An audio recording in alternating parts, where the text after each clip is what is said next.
too, I hope to see, to build and cherish human relationships, to make meaningful connections. After all, it's all about the people.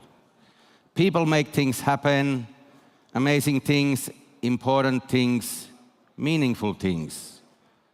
I personally love how human creativity, ambition level, perseverance, and perhaps a little bit of craziness to mix together, spin out the coolest things in the world, which really can change the world.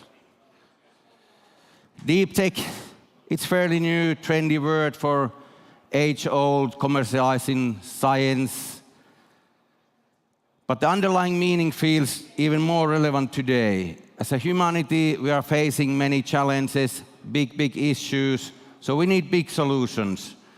And I believe, and in this room today, there are many such entrepreneurs, researchers, startup founders who actually can and will change the world. Do you agree with me on this? Yes. Can I hear louder? Yes. Thank you.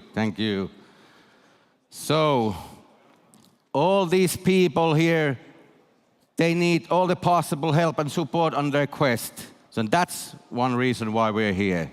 To give our share on boosting the whole Nordic deep tech ecosystem and creating new success stories coming from our region, yeah? And of course, we couldn't have done this event without our main partners who believed in us and in the event concept. So special thanks go to Aalto University. We are here in the beautiful headquarters of Aalto. VTT Research Center, you will see their teams, spinning out teams later afternoon here today. And of course also City of Espoo, we'll hear what Espoo is cooking on the deep tech side shortly after me. And of course we have other partners, Industrifonden, Business Finland, Macwell, Voima Ventures, and Nespresso Coffee over there also, so go grab something. We really appreciate all of you being part of this event. And in the tech world nowadays, we can see how some of the key enabling technologies are really giving a major boost across the board and creating never-before-seen synergies and opportunities for the tech world. Regardless of the technologies, the key to success is human collaboration. Could all of you who are not from Finland please raise your hands? Not from Finland? Hey, nice. Great to have you guys here. So let me a little bit rephrase. Cross-border human collaboration is the key to success. So that's why we're also here. We as Nordics and the Baltics, we need to stick together as a region, and that's why we are here, to show the world that we really do punch above our weight class on a global scale. And of course, I haven't done this alone, right? I have an amazing team, and so big thanks goes to all the team, Verneri, Vedat, Celine, Hanne, Alan, Nurcin, working all days and nights for the past month to make this happen. So let's give them a big hand, please. Let's give my team a big hand.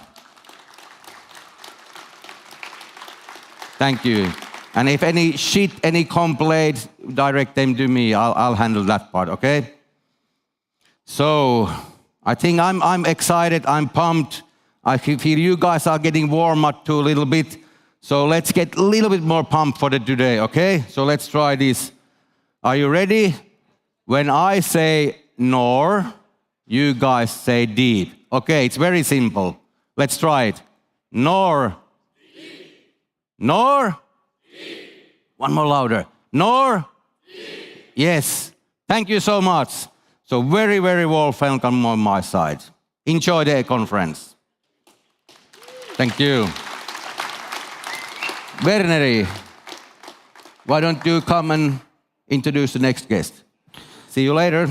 All right, thanks Jan for opening that up. Now I'd like to welcome Kristiina Mäkelä, Provost at Aalto University, to give some welcome words.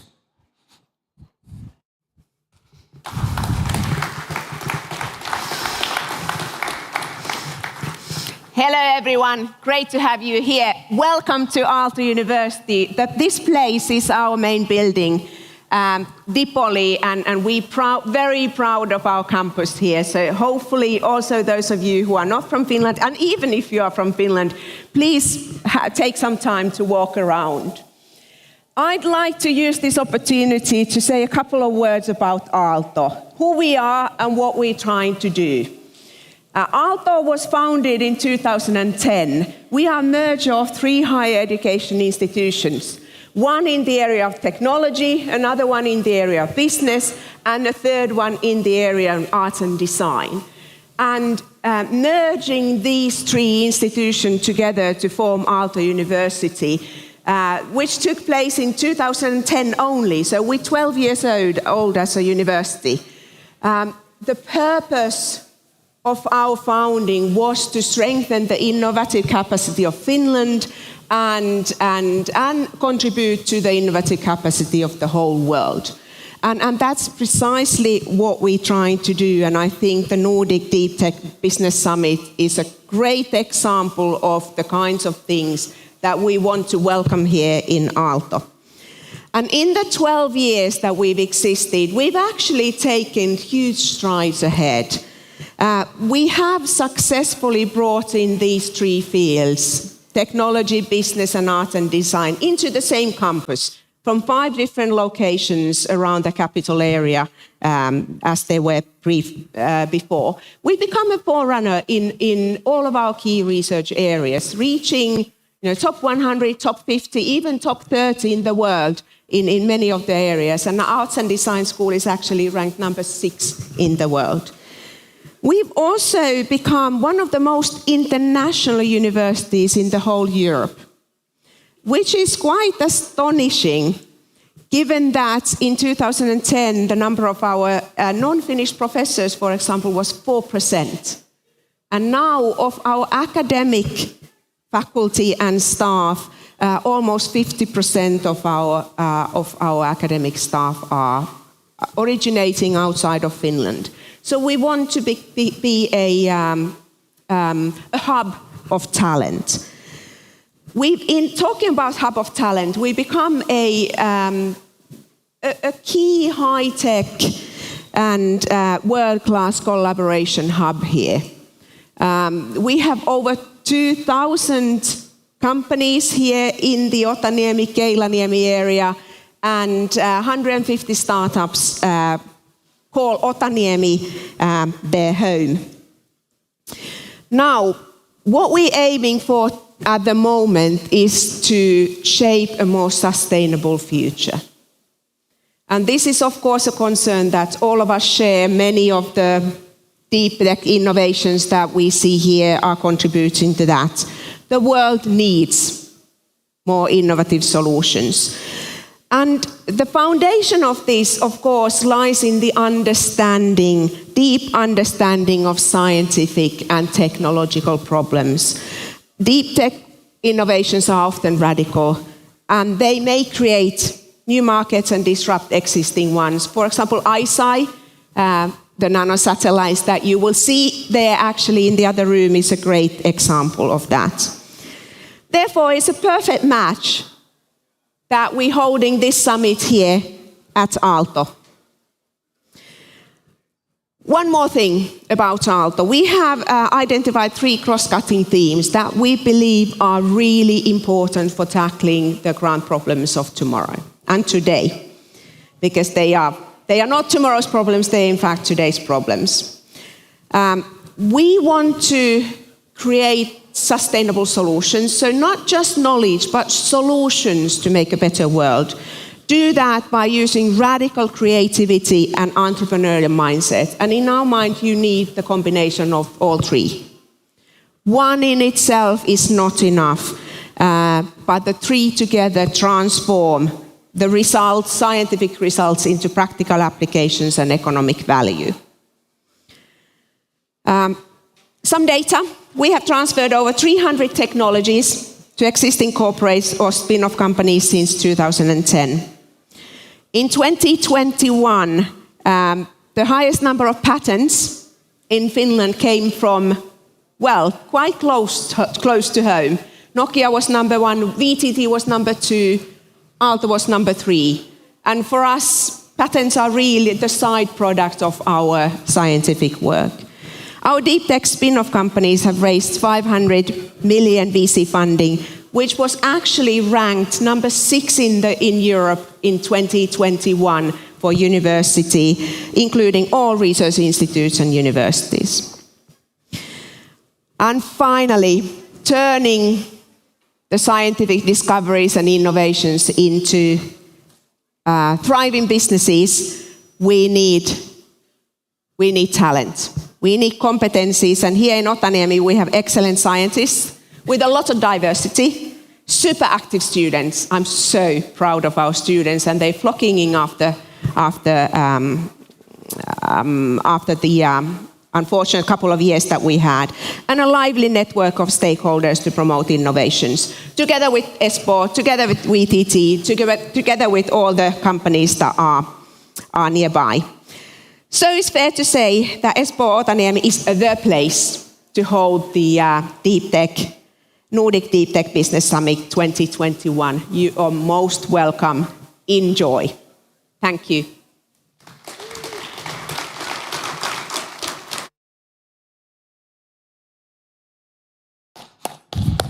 Thank you, Kristiina. And now I'd like to welcome Harri Paananen, Director of Economic Development at the City of Espoo. Welcome, Harri. Give him a hand.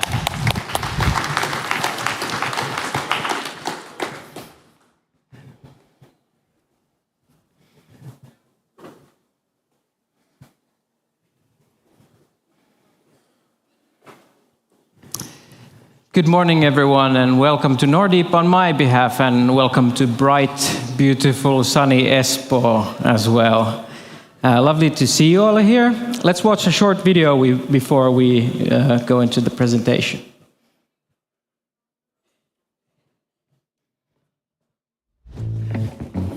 Did you know that almost anyone in Espoo can access local nature in a few minutes? Services and recreational activities are just as easy to reach. How is this possible in a city of 300,000 residents?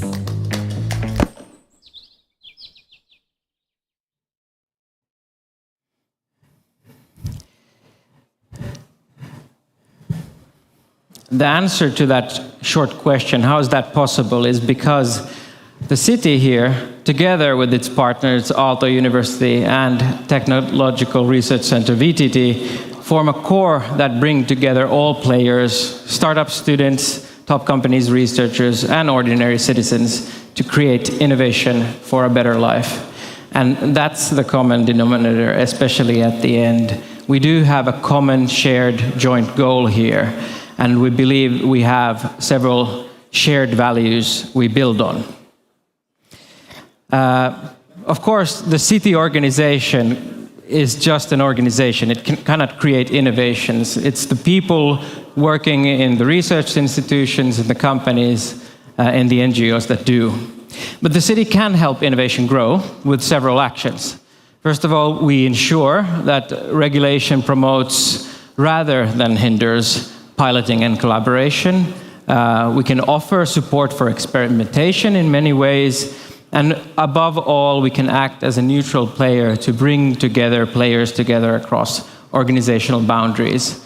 And the key players of this innovation ecosystem are present here as sponsors today. So VTT and Aalto are our key partners who we try to build this innovation ecosystem with. And we have also defined together several kind of key themes we agree on when we build this ecosystem. Clicker seems to be not working.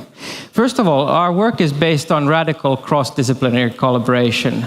So in a small ecosystem like this, working across boundaries is especially essential.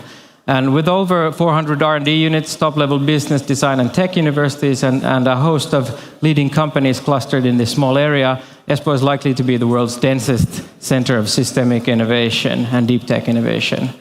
It's really the growth engine of Finland, Of course, at its heart, VTT and Aalto, as we said, but many others as well.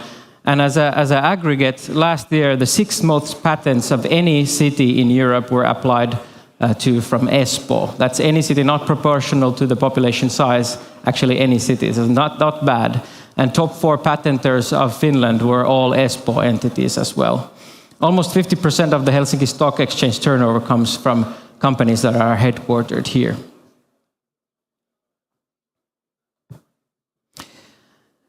We also believe innovation is accelerated when we have a shared purpose. Kristin also already mentioned sustainability, and we do feel sustainability and sustainable development is the driving force behind innovation here. Besides being an active student entrepreneurship hub, as we heard, 70% of the Otaniemi-based companies utilize or develop sustainable tech. And that means that this is also the sustainable R&D center and hub of the entire country and perhaps of Northern Europe. In a study of over 140 European cities, Espoo has been ranked twice as the most sustainable city in Europe. So that makes it a natural habitat for organizations that want to build a sustainable future.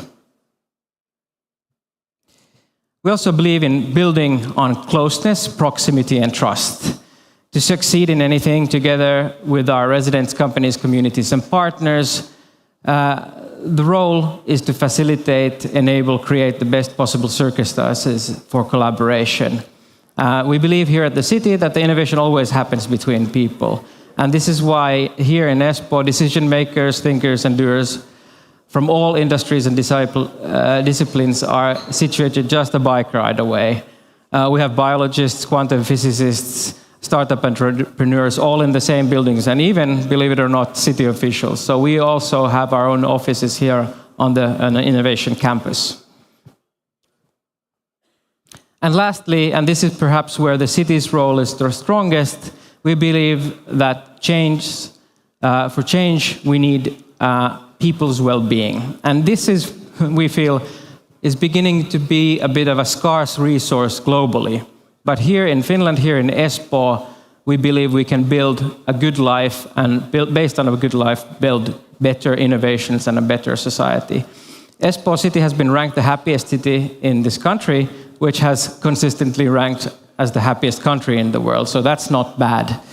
And for us, this is a great proof of our success. It shows that Espoo is and can be the home of the kind of innovation the world needs right now. The kind that ensures people's happiness and builds the foundations for a sustainable future. So if this sounds appealing to you, come share the mindset and join us in Espoo. Welcome to NORDEEP on the behalf of the city of Espoo. Thank you.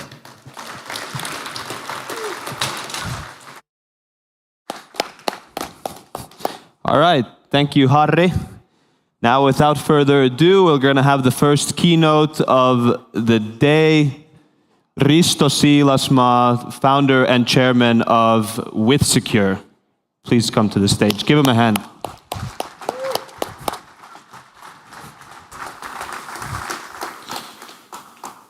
Good morning, everybody.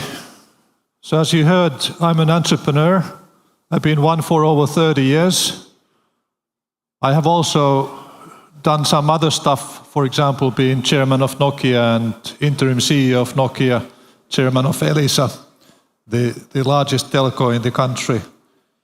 But I've also been a tech investor for over 20 years. I have made a little bit less than 50 investments in tech companies.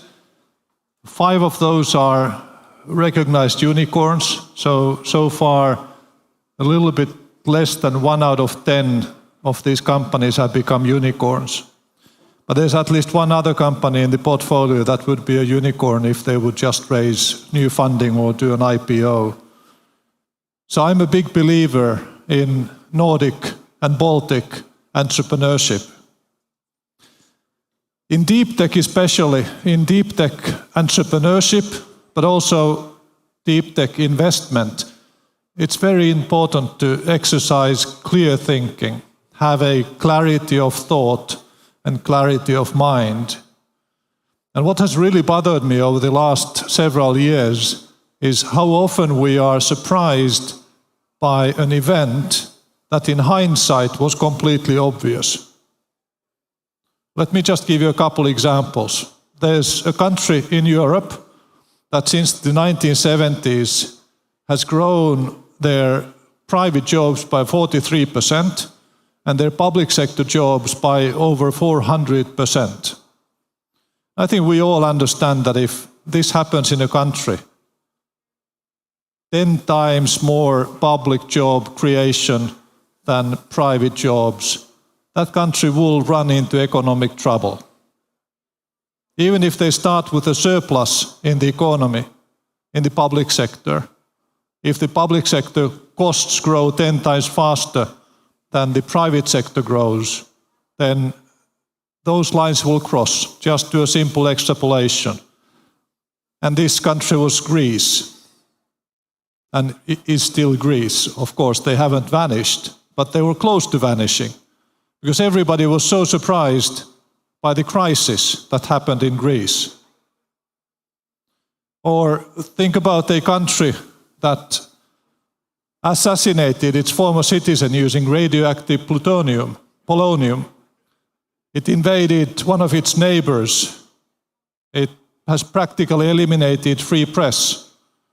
The judicial process serves the political leadership. They have made defenestration a trendy topic.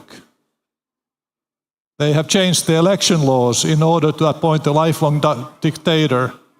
They annexed the peninsula of a neighboring country, and so forth and so forth.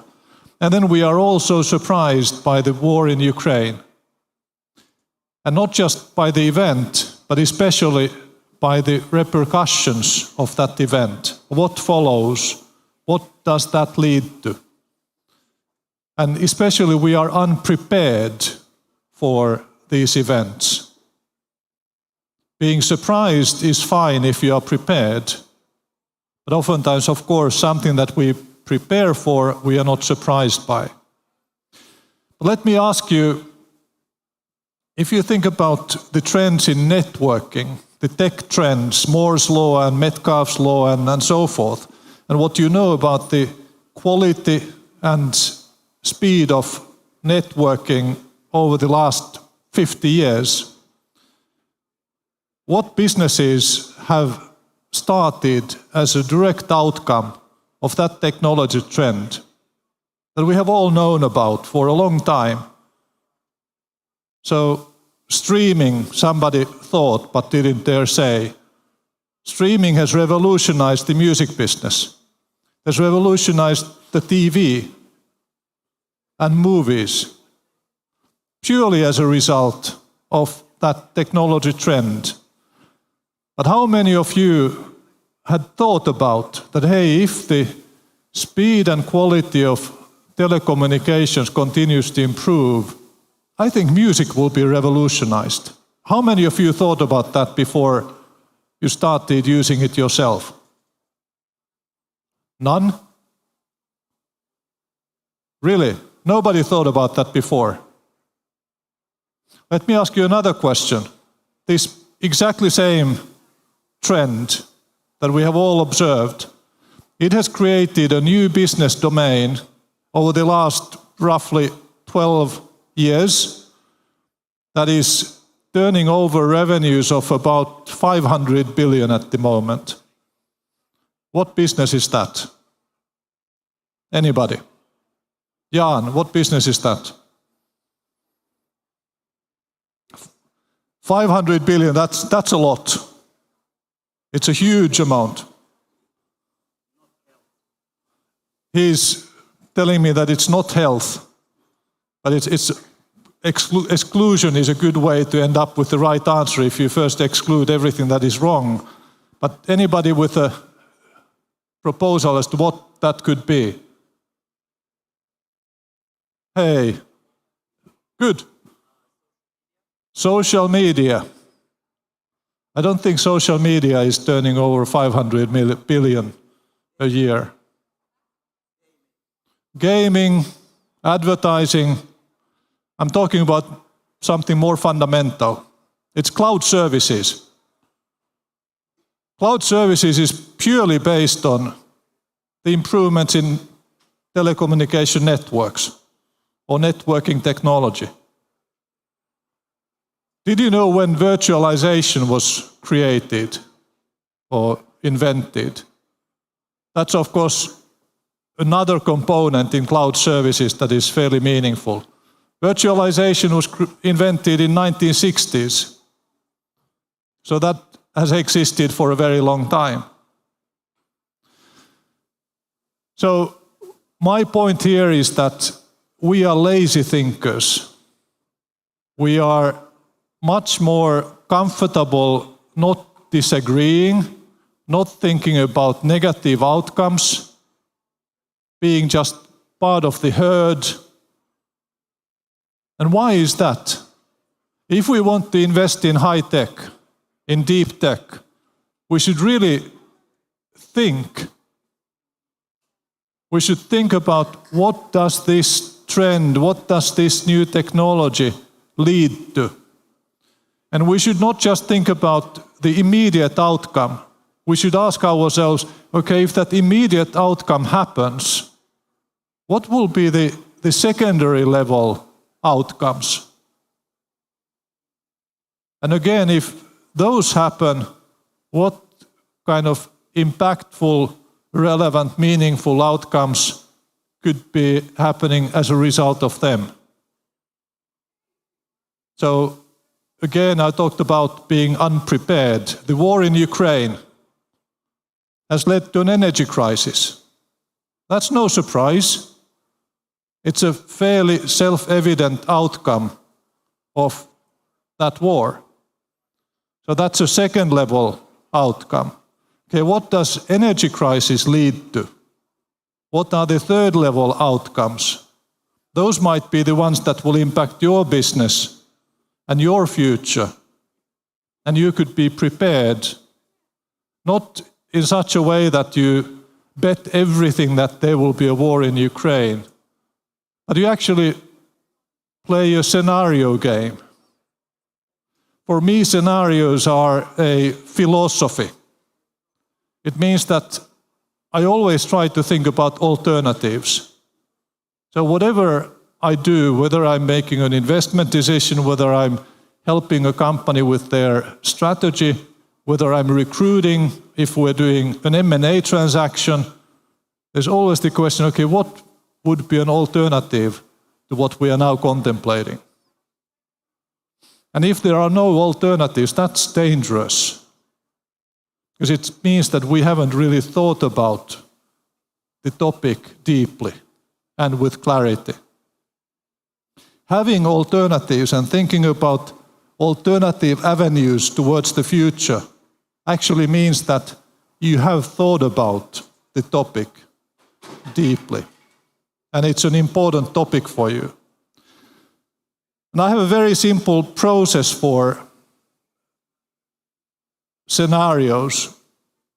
So, first of all, I try to create those scenarios, and we can talk at another time, how do you come up with those discrete outcomes or scenarios that you want to plan for?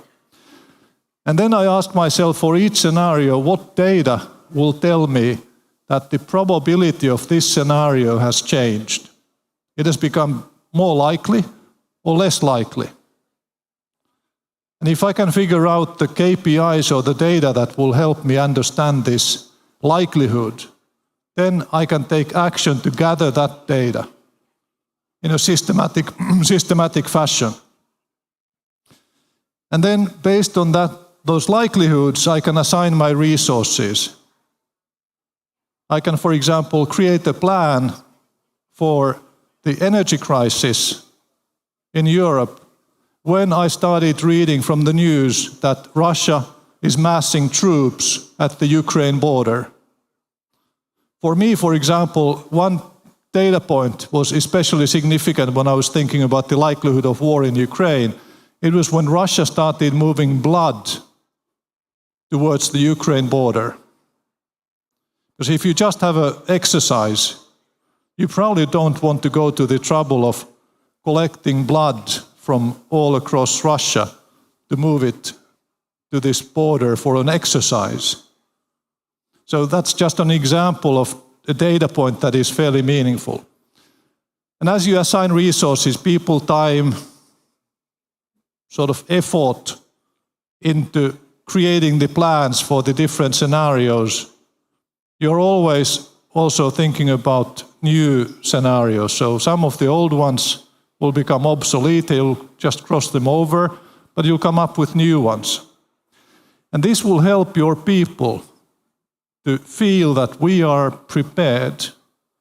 And it will help nurture a culture where people are able to say that, hey, I don't believe in that. I believe that this is less likely than you think. And it's easy to say because it's only one of the alternatives. I think there's a curse of a single plan. If people only have a single plan, it's all they have. It's very difficult to deny that plan or think that it will not work because you have nothing left. But if people have been trained to think in alternatives, there's never just a single plan. Even if there's a strategy that you have agreed on and you're executing, but you have also thought about alternative ways forward, even if you are not focused on them. So there are tools that you can use to train people to think with clarity, so that even if we are surprised, we will not be unprepared. Thank you very much.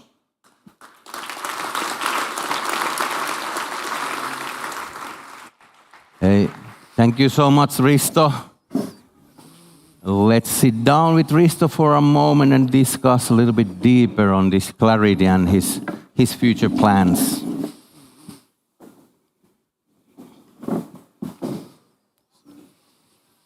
So, how do you feel the audience got your idea on the clarity?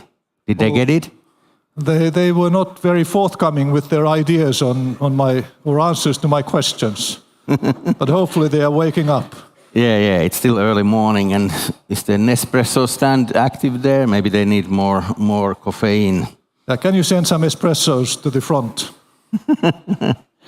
Yeah, some evening events we put beer in the front to fill the seats, but not here today.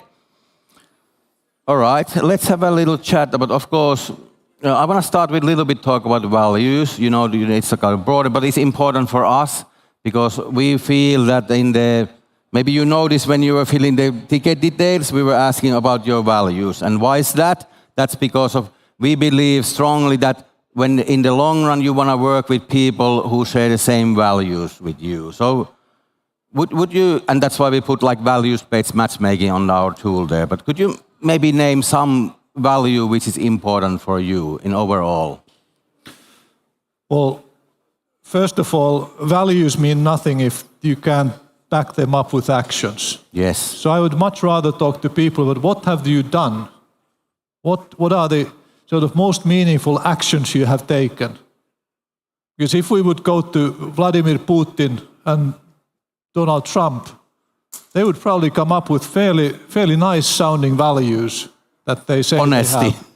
They have. Yeah, integrity and all sorts of stuff. So, but for me, really and again, it's not just the value, it's sort of who I think I am. The entrepreneurship is really in the center of that. And entrepreneurship, it's not just the word. Yes. The way I think about it, there's a short poem that describes that quite well. It goes something like this. There are those among us who see things as they are, and they ask why. And there are those who see things that never were, and they ask, why not? The first people who see the world as it is and ask, why does it work like this? They are scientists. And the second category of people who see things that were never invented, don't exist, and they ask, why not? Why not? Maybe I can do that. Yes. And it's about seeing a problem and not thinking about grumbling, why hasn't somebody fixed this, but it's thinking, hey, this is a great opportunity. And of course, combining these two worlds, the world of science, seeing the world and understanding the world, with the feeling that, hey, I can do something with that. That mixture of science and entrepreneurship, that's really what this event is all about. Exactly. Wow, that's amazing. And then if you look at a little bit on your 30 years career and also being an investor there and thinking clearly there, so what kind of let's say values or related this kind of around has impacted your decision making and success? Because you've been successful in the business world, so if you like a look back on specifically related to how you've been thinking things and the human relationship, is there something that stands out in the long way? That is there something that has stuck with you all along? Yeah, first of all, I have been surprised way too often. I have been constantly unprepared for what is happening. So maybe the one thing that has turned out to be really meaningful is really trying to learn all the time and finding the enjoyment in learning. The curiosity. Really trying to think about, why did I fail? Why didn't I see that? Why did I miss that? And then start to sort of formalize that into a toolbox. So what tool sets can I use to think a little bit more clearly next time? And to be a little bit better prepared next time? And not be as surprised by something that in hindsight I think it was obvious. So learning is really something. Then second thing that I want to say, it's when you find good people, and there aren't that many really good people, when you find them, work actively to keep them close to you. Don't take it as self-evident that they will remain in your company or they will remain friends with you or they will work for you just without you making an effort. But make a deliberate effort. Just sit down and think, okay, that person, I really think that he or she is somebody I want to keep close to me. So how can I do that? Yes, like we as entrepreneurs are working for our employees. Leadership is a service profession. Leadership is just serving people. Well, obviously, this improvement along the time has brought you also success on the investment side. You mentioned you had a couple of unicorns there on the portfolio. I have 5. Well, 5. Soon It's more 10 than perhaps. couple. And hopefully you'll find one more. I'm sure there will be future unicorns here today. I have no doubts about that, definitely. So what kind of things excite you the most today? And when you think about this breakthrough technology coming in the near years, is there something there that which really like pumps you up today? Yeah, the one thing that has always been the number one the number one indicator of a future success is serial entrepreneurs. So teams that have done it already. And they don't need to be sort of high-flying entrepreneurs that sell their company. They can be people who are part of entrepreneurial teams, not necessarily the founder, but close to the CEO in the leadership team, for example. And when they want to set up a new business, a new company, that's really the best possible beginning. But answering your real question, the thing that I'm really intrigued by is quantum mechanics. Not just quantum computing, but quantum mechanics more broadly. And one reason why I'm so intrigued by it is that I find it really hard to understand. I have tried to study quantum computer programming, which is very different from classical programming. And it's such a weird world.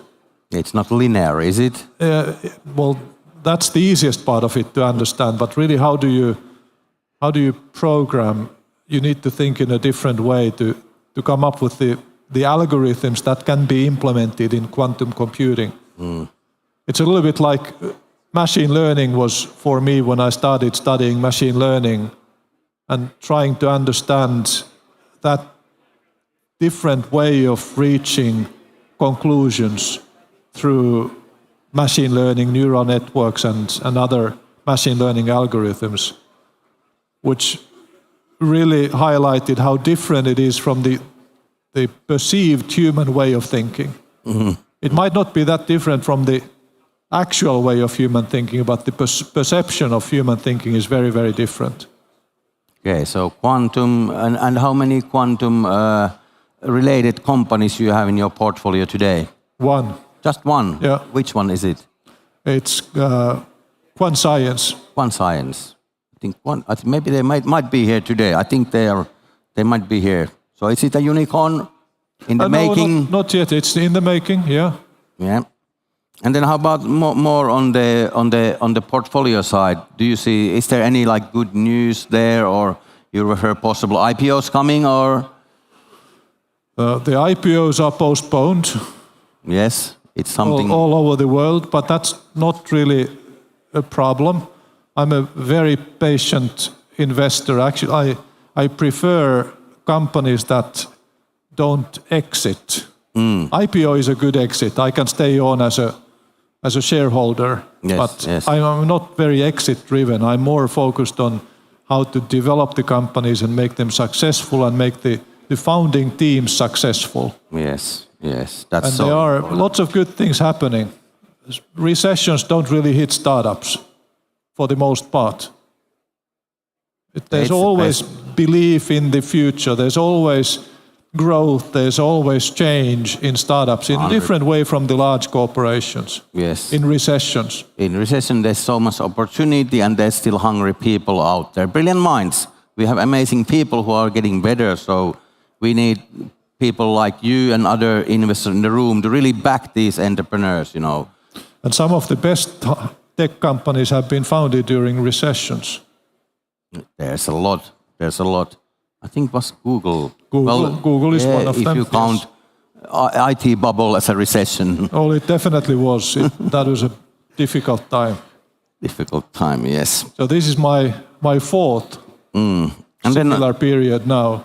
Okay, and a very special, little bit looking forward also, and actual placing the bets on those investments and also on your learning side. And you mentioned the quantum already. Is there anything else that you are looking at maybe in the near future would like to, you know, dig into deeper and maybe make investments? Is there something specific area, or is it more people driven? Well, there are some medtech areas that I have been looking into over the last few years, also as a learning opportunity.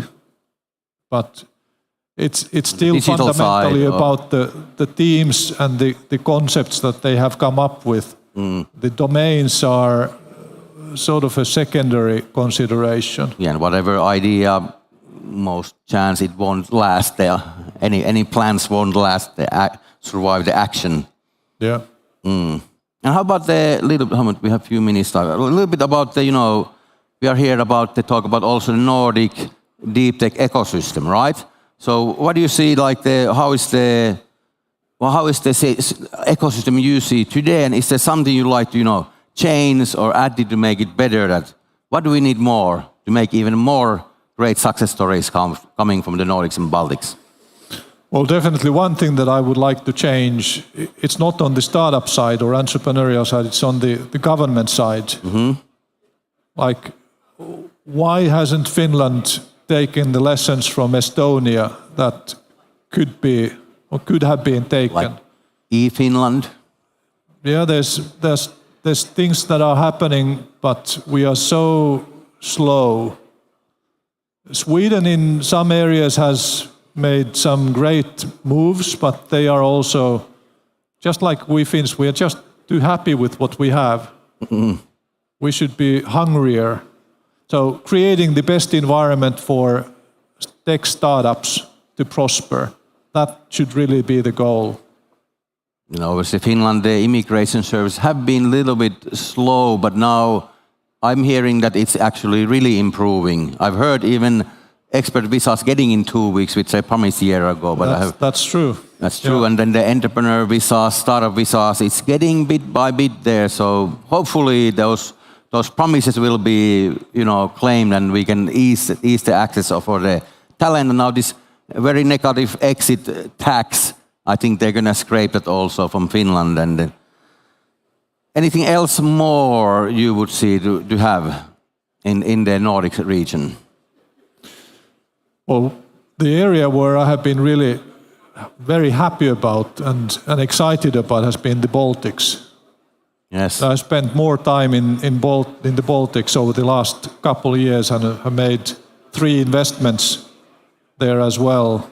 And there's lots of great entrepreneurial spirit. So maybe more cooperation between Finnish, Swedish and Baltic companies and investors, and just mingling those ecosystems even better. Yes, I think that would be a welcome thing on both sides of the Gulf. 100%. This is one of the reasons why we are here today, of course. And we have people from Taltech, I think from Tallinn, we have somebody from Tartu University, also from Latvia, we have people coming. So I think we are taking the first steps towards making more cross-border collaborations overseas. I believe that's the key to success. And how do we together as a region can show to the bigger world, because we are so small region here. Somebody can go as Finland, Sweden, yeah, but if we go as the Nordics, is it Japanese, American investors, they look at us as one place. So definitely doing things together, 100%. We're a little bit running out of time soon, but we have is there any question that you wish people would ask you, but they never ask? So you've been asked so many questions over your career. No, Henry Kissinger once, when he came to a press meeting, a Q&A, his question to the press was, "What questions do you have today for my answers?" And I think that is a nice way of communicating that he knows what he wants to say, and he will say it regardless of what questions will be asked. And maybe I'll just rest it here. Rest with you. Okay, fine. Does any of you in the audience have questions for Risto? Well, it's your lucky day, Hubert. In about 15 minutes, Risto will hold a full Q&A sessions downstairs in a workshop room. So it's a once-in-a-lifetime opportunity to dig in deeper, and Risto will be there. Ask me anything, right? So thank you so much, Risto. Ask me anything and I'll answer anything. That's it. Thank you so much, Thank Risto. you. Let's give him a big hand.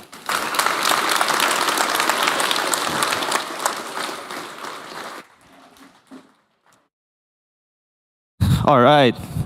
Thank you, Risto and Jan. So Nordic Deep Tech will save the world, right? But what makes the Nordics and the Baltics a deep tech powerhouse? Well, why don't we let the experts talk about it? So in the next panel, we're going to have Inka Mero, Maria Persson-Gulda, and David Sonnek. Please welcome them to the stage.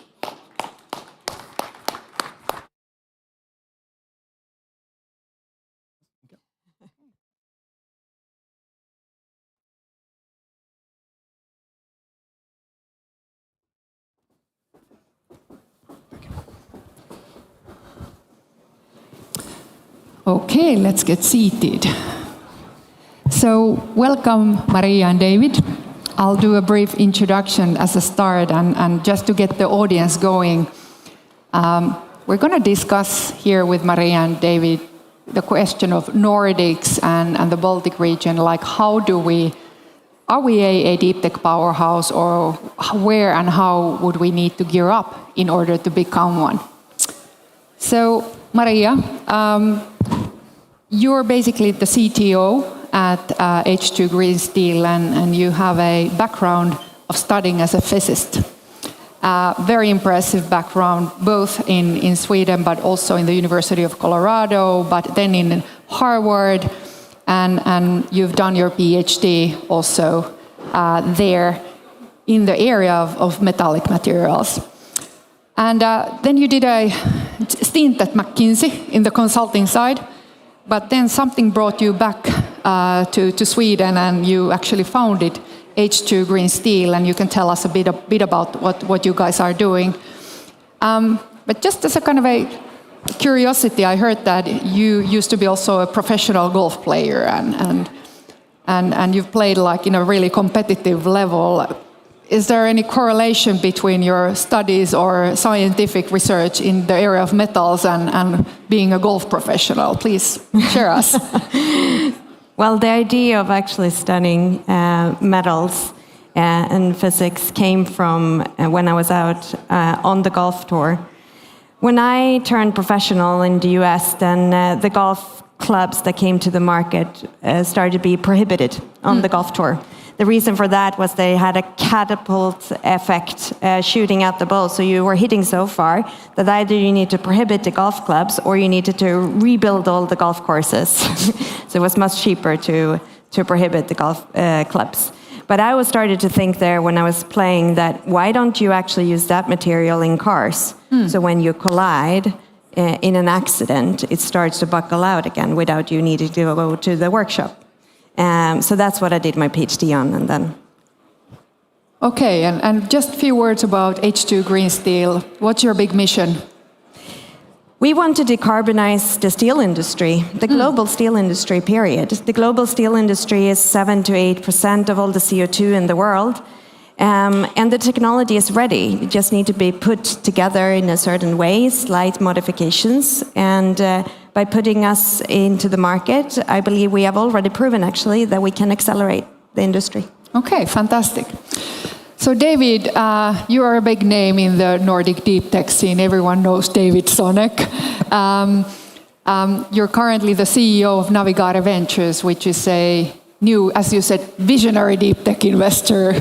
And you have more than 20 years in deep tech investing. You've headed Industrifonden, very well established, known investor in the deep tech companies in the Nordics, but also SEB Venture Capital, which was probably more financially driven and very probably interesting experience as well.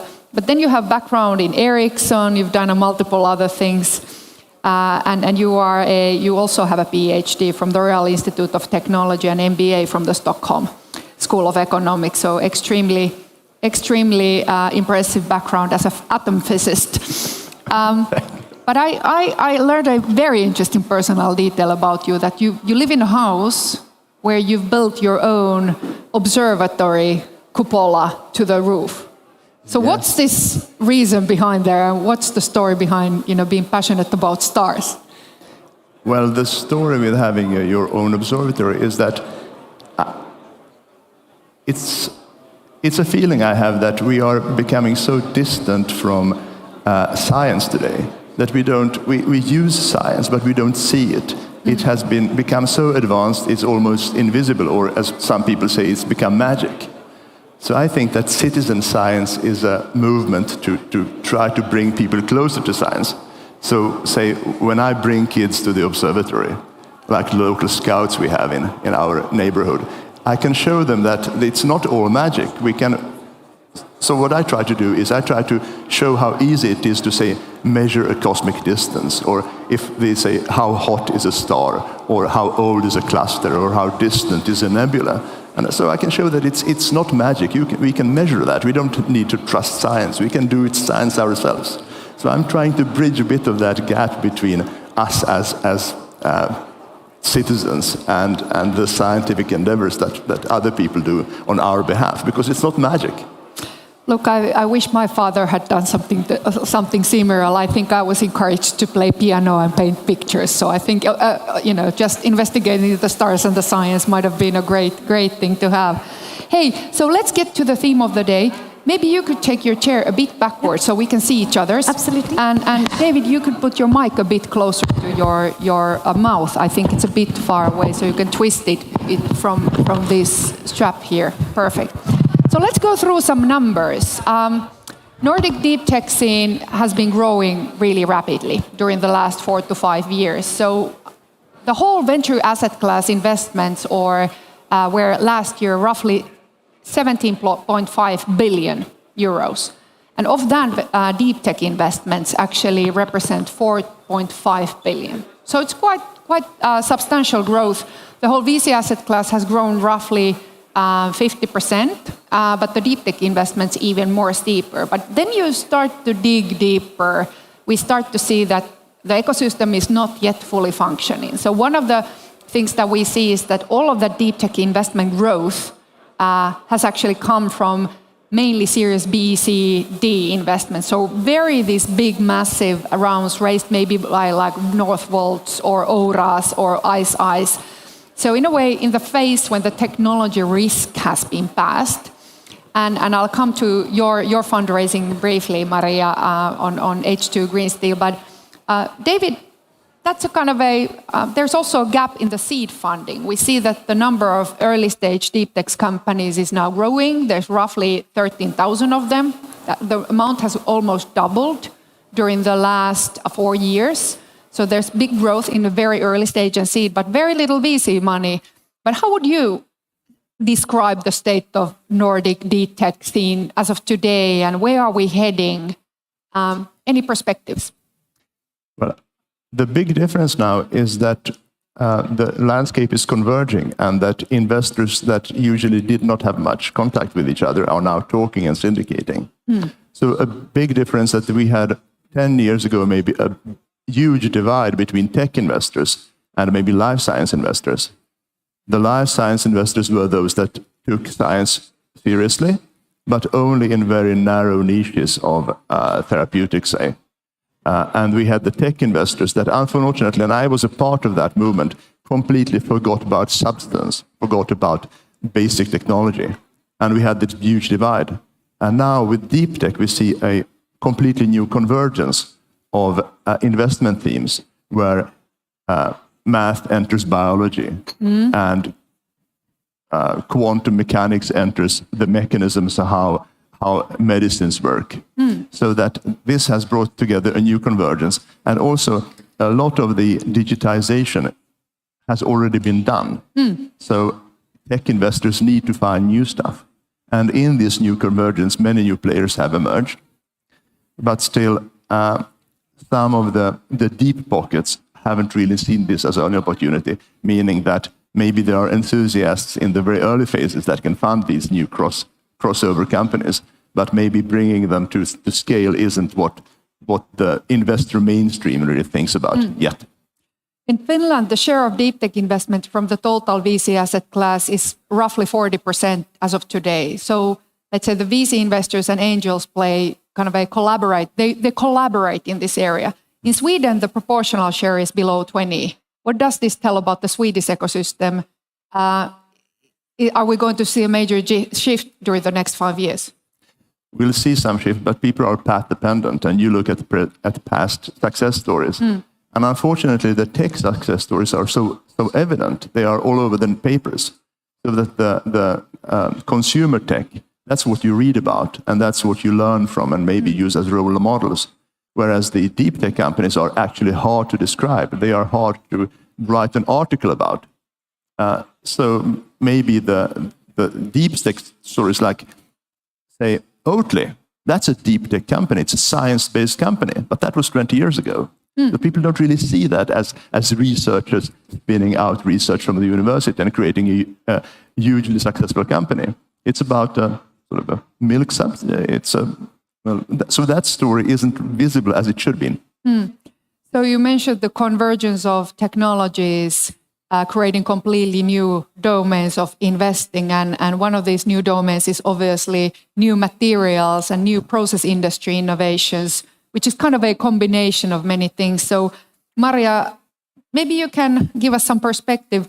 You're obviously trying to disrupt one of the most conservative industries in the world. And you do it by both producing green hydrogen and then green steel.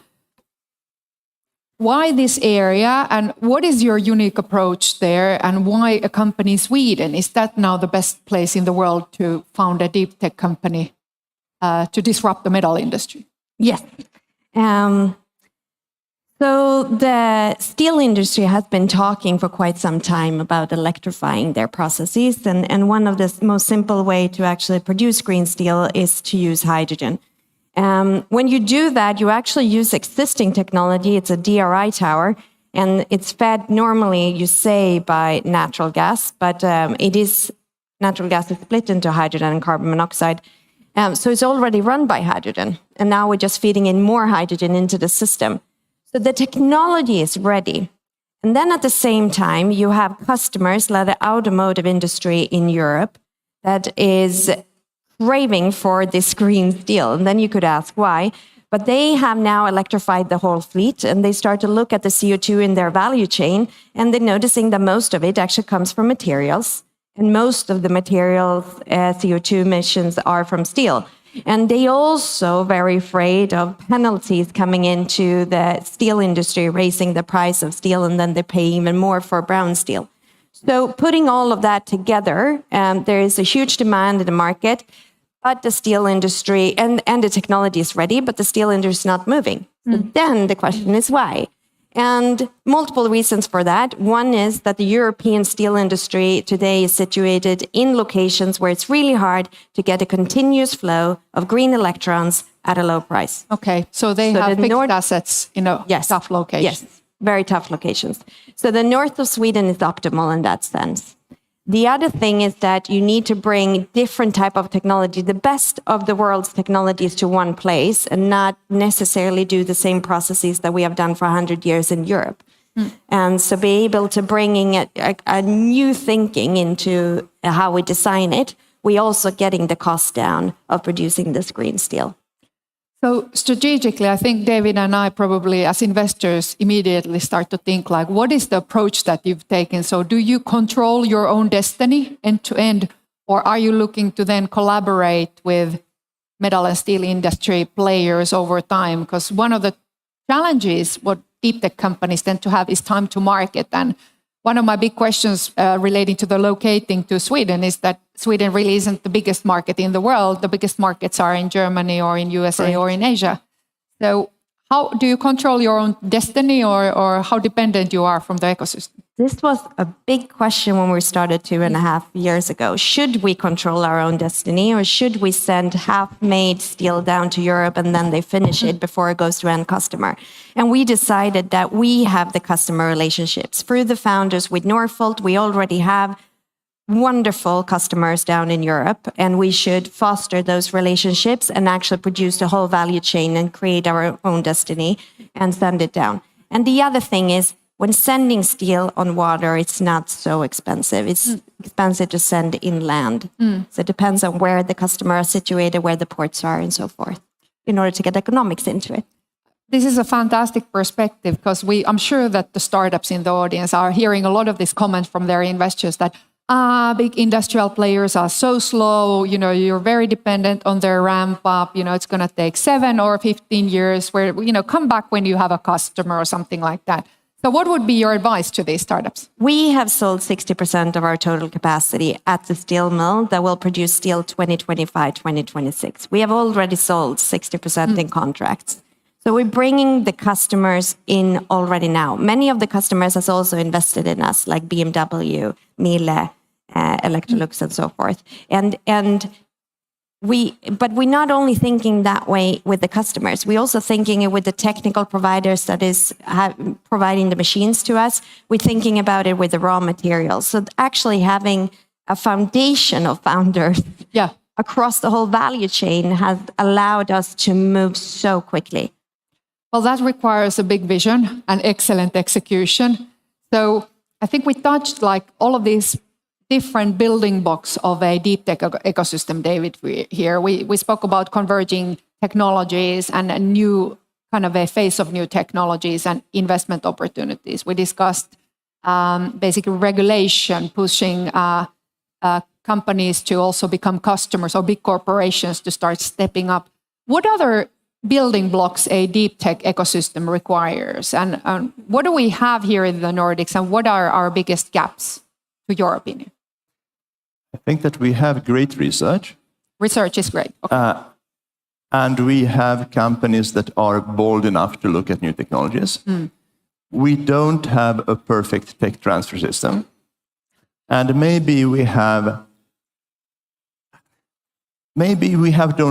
have the boldness among researchers to really go for the next big thing.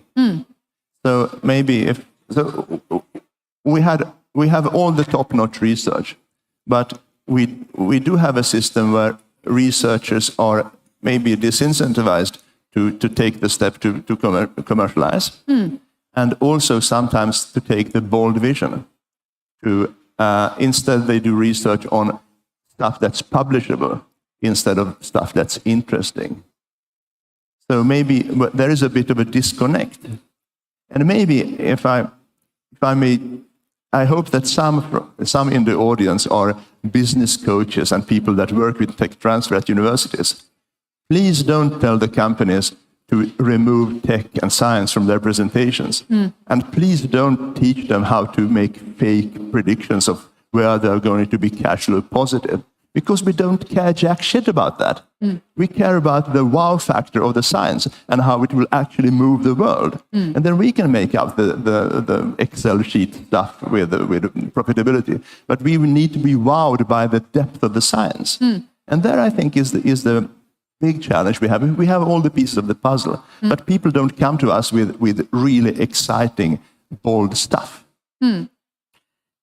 So one of these pieces in the puzzle, what you're now emphasizing, is the talent. We need scientific research entrepreneurship.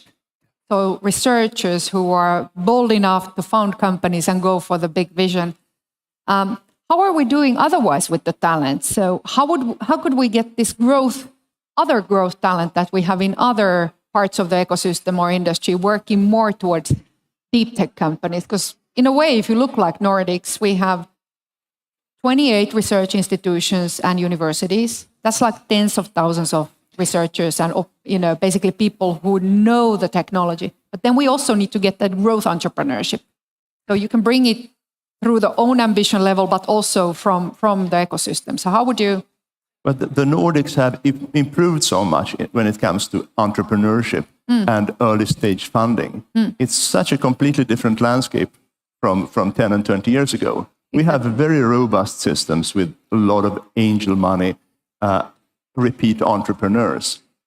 Sometimes what we might be lacking is the power of vision and the understanding with big companies how fundamentally science changes society. And there is nothing that's invented by chance or invented due to a customer need. Customer needs don't invent anything. So if you start asking customers and thinking that customer needs will invent something, stuff is invented in the lab. Stuff is invented by people being genuinely curious. Stuff is being invented by people questioning established models.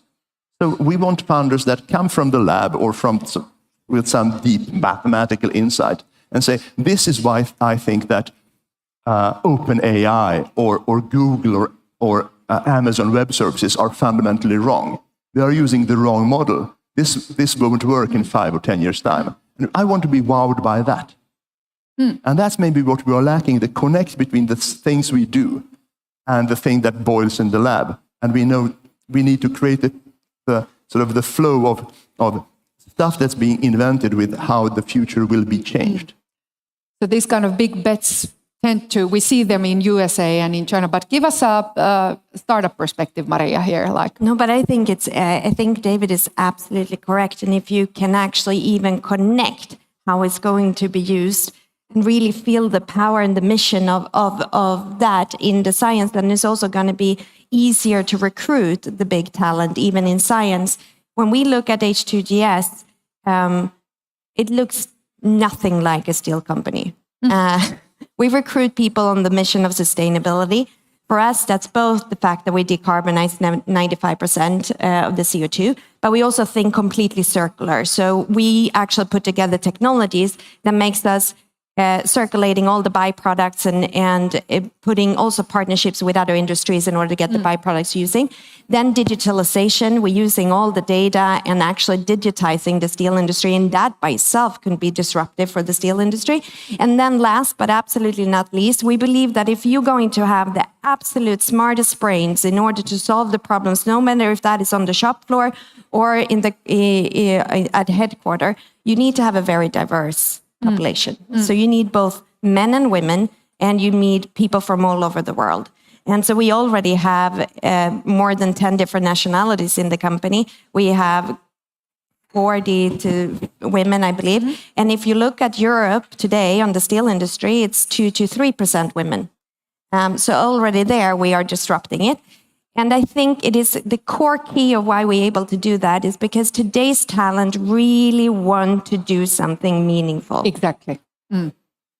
So you've kind of leaped one big hurdle, which is like raising the first quite big round. Green Steel or H2 Green Steel raised 190 million, and Altor was one of your lead investors, but there were like corporate partners and anything others. Was it difficult to get such a big round together? So now share these insights with other founders here. How do you raise do you just add a zero and plan for 20 million? They're like, shit, let's just put another zero and double the numbers and see whether we can fly. But what was the process like? I think that people invest in us due to the fact that we are accelerating the green transition in the steel industry. That by itself, it's very, very exciting. But we're doing that with having hugely talented people. And I think that is actually a big advantage for us and why people are betting on us. But I also, in those people have made a tremendous journey in the past 2 years. So we got a permit to start building in less than 6 months. That's almost unheard of in Sweden. And so we're already moving dirt on the site. And we have sold out the 60% of the capacity on the steel mill. So I would say it's almost easy to bet on us for those reasons. Now, the big proof will come when we're going to need to raise 4 billion euros in order to actually build the whole thing. Yes, that will be still the big. So we'll definitely keep our fingers crossed, and I'm sure that this kind of a pace of execution, you will certainly raise that round. But David, can you give us some investor perspective? I'm sure that many of these founders here, they struggle with the fact that very few investors are like visionary like yourself, that you can go with a, bio-based new molecule innovation and talk to David, the science, and he will put the money to the table. But what are the things that you look as a criteria when you invest? Well, we aren't crazy. We are bold but not crazy. Of course, we look at the size of the opportunity. We look at how many different technology risks are there involved. So we don't want to take too many at a time, because just multiplying those low probabilities will make it very unlikely for the company to succeed. But then, as you say, if we are not visionary, and I agree, we are not typically as investors visionary. So then challenge us and teach us why we should be visionary by the boldness of your vision as a startup. Excellent point. Let's look towards the future, next 5 to 10 years.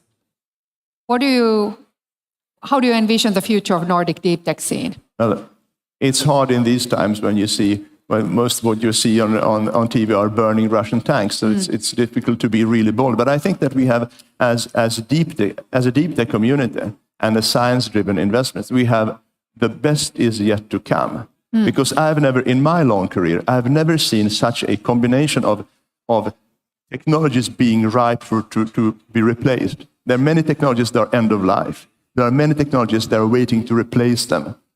There are so many things that we don't really know how they will. We believe that there will be quantum computers. We are still not sure what will be the dominant design for a quantum computer. Or the lead applications. So there are so many, there are some.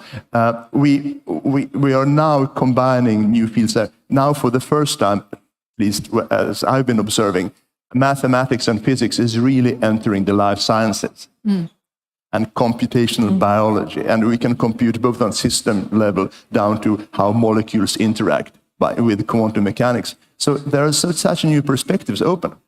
And also, as a final thing, now you started off with my observatory, that it's so interconnected and science is so pervasive. When we walked here this morning, the blue dot on the map application was a GPS signal received from satellites that were calibrated using quasars, which are distant objects powered by black holes. So me and Alex, we interacted with the black hole this morning when we walked from the hotel to this venue. So there is so much science that is pervasive in our technology that we need to find and put to use. And so these are fantastic times. And we shouldn't forget that the best companies are often built on crisis. So even, now or never, we need to solve the energy, food, security, many topics for Europe. So hopefully deep tech companies like H2 Green Steel or any Navigara new investments will help us to get to the next level. These are fantastic times to start a company. Exactly. We're out of time. There was a fantastic discussion. Let's give a big hand for Maria and David. Thank you very much. Thank you. Thanks. Thank you. Thanks. Thank you. And a big hand to Inka as well for moderating. All right, so the show is clearly on the road. And now we're going to welcome the next track, which is how to make deep tech sexy. Now, this is going to be really interesting. I'd like to welcome Andrew McDonald, CEO of Macwell. Hi, everyone. Good morning. So, give us 1 second. Wrong slide. Wrong deck. Give us just 1 second. So I'll start just from this. I'm Andrew MacDonald. I'm the CEO and co-founder of Macwell. We are a product and brand strategy company from Helsinki. We've been around, I guess, 16 years. Time flies. We basically work with a lot of companies around the world trying to help them define their product marketing message and their brand strategy message. And it's really, for us, it's all about simplifying things. But before I get into this, watching the decks change, here we go. We're here to talk about how to make deep tech sexy. So, before we ask ourselves how to make deep tech sexy,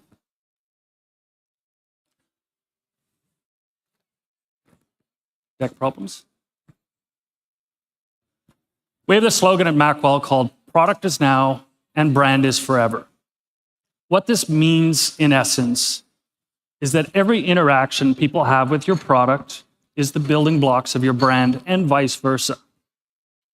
Yes, sometimes your product actually is your brand. For example, I don't know, Coca-Cola, maybe Crocs shoes. But that doesn't change the fact that these interactions build a relationship every time. So we're going to talk about how to make deep tech sexy. But before we go there, we have to ask ourselves a question. Why? Why make deep tech sexy? Well, come to that, 2 words. The answer is how we define sexy. Sexy is attractive and exciting. Whatever your interpretation of that is, that's up to you, but it's attractive and exciting. It's not that it needs to be shiny and expensive looking, not just product porn and sophisticated design or really inherent brand value, but it's a balance of these things to convey a message that is easily communicated and understood. So don't just tell me, show me. Here's an example. Finland's national bird is the swan. Imagine a technical description, like a broadsheet of what a swan is. Pages and pages defining complex DNA, its unique design, its, I don't know, maybe its aerodynamics. You can't really show that to people and expect them to understand what it is that they're looking at first glance. But if you took that and folded it up like origami into basically what is a swan, people will have only one glance and they understand and they appreciate what you have. Then, If they need more info, if they've shown interest, you can actually unfold it, and then they can dive a lot deeper into this hole.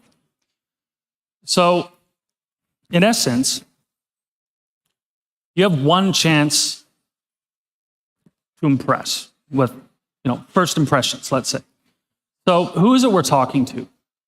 Perhaps it's investors. You hope they're going to fund your deep tech. Maybe it's the best talent around the world. You want to recruit them.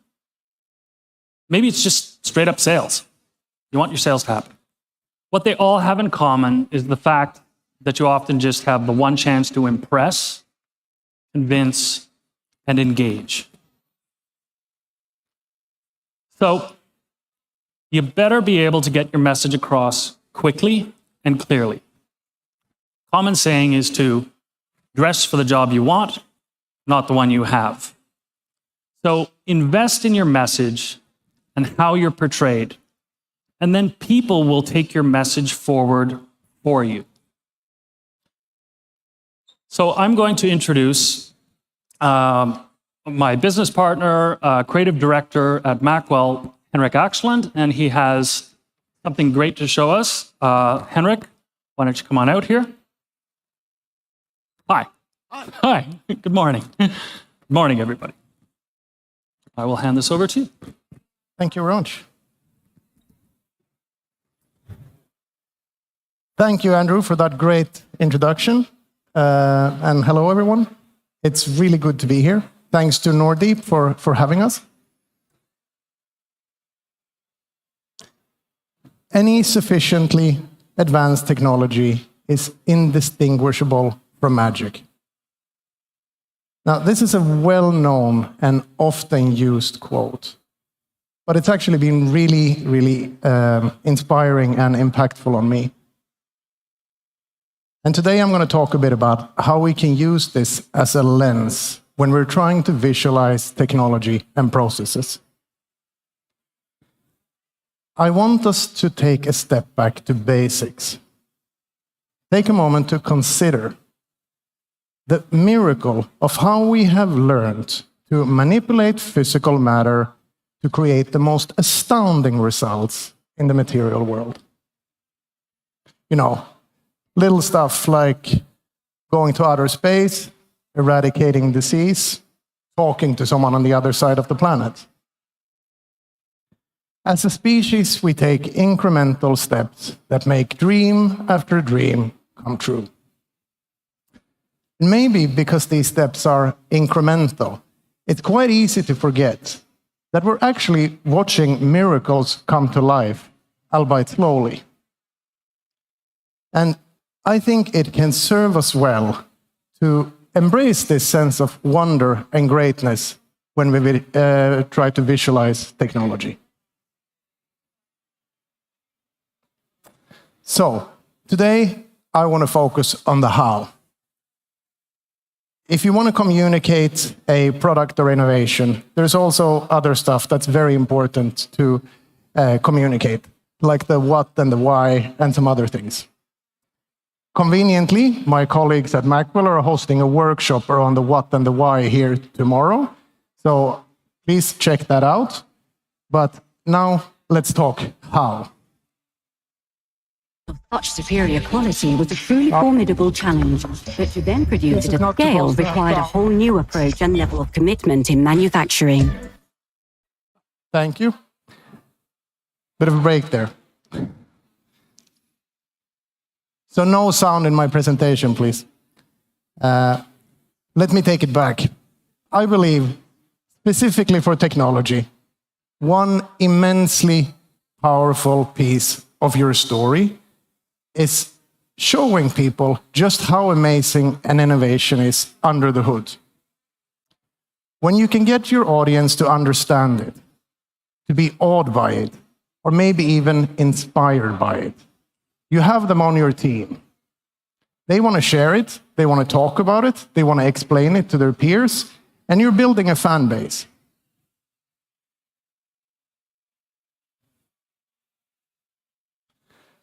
To a scientist or an engineer, the tech may be beautiful already in its own right, But for a layman, that beauty needs to be translated into a language of beauty that more people can appreciate. So, how do we do that? By simplifying complexity to find beauty and clarity. I'm going to try and give you some concrete steps on how to do that.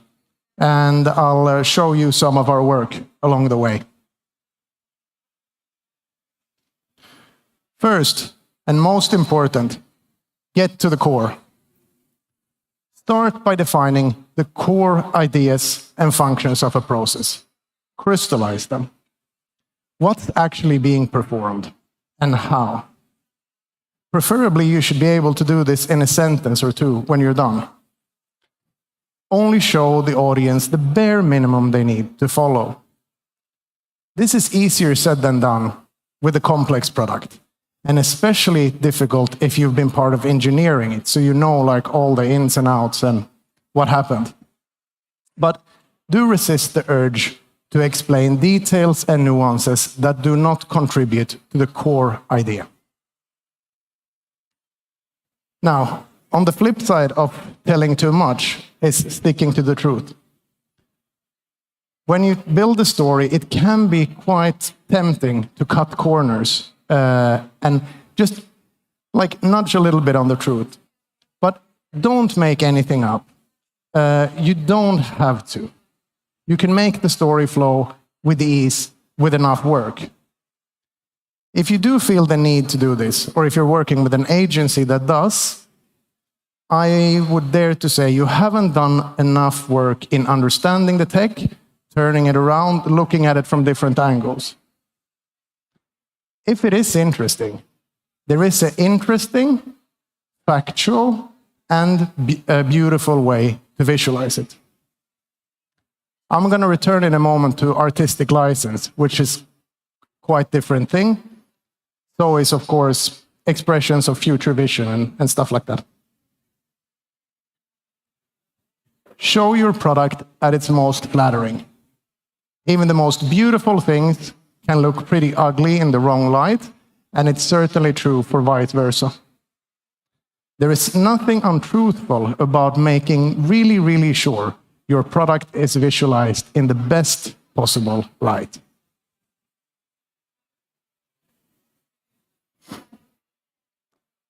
A metaphor can be textual, but it can also be visual. Developing a metaphor requires deep understanding of the topic at hand. You really have to thoroughly understand it to come up with an easy way to explain it. Our process is simply to dive really deep, absorb as much information as possible, and then just iterate, test on people, iterate, until we hit a result that it's crisp and clean, it's beautiful, everyone can understand, and it's true.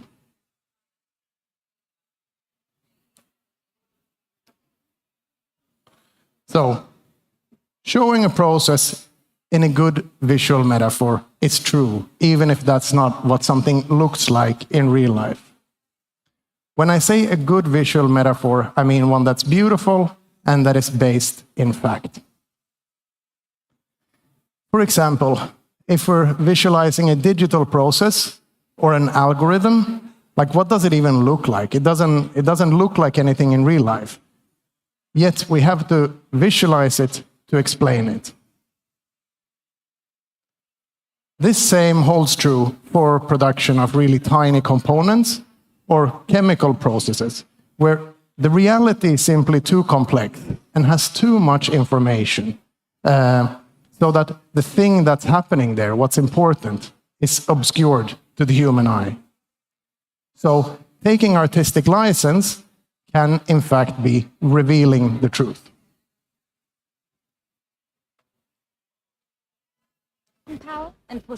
I'll get a bit practical to wrap up. Luckily, this incremental progress of technology I talked about in the beginning has also given us some pretty powerful tools to do this in animation and CGI. Using these tools, we can actually reveal what's invisible and we can simplify realities that are too cluttered for us to understand. They are, however, just tools, so they're not going to help us gain any insights in how we portray a topic. The most important thing remains: go through the steps to crystallize what is essential, what is not essential, and what needs a metaphor. When that is done, you can employ simplistic or extravagant visual language to get your message across and be confident that your audience will get it. Something well planned and clever, executed with a small budget, will always trump a big budget production that is shiny but ambiguous and uninspired. What you guys do that work in tech, it's magic and it is wonder. Remember that, and that your work deserves to be shown in the best possible light. Getting other people to believe in your magic is the shortest path to changing the world. That's it for me. Thank you guys for listening. If you want to discuss this, have a chat, hang out. I'm here today and tomorrow, so just grab me if you see me, and looking forward to seeing more of this great stuff. Thank you. Stuff. We'll leave that there. Thank you so much, Henrik. Beautiful stuff. I'm going to introduce our next guest, Mirva Sarijärvi. She goes by Mimi. She's the head of ecosystem marketing and communications at Wirepass. Mimi, why don't you come on out here? I'll do a little handover. Thank you. Thank you, Andrew. And hello, everyone. So, as Andrew said, I'm Mimi from Wirepass. And I wanted to come tell you something about how we went from techie marketing into all-in branding. Let's see. Wirepass is an engineering company. Almost everyone in the company is an engineer, including me. I'm a double engineer, so twice as bad. And it's in our DNA to be specific, to go into very deep detail, to talk about features, and to talk about benefits. But that doesn't really make good marketing, does it? And we had to think about what can we do, what do we need to do, but we still wanted to remain relevant because we still offer a technology that is very abstract. So we needed to be able to talk about our technology in a way that people can relate to, and also that it stayed relevant. And yeah, we needed something to start this work. And where it started was a standard. A little over a year ago, we were able to go final with a standard in 5G IoT, which is really huge because it's usually cellular companies that talk about 5G, and our technology is not cellular, but it is 5G, and it can revolutionize the whole IoT market. And that's where we wanted to start. We knew that we are able to do disruption to the market, and we needed to take a stand. We needed to make a decision on our positioning. And we decided that we will challenge the market. We will be a challenger. It's not easy, challenging.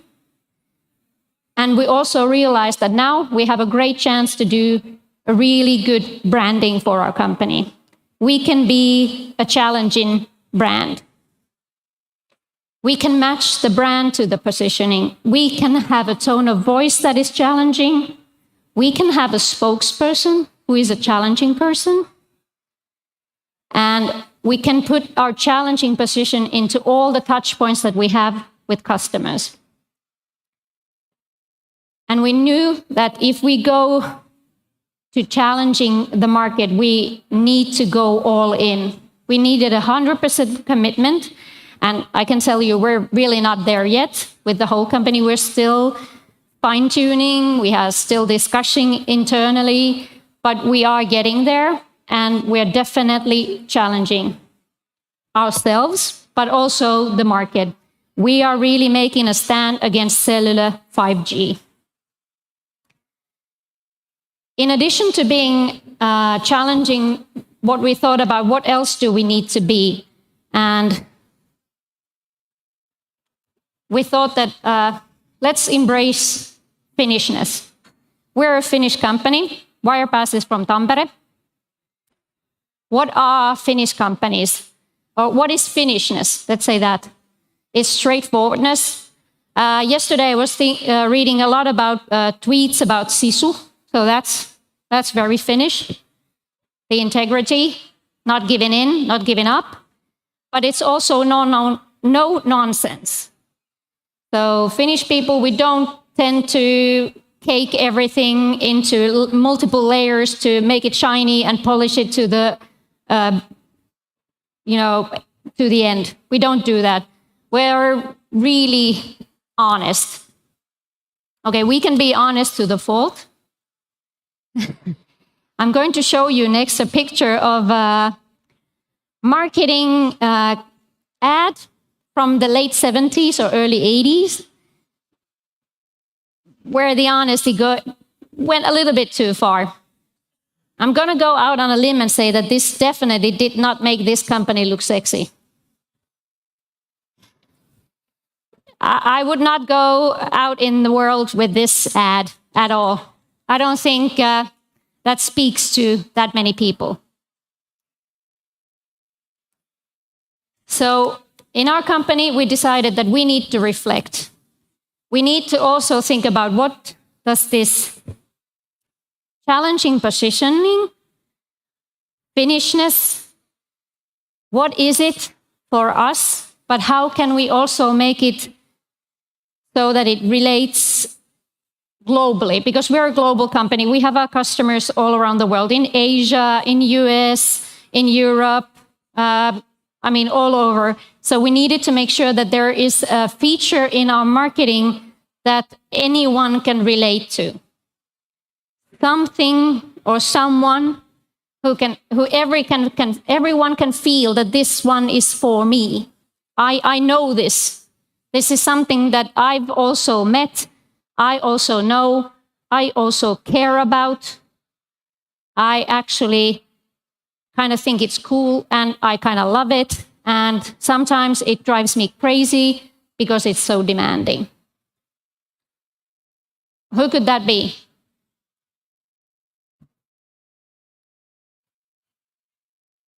That would be your mom, or in our case, Ville's mom. So Ville is one of the founders of the company from the early days when it was just a project in a university.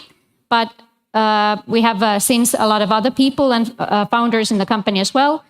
But we decided that Ville's mom would be a person who can make our really difficult technology into the level so that anyone can understand it. She can bring it to a level that even my mom could understand. She can make it funny.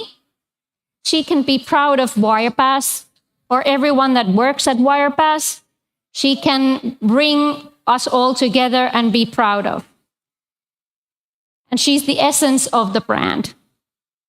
But she's also very challenging. She doesn't let us slip. She insists that we're tough. We need to have sisu. And she also uses sometimes quite tough language.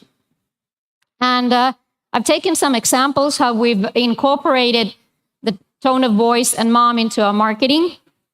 So we all carry tote bags with, in Finland, we get shit done, because that's one of the core things that we learned in our company, that what we really want to be and who we really want to be and how we really want to get things done. But we also noticed that it really resonated with the mom. So when we go to events, and invite our partners and ecosystem and customers to be on the stand with us. They really want mom to be in the middle. They want mom to be big because they also want to be protected by mom. They also decided that, hey, mom is so cool that we also want her to be our mom as well. And this is something that we really felt excited about, that they were really embracing mom just the way we wanted. We also had this cutout of mom, and we take the cutouts everywhere, and everybody wants pictures with the cutout. Everyone wants to be taken picture next to the mom, and they share it on social media. They're really excited about mom.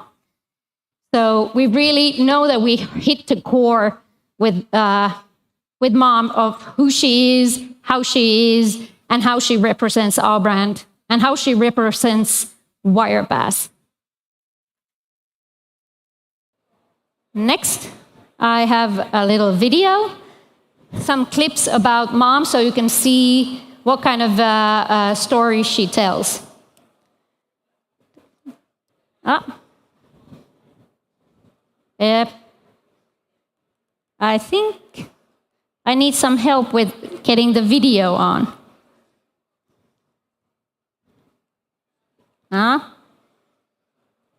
Can anyone come and help me? Tech. There we go. Teppo here is the CEO of Wirepass. Thank you. He will explain how they came up with the idea. It's very secret. If I tell you, I have to kill you. He killed a moose once. Mom, can we get out now? No. That's Ville. 1 more minute. Why did he ask that? Is he getting soft? Silicon Valley.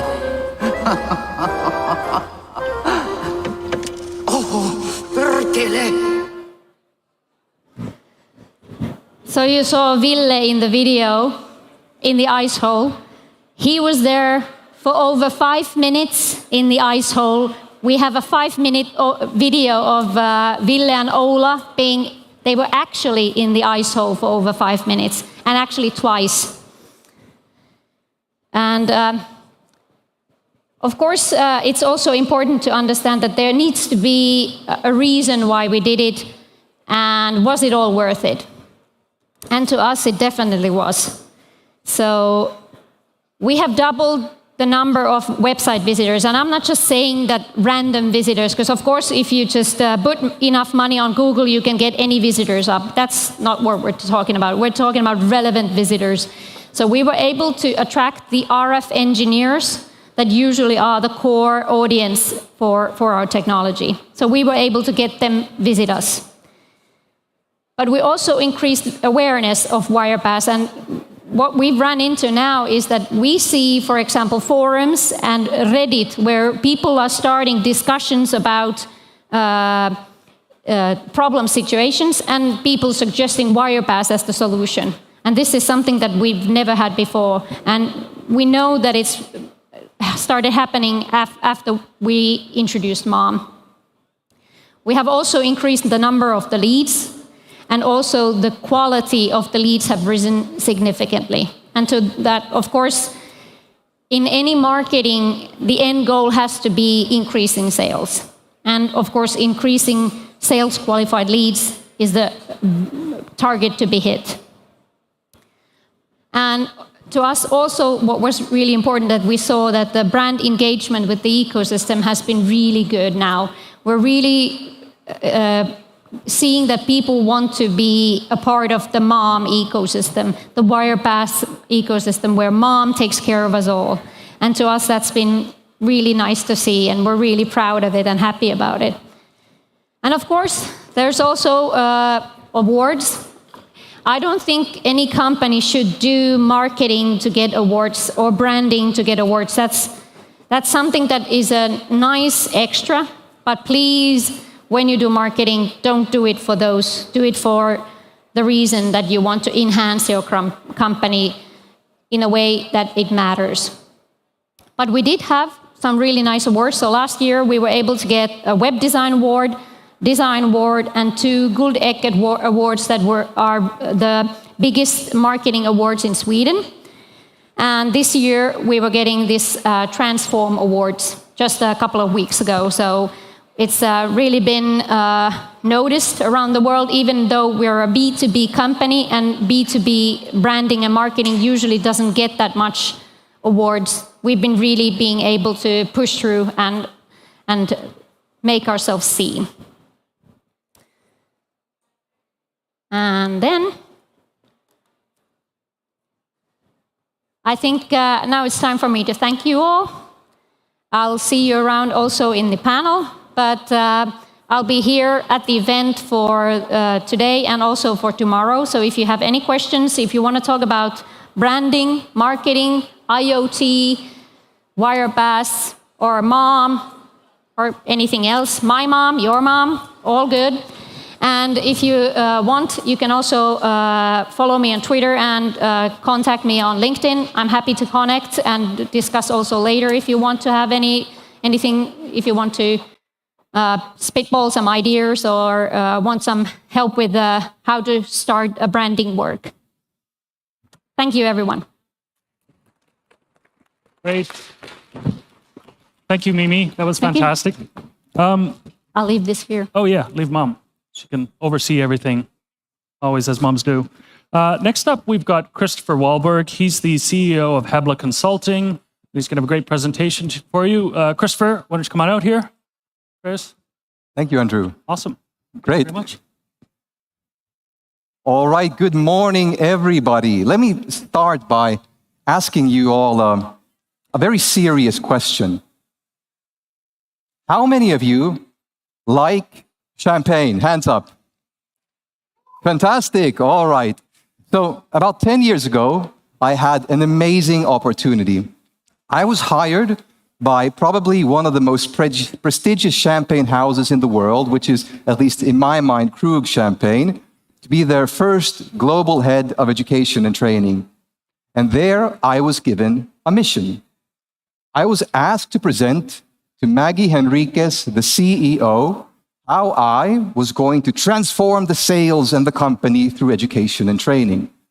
Well, I remember being extremely nervous for this presentation. And every morning, every night, I worked on it for about 2 weeks.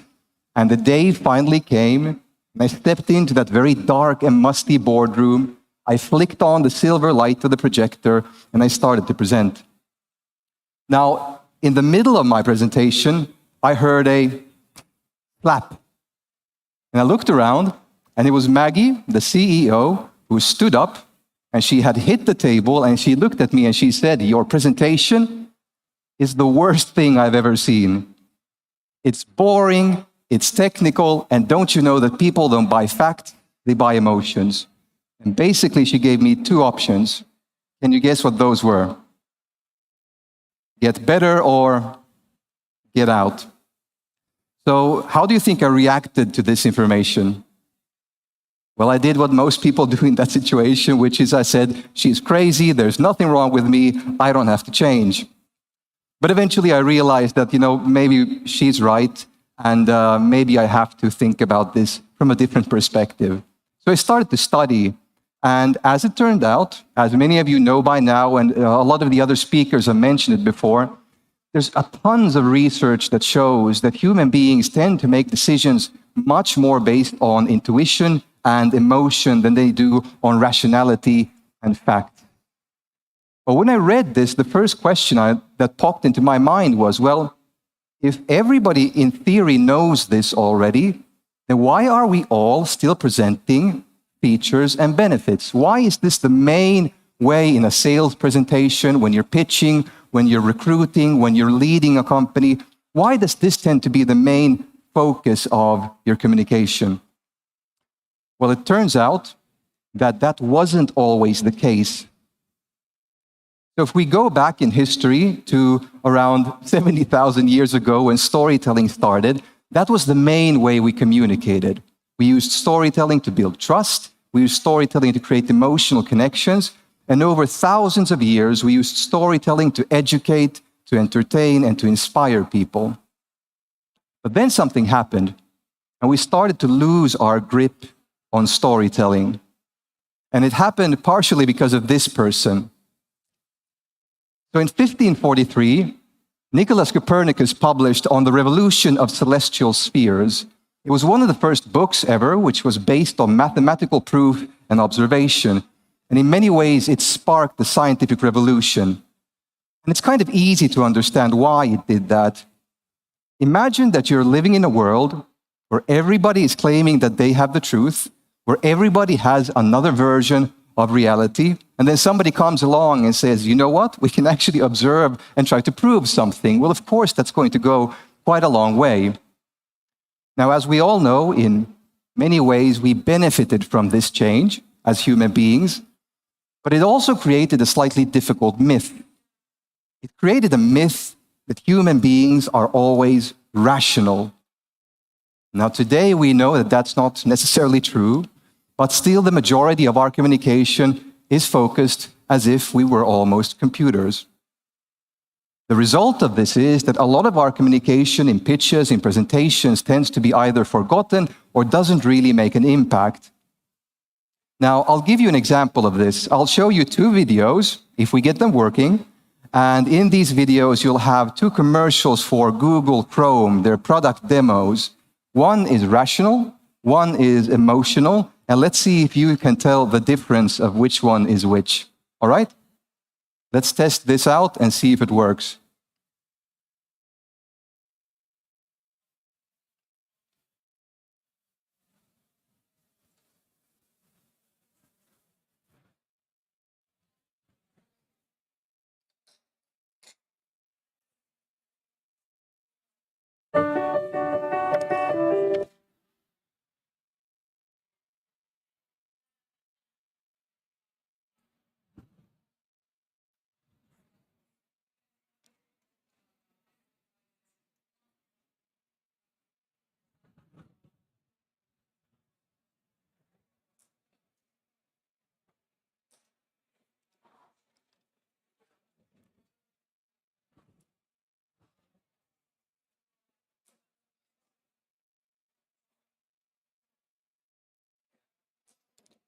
I hope you're not in a hurry.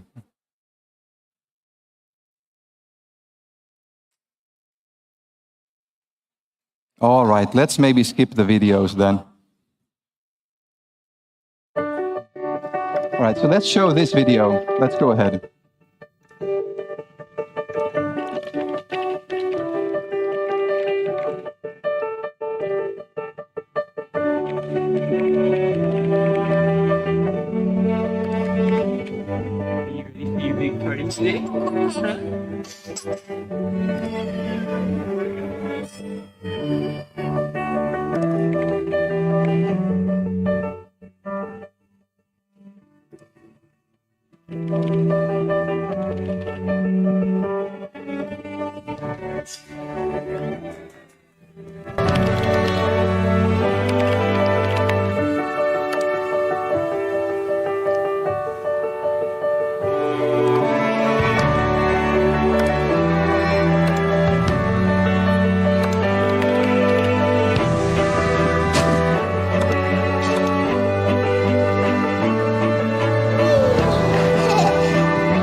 All right, great. So we didn't get to see the other one, but how many of you think this one was the emotional one? All right, so most of you, you're completely right. So the other commercial is from 3 years before this one. This one was launched in 2011, and it's just like really technical. It talks about the features, and it's very different. And the reaction was completely worlds apart. So from the second video, the emotional one, it was one of the most successful ad campaigns and product demos in Google's history, and also one from just in general advertisement success as well. Now, storytelling can have an amazing impact when you use it in this format, structuring it maybe a product demo or a pitch as well. And just to give you a sense of how much value you could create by using storytelling, let's go back to 2009 and to another example, all right? So in 2009, you had two journalists who were sitting in an office in New York, and they had a problem. They both felt that storytelling is a great way to reveal value, but they weren't really sure how to prove it. There wasn't really any research around it. So they decided to create their own research. So what they did was they went around New York and they bought from thrift stores and flea markets these wonderful trash items. So basically 100 worthless items like broken toys, empty mayonnaise jars, empty envelopes and so forth. And they placed these items on eBay for sale. However, with each item, they had an author write a story. So the question to you is, how much value do you think was increased with the stories? So in total, they paid about $250 for all these items. How much value do you think they were able to add by adding the stories in percentage? How many of you think it's more than 100%? More than 500%? More than 1,000%? More than 2,000%? 3,000%? Okay, it was 2,700%.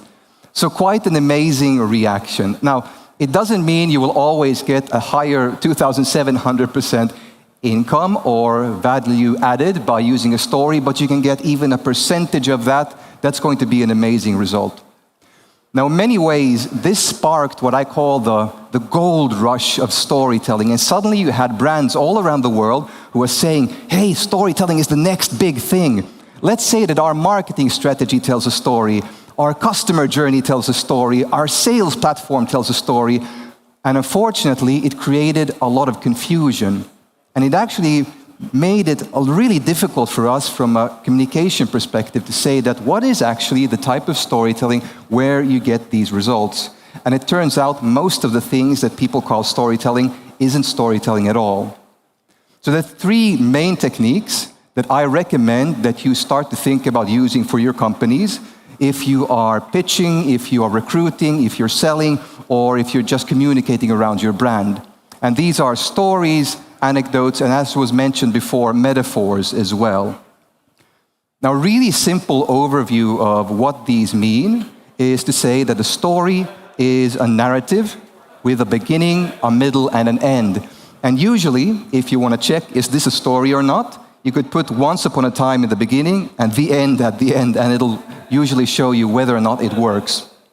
An anecdote is a historical fact or detail. Usually they're fun, interesting things that draw people in. Like, for instance, saying, in 2009, to a journalist, made this experiment. Did you know that it proved that you can increase value by 2,700%? And a metaphor, as was mentioned, was a comparison. It's something you can use to make something very technological, simplified, by relating it to something people know. Like saying, for instance, that having an impactful story is like walking around with a pet giraffe when everybody else is walking around with a golden retriever. It makes you stand out. Now, out of all of these, storytelling is the one where you get the most emotional impact, and it's the one that takes the most work to, I don't know, at least find. But if you work as a founder or as a startup, I really recommend working on a founding story, your own personal story that you can share when you're pitching or recruiting. And to help you structure a story, I've made a very simple acronym that I always recommend that people start with, and it's called HOPE. Let's see if you can think or imagine what the letters stand for. So every good story needs to start with an H. Does anybody guess what that is? You can shout out if you have an idea. Hey. Hero, perfect. All right. And do we like heroes who just sit on their ass and watch Netflix, or do we want them to have an O, which is a opponent? Yeah, that comes a bit later, but we want them to reach for something. We want them to have an objective. Thank you. And do we like it when our heroes get the objective immediately, or does there need to be some peace, some perseverance and some problems along the way. And when you solve those problems, you reach, of course, a satisfying E for ending. All right, so very simple. So hero, objective, problem, and ending. There's nothing revolutionary about this, but it's a very good framework to keep in mind when you start working on storytelling. The main thing I want you to think about is who is going to be the hero character. The mistake that 90% of the companies I work with make is they put the brand as the hero. And that doesn't work. The whole point of storytelling is that we have an emotional reaction to it. Now, unfortunately, human beings, we cannot relate to something as abstract as a brand, but we can relate to another human being. So try to build your stories around people, yourself, the people you work with, your clients, and start from there. You'll have a much, much better result as well. Now, if you get really excited about storytelling, there's other things you can do as well. So what I recommend that you start to think about is once you've developed your founder story, is to think about how do you adapt it to different situations, different personalities, talking on stage, in smaller groups. There's slightly different techniques you can use. You have different story structures. If you want to go into more advanced versions, you can start using anecdotes and metaphors and mixing them in. And what's really important is to think about how to make an emotional impact as well. So how do you make your objective more important? How do you make the problems more unfair and difficult? How do you make the human characters more relatable? And finally, how do you use things like visualization techniques to make the images pop in the listener's mind? And perhaps the most important one, which I want you to take away from here, is how do you turn it into a conversation? So imagine you're pitching to a one-on-one situation. You don't want to go on a 3-minute monologue telling your own personal story. Nobody wants to hear that. You ask questions, you draw them in, you turn it into a conversation. And that's probably the best advice I can give you. Now, we're wrapping things up, but if you want to learn more, at 3 o'clock today, I'm running a workshop on how to work on your founder's story or your product story. And we'll show you a little bit on how you can take the next step in these things as well. Thank you so much. That was awesome. Thank you, Chris. My pleasure. Fantastic. So next we're going to have a panel. So Chris, if you'd like to stay, you can stay. Yeah. I'm going to bring back Mimi and Henrik onto the stage here, and we're going to introduce someone new. Jussi Mäkinen, who's the Chief Brand Officer from Varjo, is going to be joining us as well. Hey, Jussi, how are you? Yeah, good. And we're just, I guess, arranging some chairs here. All right. Take from the end.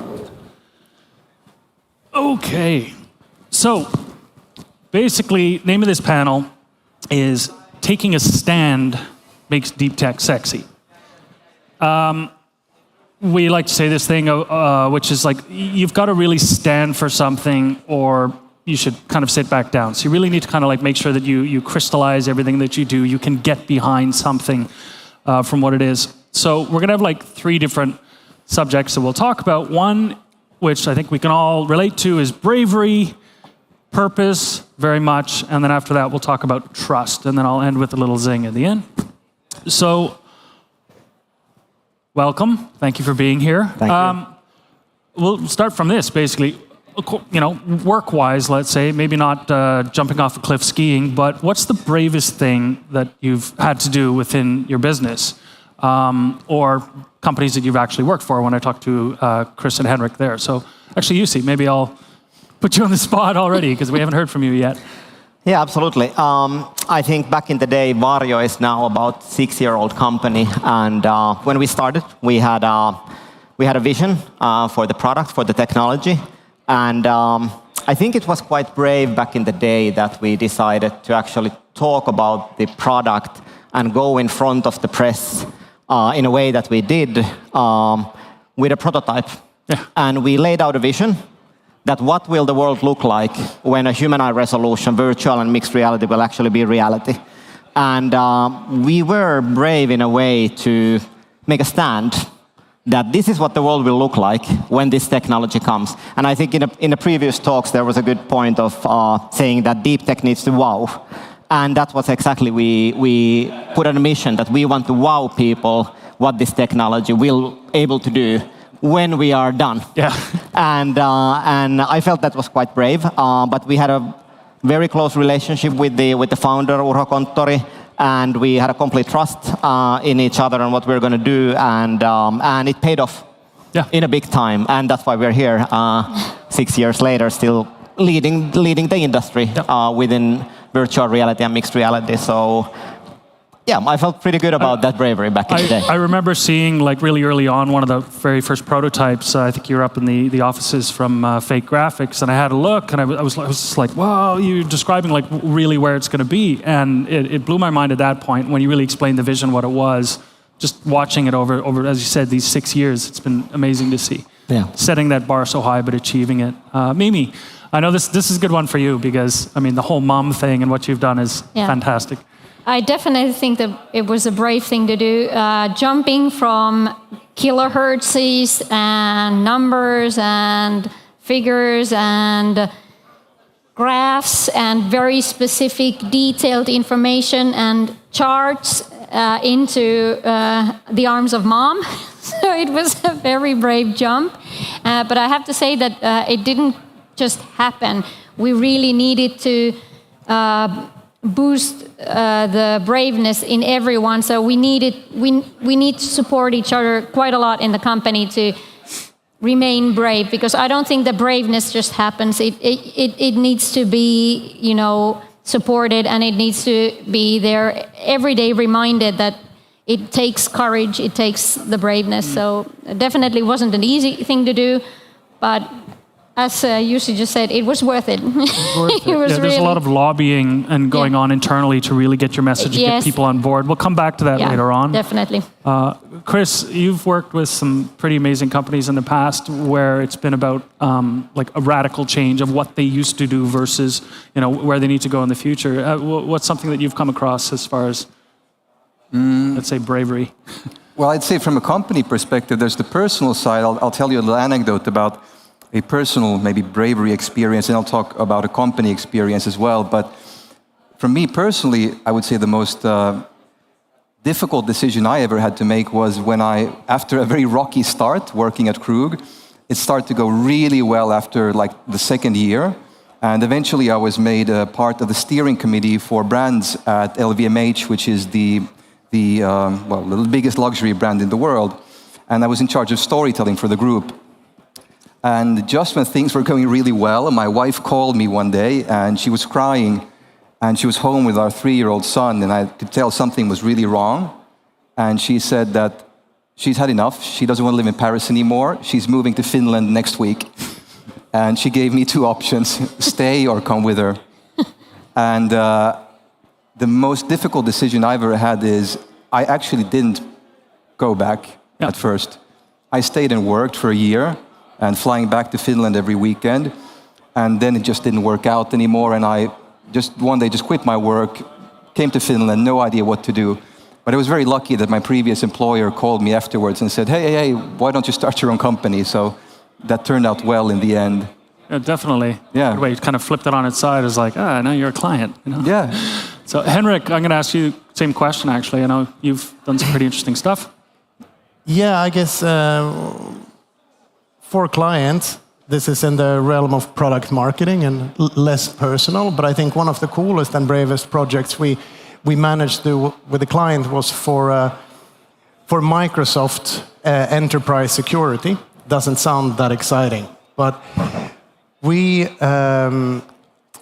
managed to, in collaboration with a great client, convince the whole team that actually using virtual reality, building an escape room in virtual reality to tell very dry facts about what enterprise security is was brave, not maybe so much from us as from the client to go for it.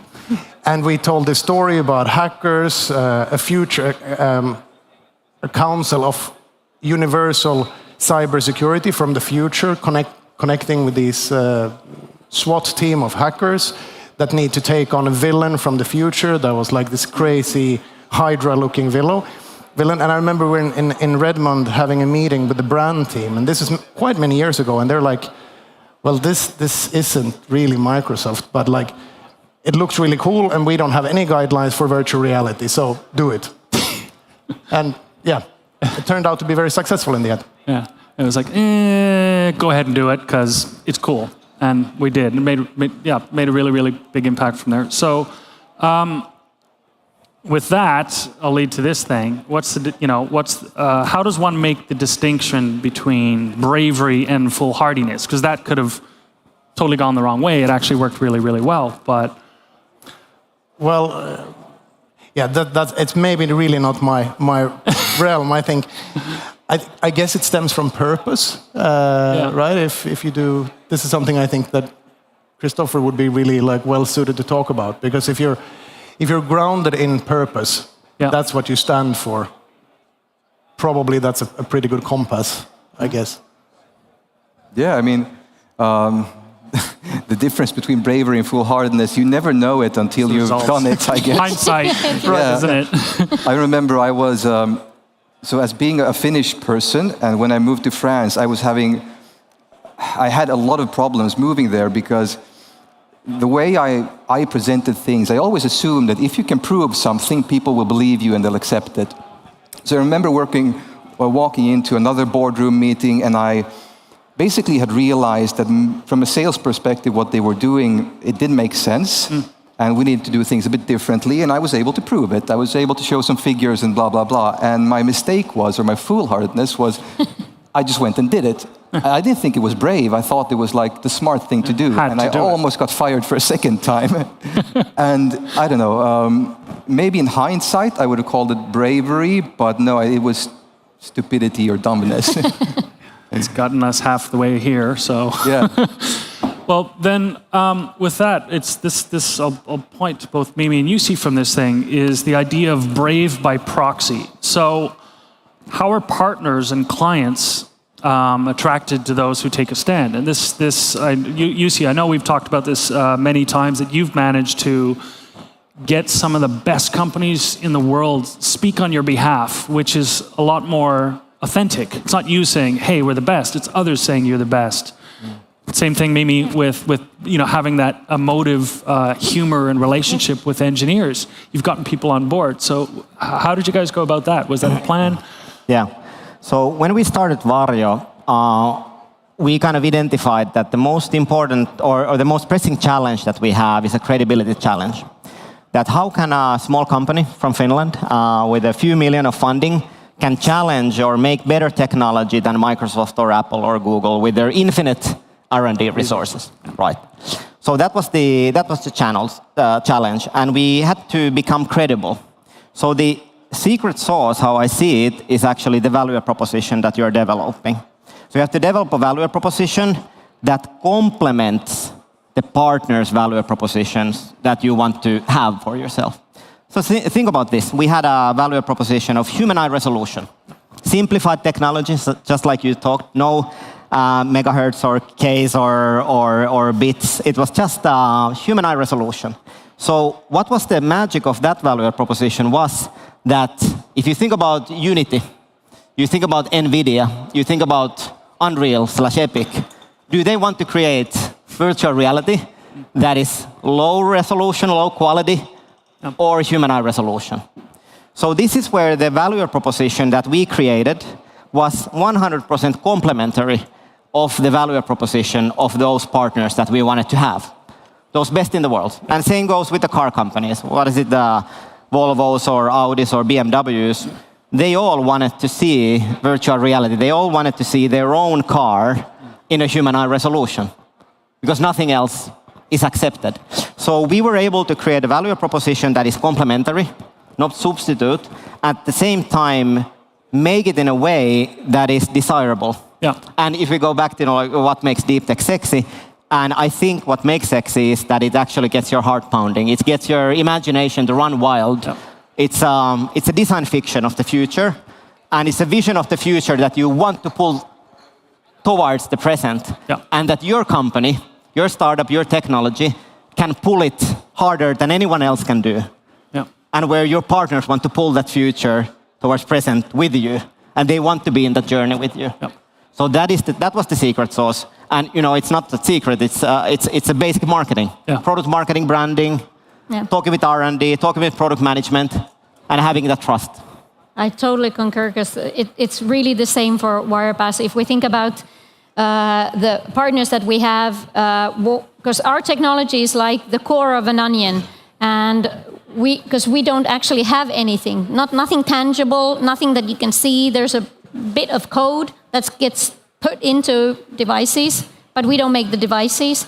So what we had to do is have a value proposition that what they put from us to their devices and to their solutions and their systems and in their system integration work to the end customer, it has to complement what they're doing. And it has to make everything happen that they need to happen. So we need to complement what they're doing. And so I totally understand what you're saying, because to me it's like obvious, and that's something that we really wanted to talk to our ecosystem and new partners and customers, that we complement you. We give you what makes your vision truth.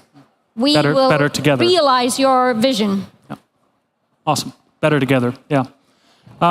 So, I mean, that's like stories about bravery and really, trying to just take a stand as far as that goes. But then one of the key things, obviously, is your purpose. It can be about your product purpose, but your company purpose. What really drives you, drives the people, having that vision.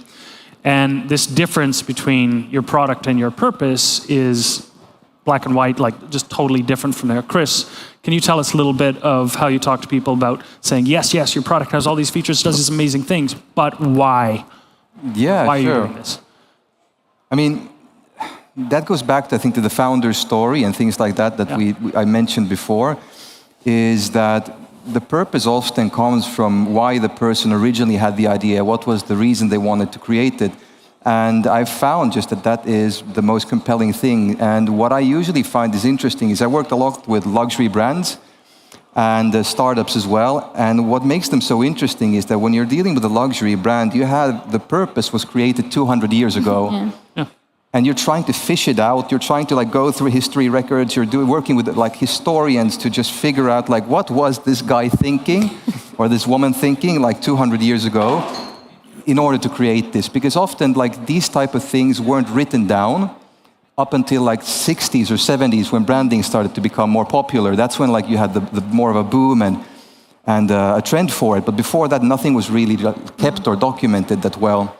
So you sort of have to play around. But what I love about working with startups is that you have the founder on the other side of the table. Yep. And you can ask them, so tell me about yourself. What was the reason behind this? Why did you start? What was the background? And then you can sort of coach it out and find a really good coherent purpose that most people can enjoy and get behind as well. And many times I feel that the difficulty is exactly that creating that vision of the future in a way, because it is the truth grounded in science, in technology, but in many times you need to imagine the future and you need to create a vision of that future that everybody believes in, that it's a believable and desirable piece of future that everybody wants to kind of grab onto.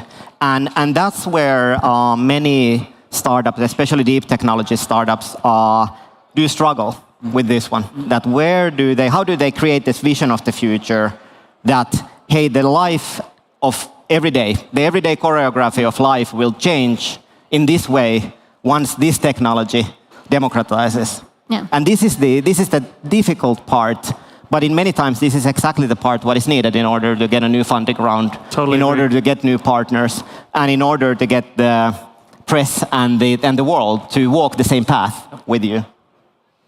Definitely making it tangible so that it's understandable and making it to an understandable level. So I think that's the core. We approach it in a different ways, but bringing that purpose and bringing that vision in a way that people can understand it, so that they can really jump on board. I think that's the point. Yep. And also, people don't jump on board if there's no purpose. Yeah. It's also a fact that if if you're doing it for IPO or you're doing it for this, something that's... Money. It's not something that people get behind, because why would I make you rich? Yeah, exactly. That's not a reason for anyone to do anything. It has to be something that gives people meaning and gives them something to look forward, that this is going to happen in the future and this is going to be so cool. Yeah, it's that segues to this of, you have either technology for technology's sake, and that's like, it's amazing, cool technology, but what is it for? What benefits will it give? What is your vision of how this will improve the world in the future? What's the world that you see? Otherwise, it's just tech for tech's sake. It's probably at that point too early, right? If you haven't really, worked back from there. And then it's, is it for money? That you can't just, your goal is like, well, I'm going to do this and we're going to get rich. That, as you said, you cannot get people behind you on this thing and joining in. So what is it really about? And I think you guys have defined it quite well. I've just seen I've seen a lot of decks from startups, deep technology startups, and they have roadmaps, great roadmaps with how the technology goes forward. But many times that's the missing piece. Is the purpose, or the purpose is said in a one sentence, one line. But what is the envisioning? What is the vision? How does it kind of bring alive that? How does the world look like when this technology comes? And there's a big mission. There's a big mission for creative agencies, for people working in marketing, leading the marketing, and people who jump to an early stage startup doing marketing. And it's a skill, and it's something that we need to all do better. And we talked about this earlier when we had a discussion also, that if the future vision that we present as a company is the end result of a process that is within whoever are the stakeholders, founders, people that work for the purpose, maybe it's at least 50% of the value to go through the process of defining the future vision together. And then we can storytell around it. But then we all get to believe about this, and it really clarifies purpose. So with that,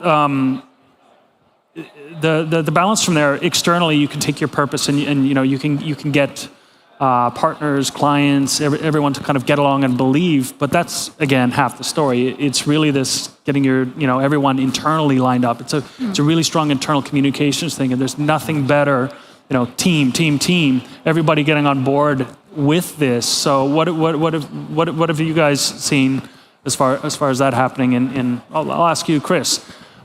Getting that really, really old founder's story from 100 years ago, 150 years ago, and bringing it, modernizing it, it's still based on truth. But did that change the behavior in the company? Yeah, definitely. I mean, I was working with a brand that had dropped 30% in sales, a champagne house, because they raised their prices without any real reason for it, and they almost went bankrupt.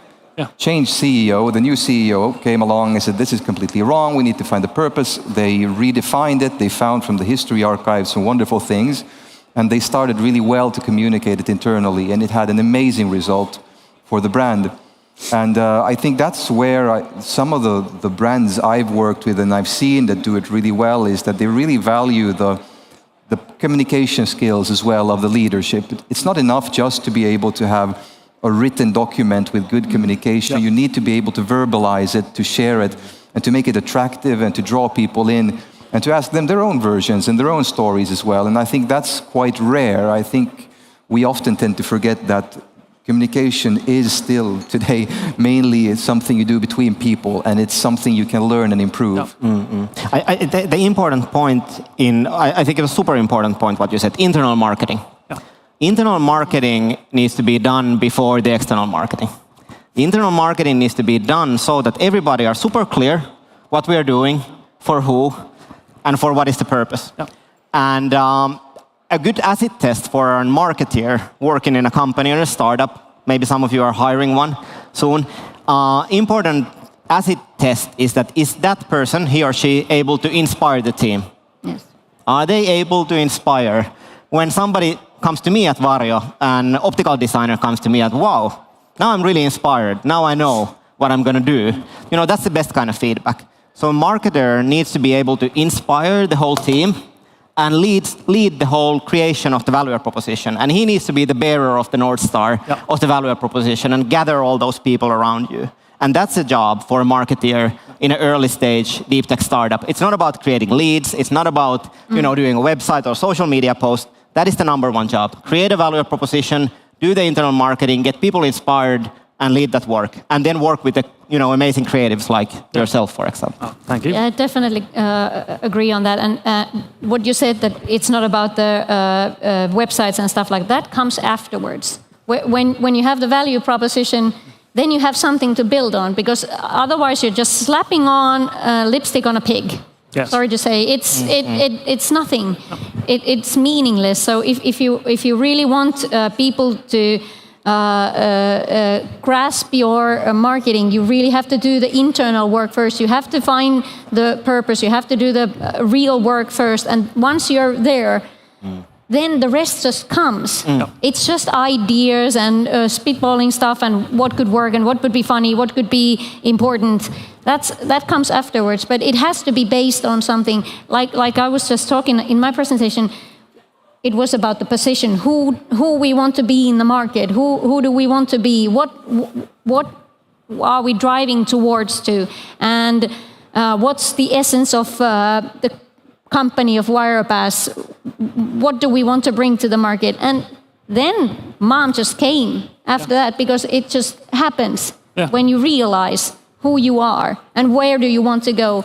That comes from purpose, but it's definitely internal work first. And it's not just inspiring, it's also educating, it's also discussing, and it's also arguing quite a lot. It's the best focus group you can get at the start. Yes. Yeah, absolutely. I think you said it really well. It's challenging, and many times this intersection between product management, R&D, marketing, this is the triangle where the magic happens. And a really good marketing actually challenges product management to do better. They are not just workers like, hey, here's a product, go and do it. No, it's a constant challenge. It's an argumentation. It's a back and forth. And in the end of the day, when this triangle between R&D, product management, marketing, and design happens, magic comes out from that one. But you need to be able to skillfully lead that. And you lead that with the value proposition. And you do that with an internal kind of challenging discussion, inspiration. And then after that, just like you said, then you go out. And then it just comes. It feels more natural than ever. Of course, this is human eye resolution. Or, of course, this is... Bille's mom. Bille's mom. Exactly. Of course, it's mom. Yeah. That's fascinating. Is there like... it's when we were talking, Henrik was speaking earlier, he was talking about removing complexity, right? The simpler your message, so the simpler your value prop is, the simpler your purpose is, the cleaner and clearer it actually is. So I always use this like chef metaphor of a soup. A really great soup has the least amount of ingredients. It's complex, but it's nuanced. It's fantastic. So, Henrik, the challenge of removing, hey, we need to tell this and this and this and this is like, nope. Simplify. How difficult of a process is that, would you say? It takes weeks, sometimes months to get there.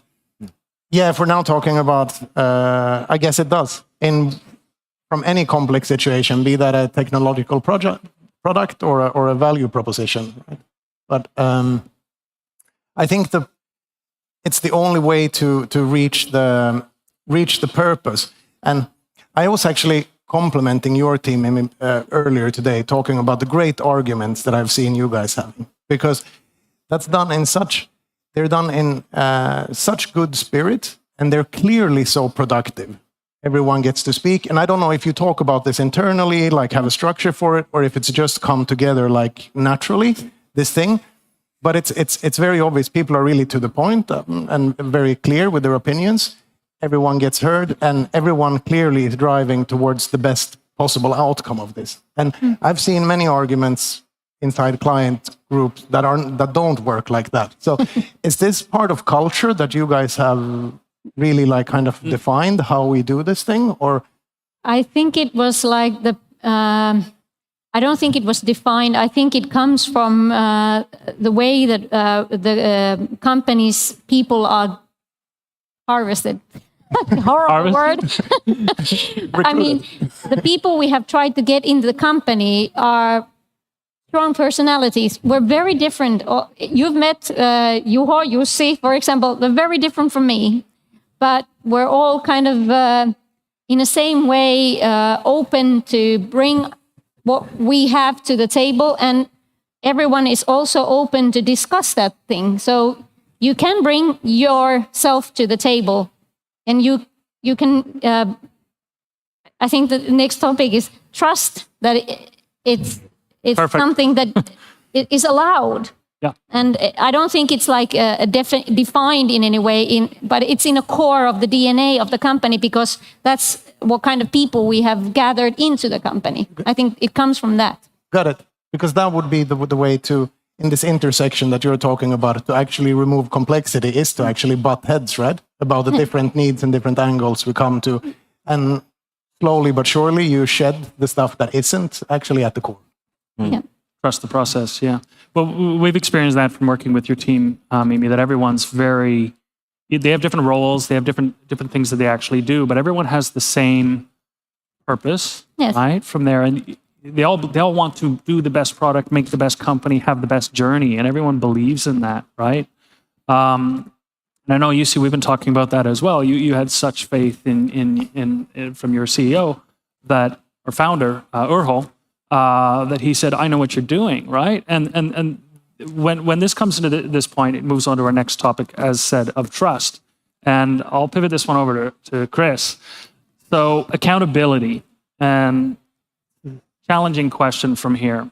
How does it show in your storytelling? And is it credible to admit what has gone wrong as a way to build trust, like you would in just an interpersonal relationship? It's very different when you have a lot of shareholders and a lot of people to answer. But does it actually help to go, hey, we kind of screwed this thing up here or whatever, but this is how we're moving forward? Do you get a sense of trust and accountability? I mean, definitely. At least my opinion is that you should be extremely honest about mistakes you've made. And that is probably like I said maybe before, but one of the biggest mistakes is, all right, so most bigger brands, they refer to themselves in first person as the brand. They don't talk about a person, they talk about the brand, which makes it difficult to relate to it already. Then the second problem they have is they don't usually admit any fault. So they say, we've always been perfect, we've made great, we're the leaders, we're the visionaries, we've never made any mistake. And that kind of works maybe if you're a big brand because you have other tools to draw people in. But I think when you are, as a startup, you have to build it on a much more personal level, the trust between an investor, between somebody you're recruiting, a co-founder or somebody else. And if you go in like a cowboy, like saying that I've never done a mistake, like I've been perfect, like it doesn't give a very credible, we don't expect that from humans. We expect people to be admitting their faults. Yep. So I think that is an extremely important element of building trust is to admit your faults. It is tough one to do, difficult for everyone, but I think it really builds character and builds that inner, internally, especially what goes on. Yeah, I think I totally agree. I think especially in a fast-moving startup or scale-up, the most important thing is speed, that you move fast. So when you do a mistake, move on, move forward. Just like, okay, happen like this, But the important thing is not to let, small mistakes or anything to hamper the speed of execution that you're able to do. And to me, the trust equals speed. Yeah. And if you don't get speed in what you're doing, getting your technology out, getting your vision out, your product, your brand, you're dead. Yeah. Somebody else will do it better and faster than you. So the challenging part and the cool part is that you need to all the time do things better and faster than companies that are way bigger than you are. And cheaper. But yeah, exactly. But you need to have, in order to move with that speed of light, you need to have complete trust. So the whole system of a startup or a scale-up or whoever you're hiring, building a team together, put the team together that there's complete trust, because without that trust, you don't have the speed. And without the speed, you won't make it. There you go. So take a stand and trust. Trust the system, trust the team, trust everything that you've done, and get everyone definitely to trust you back. Well, then this kind of circles back around to, I know you mentioned future vision, right? And lots of discussions on future vision, a lot of times by looking at the past in order, past behavior dictates future vision.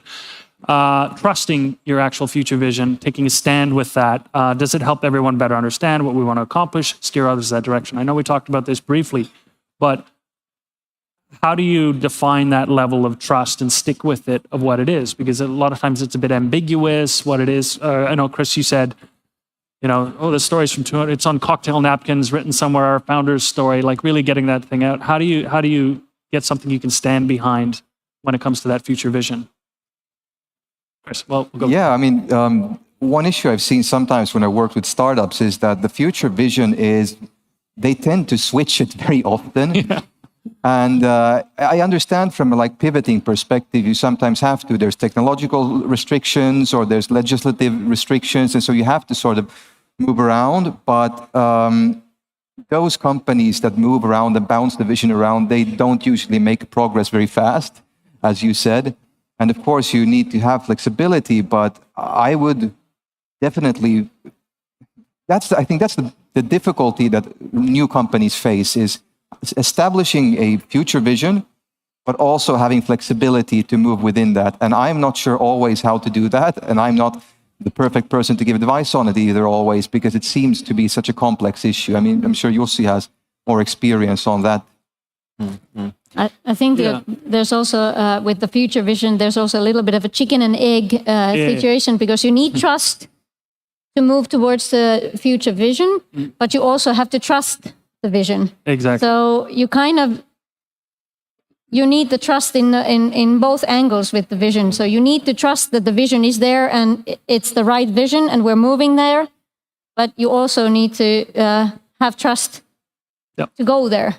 There's this, I know we've discussed it before, just privately from there, of your vision is your destination, right? But how you get there, you may have to change, let's say it's a train going to Turku, but you may have to change tracks. The destination's the same, but how you're going to achieve it, things change, supply chains, talent, whatever. You sometimes have to change tracks, is what it is. But if the vision remains the same, you will inevitably, with enough time, you will inevitably achieve your destination. So how do you trust that when it's slightly incomplete from there? It's really creating complementary tracks of business, I guess, versus a pivot. I don't know where my question is there. That's more of a statement. I think you'd answered that already. So one final question. If you could give younger self some advice, business-wise, let's say, maybe it could be personal, maybe you want to throw that in there, on what the future holds. What is it in what you do or who you are as a person, your purpose as well? What would you take a stand for? What would you earlier say, this is it, I'm going to get behind this thing? I'll start with Henrik, actually, on the other side there. We'll make it through. Well, unsurprisingly, maybe, considering what I've been talking about here, it's like, keep it simple, stupid. That's what I would like to remember. It's like, just get to the core of stuff. Keep it as simple as possible. You don't need anything else to impress. You don't need bells and whistles. You need simple, good core. Yeah, get the basics right, fundamentals. Everything will follow. Yeah, Chris. Yeah, maybe just like a practical thing from the last few years, I would have predicted COVID. I mean, honestly, in my line of work, I was the biggest proponent of anything online, like activities like training or education or pitches or whatever. I always said they don't work, or I didn't believe in them, especially from a luxury perspective with my clients. And then suddenly the world changed and like everything had to be done online. And if I would have predicted that, I think I would have had a quicker turnover to work online as I do now. But yeah, maybe that's an example of something from a recent history that I would have liked to predict. Yeah, pivot faster. Well, this is the first time we've met in person. We've only seen each other online, so everything's much better in person. Yeah. I'll say. Mimi?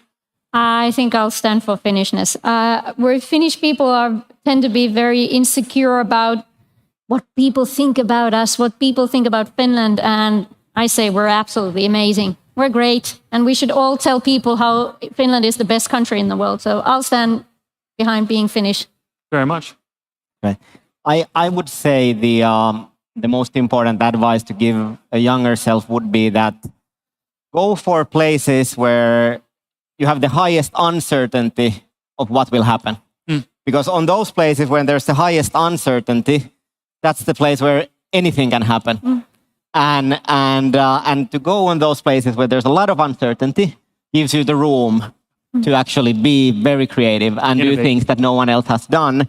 And to get into those places with people who are inspirational, who are great, who you like to spend time with, and you just, get excited to be with those people, and you want to surround yourself with those people. So that's the place I think we should all be. You've only got one life to live, so surround it like that. Well said. That's it for our panel. I want to thank everyone for joining in this great conversation. So give a round of applause for our guests for today on how to make deep tech sexy.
Go ahead. Next up, we've got Elena Santisabel. She will be joining us. Come on up here. There we go. Welcome on stage. Let's give a round of applause for Elena. Hi. Thank you. It's a real pleasure to be here, introducing some of the innovators that are creating our future. Creating change that will shape our future. And today we'll be welcoming 3 deep tech startups. We'll be pitching in 2 different sessions. First, let's welcome on stage STEMsite with Laura Koivusalo. Welcome, Laura.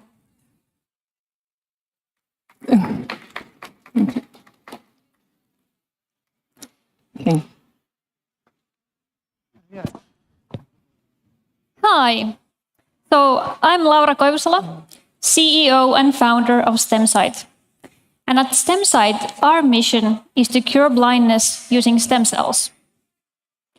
There are almost 13 million people around the world suffering from corneal blindness. And currently, their only option is to get a corneal donor tissue from a dead donor. But as it stands, there are only 1 in every 70 patients can get a corneal transplant. And we have a solution to this overwhelming shortage of corneal donor tissue, and that's induced pluripotent stem cells. Now, induced pluripotent stem cells are cells that can be reprogrammed from skin or blood cells from a healthy donor. And we can make unlimited copies of these cells and guide them to make the cell types that we want. Well, the cornea is actually composed of 3 different cell layers. And we are first focusing on this very topmost surface, the epithelium. And as we blink our eyes, the epithelium is constantly renewing itself because there are dedicated cells called limbal stem cells here on the edge of the cornea. But if these limbal stem cells are lost, for example, due to burns or chemical injuries, this results in a condition called limbal stem cell deficiency. And the surrounding blood vessels and conjunctival tissues start to grow over the cornea. And it's a very painful and severe form of blindness that even cornea transplants can't treat. Limbal stem cell deficiency is a rare disease with only about 35,000 patients in Europe and the US. But it affects young and working age people with the average age of treated patients only 34 years. And that is why the UK-based expert Cell and Gene Therapy Catapult estimated that the value of cure for limbal stem cell deficiency could be as high as €250,000 in EU and over double that in the United States. Now, this would account to a serviceable market of €12.5 billion. Currently, the only available treatment for limbal stem cell deficiency requires harvesting cells from the patient's own healthy eye and using those to treat the affected eye. But that risks losing sight in the one remaining eye, and it's not an option for those who are suffering from limbal stem cell deficiency in both of their eyes. Using our patented methods, we're able to differentiate induced pluripotent stem cells into large batches of high-quality limbal stem cells. And from the very beginning, we've designed our differentiation processes so that they're easy to standardize and scale up for clinical manufacturing. The final product is actually a transparent biomaterial carrier with about 1 million of these cells. Basically, it's like a contact lens. It's easy to deliver the cells precisely to the surface of the cornea, and the corneal surgeons know how to use it. The ultimate goal is to use these off-the-shelf cell therapies for a one-time treatment for a lifelong restoration of vision. So almost all of the cornea clinicians that we've interviewed agree that there is a need for our therapy. We've done extensive in vitro and ex vivo characterization of our cells with scientific publications and data. And currently, we've done in vivo proof of concept studies in rabbits and in rats. And you can see that the untreated control eyes, compared to the untreated and carrier-only controls, our cells can suppress the formation of blood vessels and maintain a clear cornea. The eye is a very attractive target for new therapies because it's easy to access and easy to monitor for safety. And our strategy is to enter the market through a rare disease, later addressing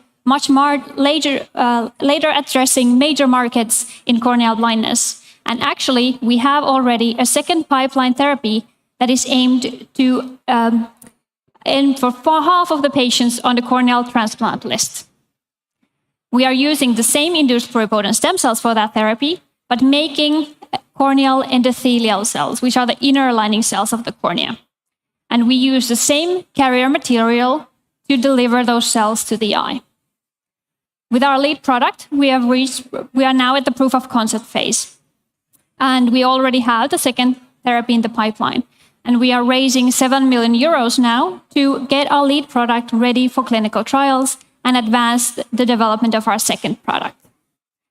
So this is our scientific founder team who worked together for years in developing stem cell-based therapies for blindness.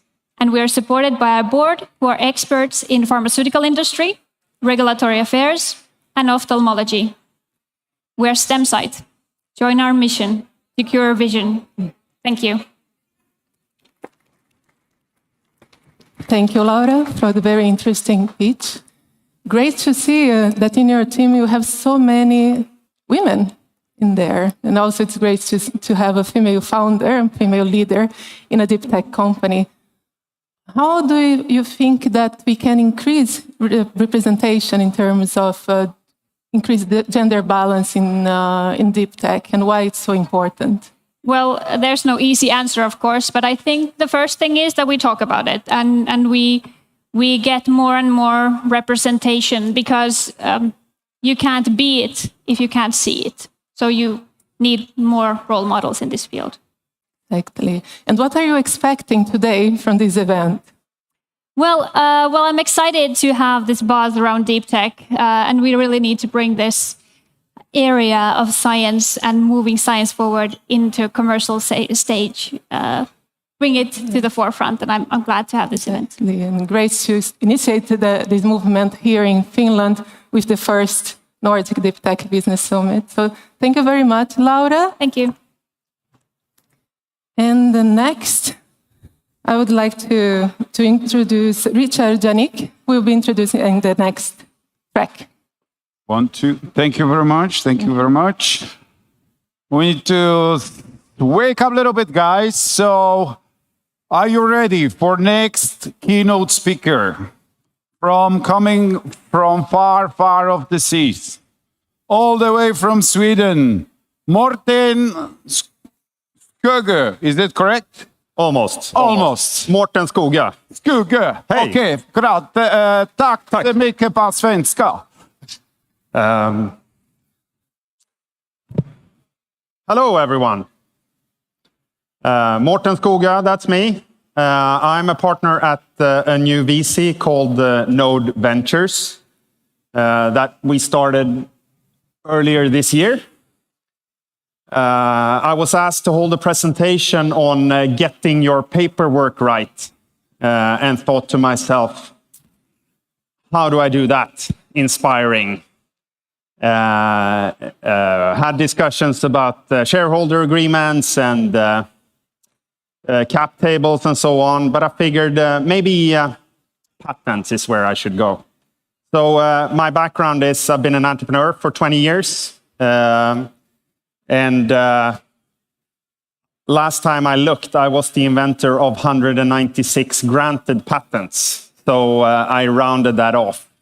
20 years and 200 patents later. A bit about myself.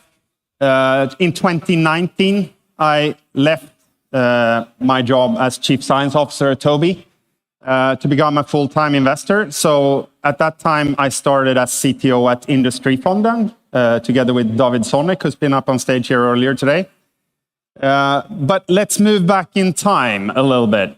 Back to 1999. I started my studies at engineering physics back in 97. 18 months into that, I realized I was still living in my parents' home. And I heard that it was possible to get the full loan part for your student loans retroactively. So end of 1998, I took out the full fall of loan for students and went skiing for 3 months. And when I got back from that, I co-founded my first company together with a fellow student and 3 other guys. So we were 5 people who co-founded a company called Gensor Technology. We had a sensor or a new technology for measuring dynamic surface tension in order to measure and control surfactant level in industrial cleaning processes. And that was, at that company, I was the CTO of the company, and that was the first time I got involved in patents. And the first time I applied for a patent. That company was eventually sold to what today is Bioline Scientific.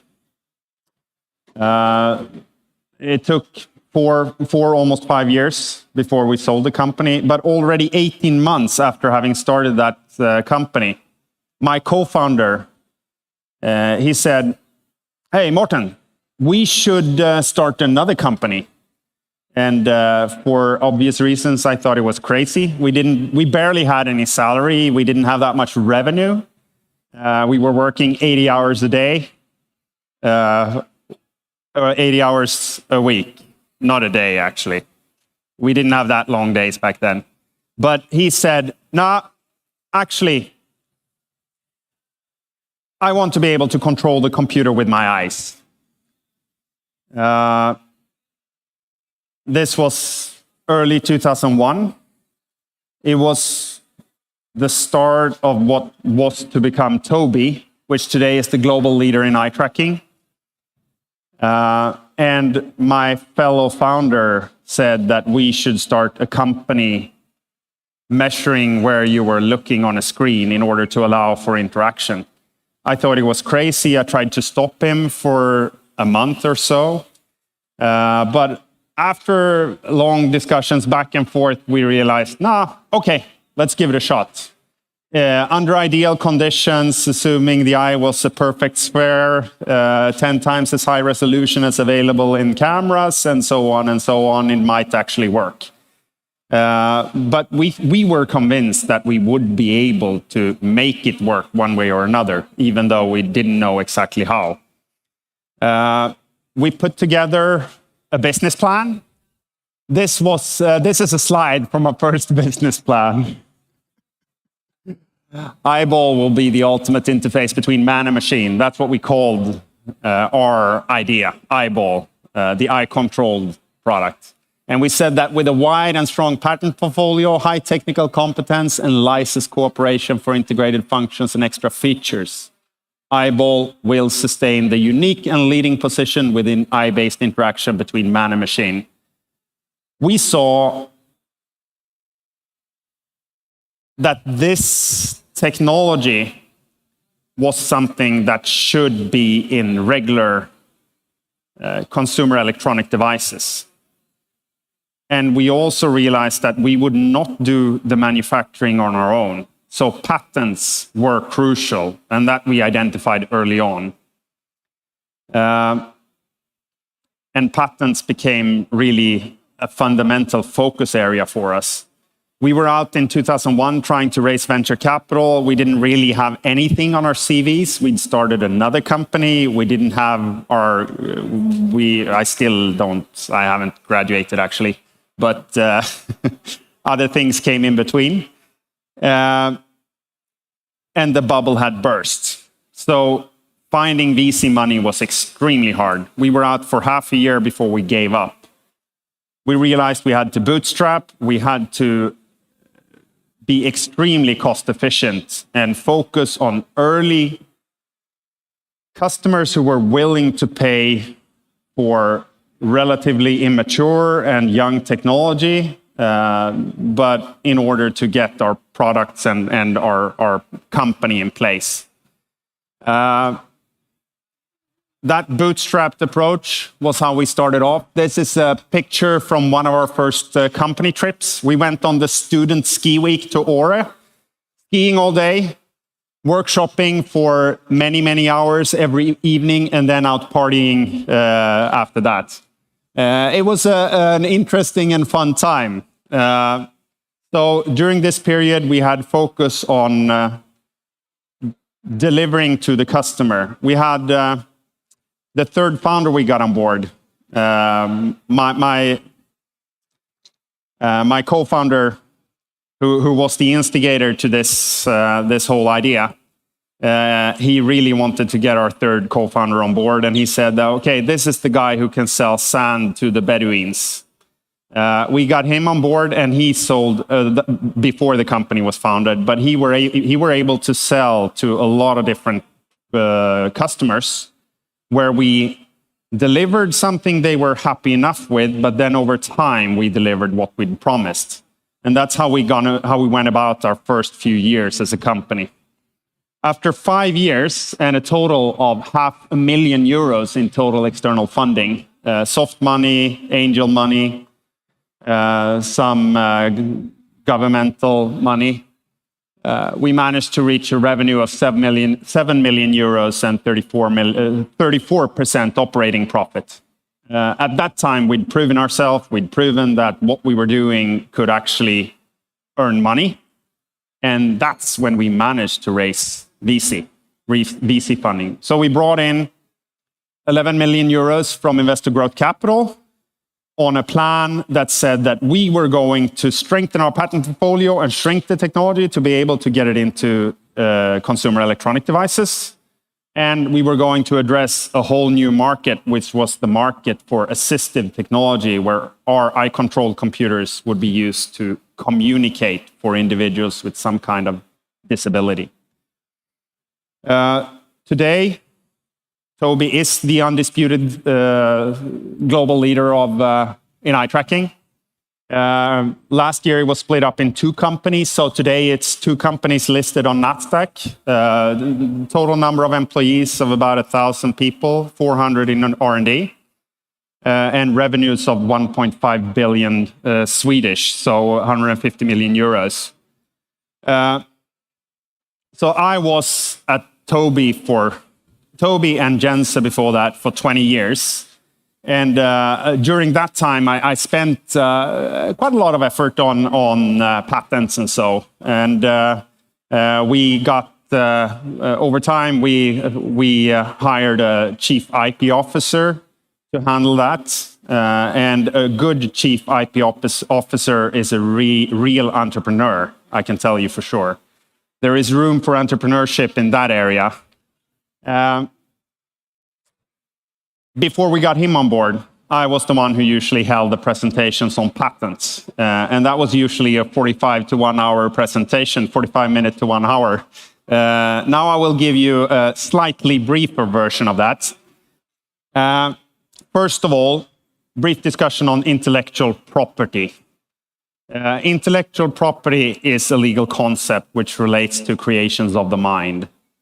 And the most commonly known IP rights are patents. So let's discuss about patents. It's an important paperwork to get right. A patent is actually not something that gives you a right to do anything, but it gives you the right to block your competitors from doing what you have patent on. A patent covers one country and it's valid for 20 years from when the initial application date. Must be new, inventive, claim patentable subject matter. We shouldn't get too much into that. I think most of you probably know a little bit about patents. The concept anyhow is it gives the owner exclusivity to exercise or to block others from using the technology. But in return, society gets information about the invention. So it's a way of, because your patent is published. So it's a very good, looking at others' patents is a good way of seeing where a technology is and to be able to step further and sort of continue development from. When it comes to patent filings, I think a few questions are very important to ask. Of course, how will you sell your product and where will it be manufactured? In what countries will you sell and manufacture your products? Where are your competitors active?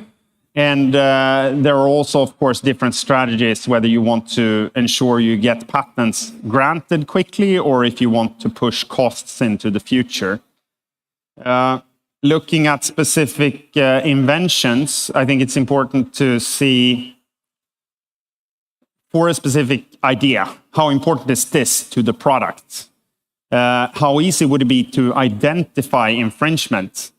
One aspect, one potential route is, of course, to keep a trade secret instead of applying for a patent, because the drawback of a patent is that you tell everyone else what you're doing. If you don't tell them, they perhaps won't be able to figure it out.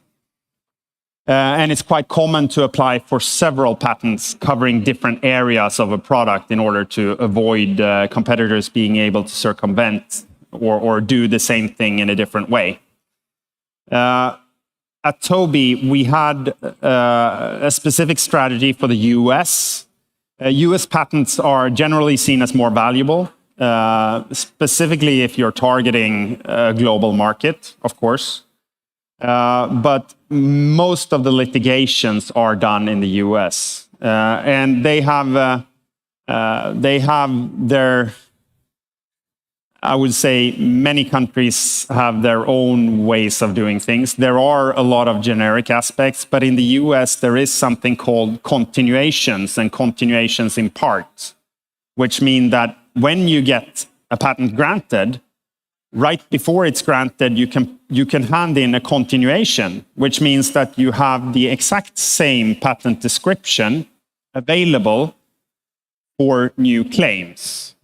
And you can also add, you can do a continuation in part, where you have that description, but add new descriptions. And that's a way of avoiding tripping on your own prior art once you apply for new patents. At Tobii, we have about 1,000 different applications and grants at this point in time. And it's very easy to sort of end up having caused problem for an application now by something you handed in 10 years ago or 5 years ago. And it's hard to keep track of that. So this approach ensures you survive and sort of have a good approach in the US. I'm running out of time here, but a short note also on freedom to operate. It's important to know the patent landscape. When you want to develop a new product, you usually want to do a freedom to operate before you develop the product in order to see if any competitors have patents that block your products. If you find problems there, you could, of course, try to license the patent or redesign the product, or in worst case, discard it. We actually found a patent blocking one of our products when we did this. But at that point, we actually managed to find, what we did then was to try to find prior art describing this before they had applied for their patent. So it's also possible to challenge someone else's patent. We didn't challenge the patent, but we made sure the patent owner knew that they shouldn't go after us, because then we would invalidate their patent. And avoid written judgments on patents of others. Specifically in the US, there is a concept called willful infringement. If you're in a patent litigation, someone claims you're trespassing on their patents, you're infringing, and there somehow can be proven that you were aware of their patent and actually willfully infringed, then you can get a 3 times higher fine compared to having infringed without knowing about it. There's also the aspect of anything you have written can be rediscovered in a litigation, and you may end up having to testify in court, and that's not a fun experience. So that's brief about patents. Node Ventures, I know I'm over time. I just need half a minute more. So we're a new player in town. Node, we started earlier this year. We're raising our first fund right now.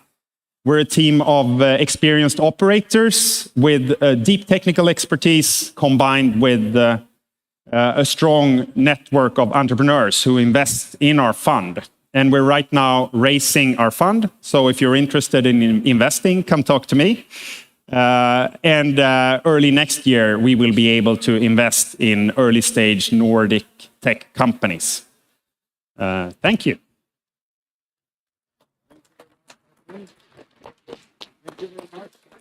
And now I'd like to welcome on stage Pontus Strauman, Linda Norgard, and Ilmars Osmanis.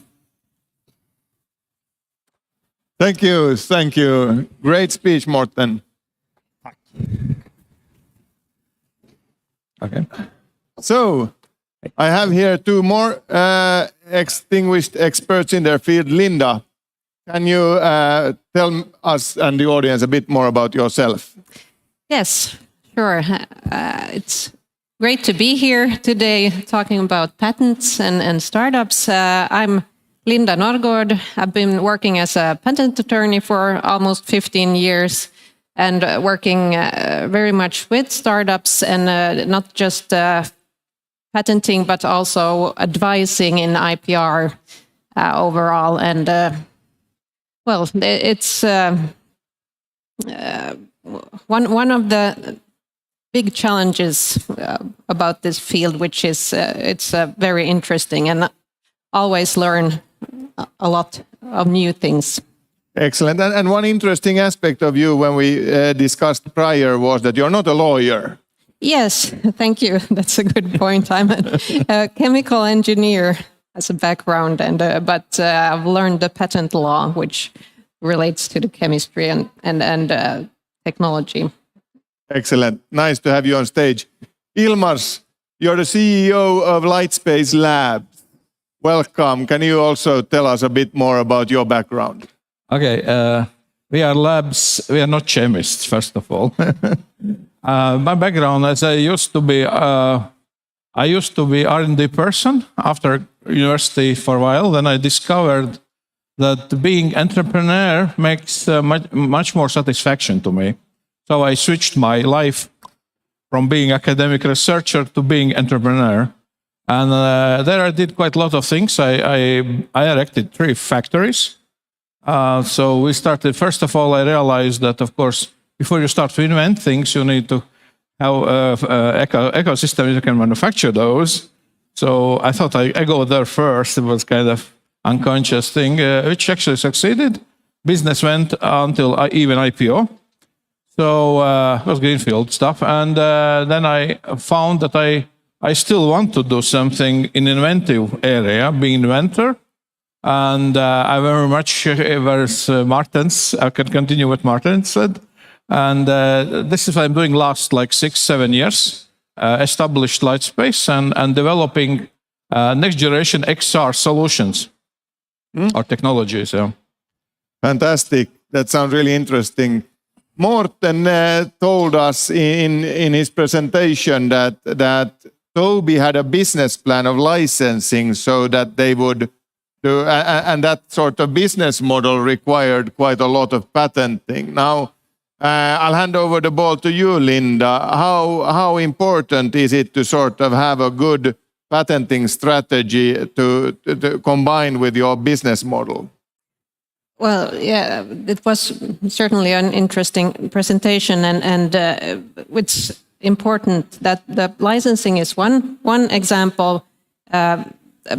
When making the decision to patent or not to patent, you of course need to have some kind of plan what you're going to do with the patents for your business. Otherwise, patent it's not valuable. It's just a piece of paper if it's not connected to the business. Licensing is a perfect example, but there are other alternatives as well. As thinking about the exit plan, selling the patent portfolio as such, and when you might think about alternative, not patenting, keeping the invention as a trade secret, but then you don't have it defined in the same way as the registered right through a patent. Yeah. Did you, Morten, already in Tobii, did you sort of prior to deciding to do licensing already have like a plan of inventions, or I mean, what's the chicken and what's the egg there? And did you notice that you were able to innovate and getting new patents, and that drove you towards a licensing business model, or was it the other way around? I don't think we.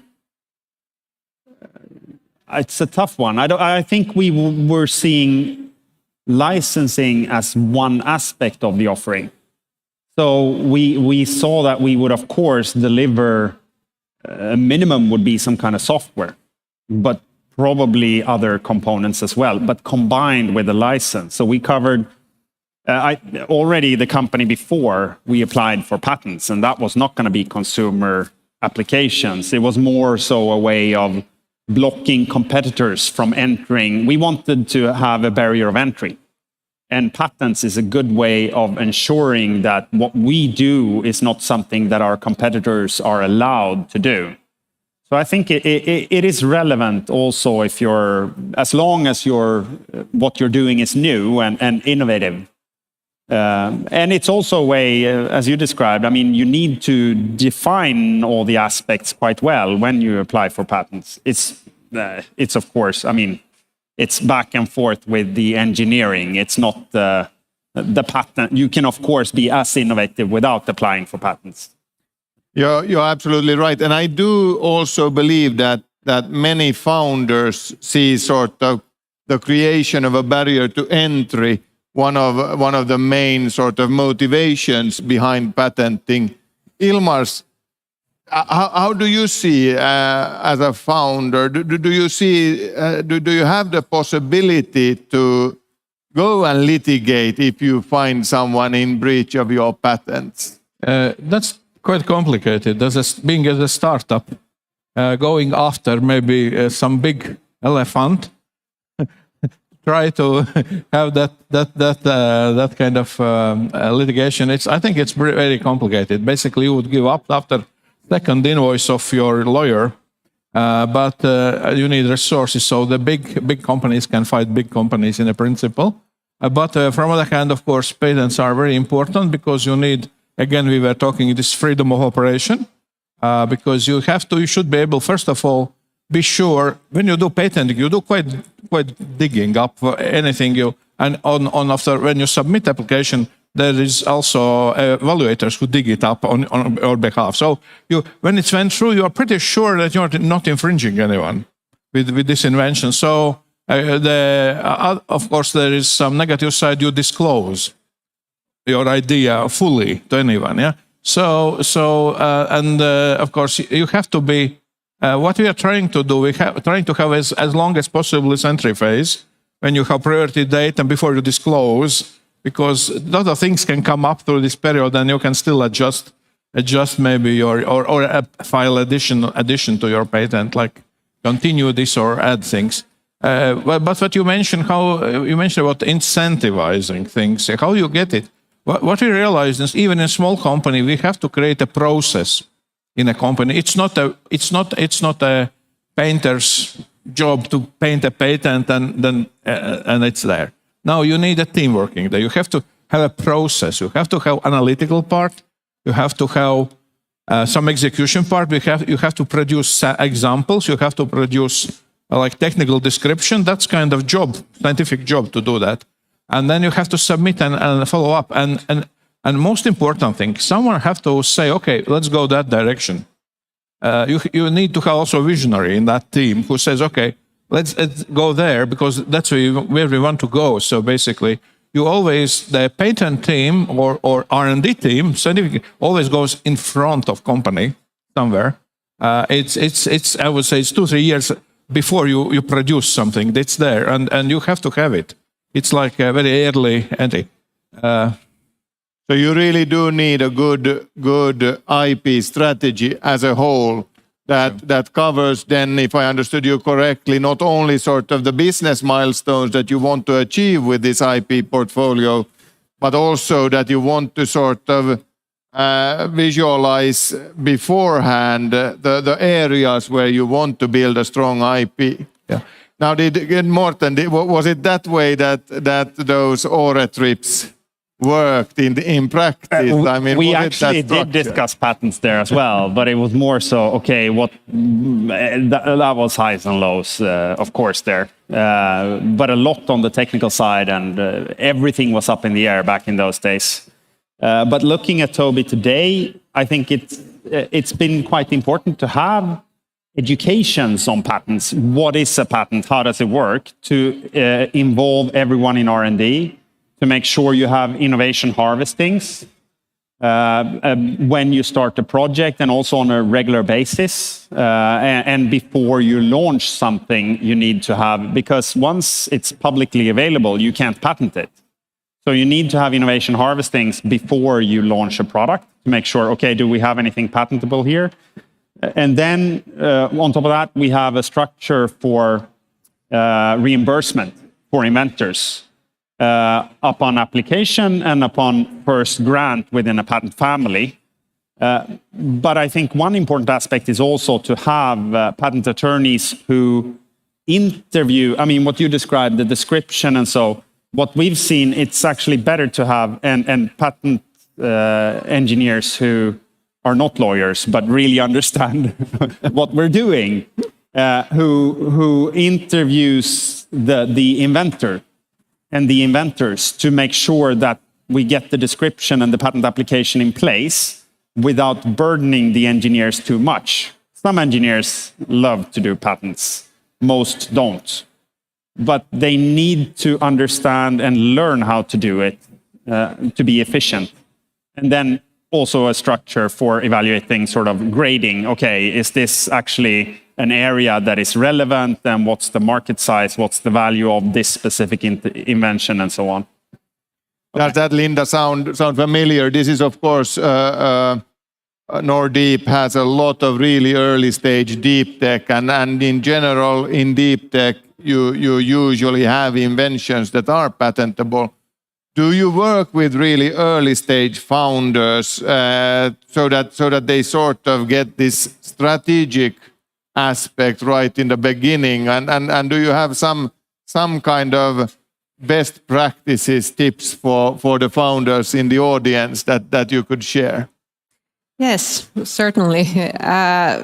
Well, first to the question about if we work with early stage founders, yes, we do. And I often get the question, when is the right time to talk to a patent attorney and make a IPR strategy, patenting strategy? And I always answer, there's no time that's too early. It's always good to, as soon as you have any idea or any innovation in mind, it's good to have the discussion and make the plan.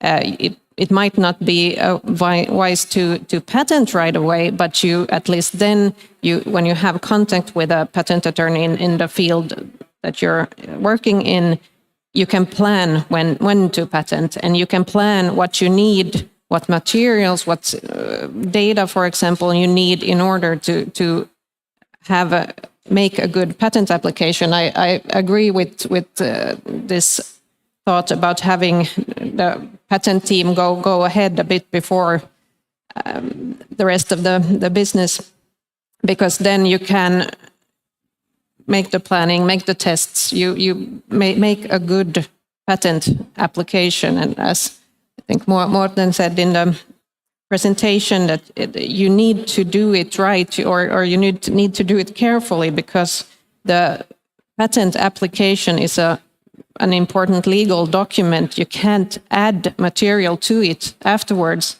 So you need to take all aspects into account when making the text, and that's why we need input from engineers, inventors, to make sure you think of all the sorts of alternatives that the invention might cover, and get the text right from the beginning, because you have to live with those decisions for 20 years. And that's another aspect why it's actually good to have a patent engineer write it, because you want to cover both method claims and apparatus claims, and I mean things that as an engineer you don't think about them. And there are these, and there are also different flavors for different geographies. So I've backed away from that for good reasons. Maybe I will kind of continue this. I think a very important aspect of being inventive as a company is you have to create atmosphere of freedom of invention.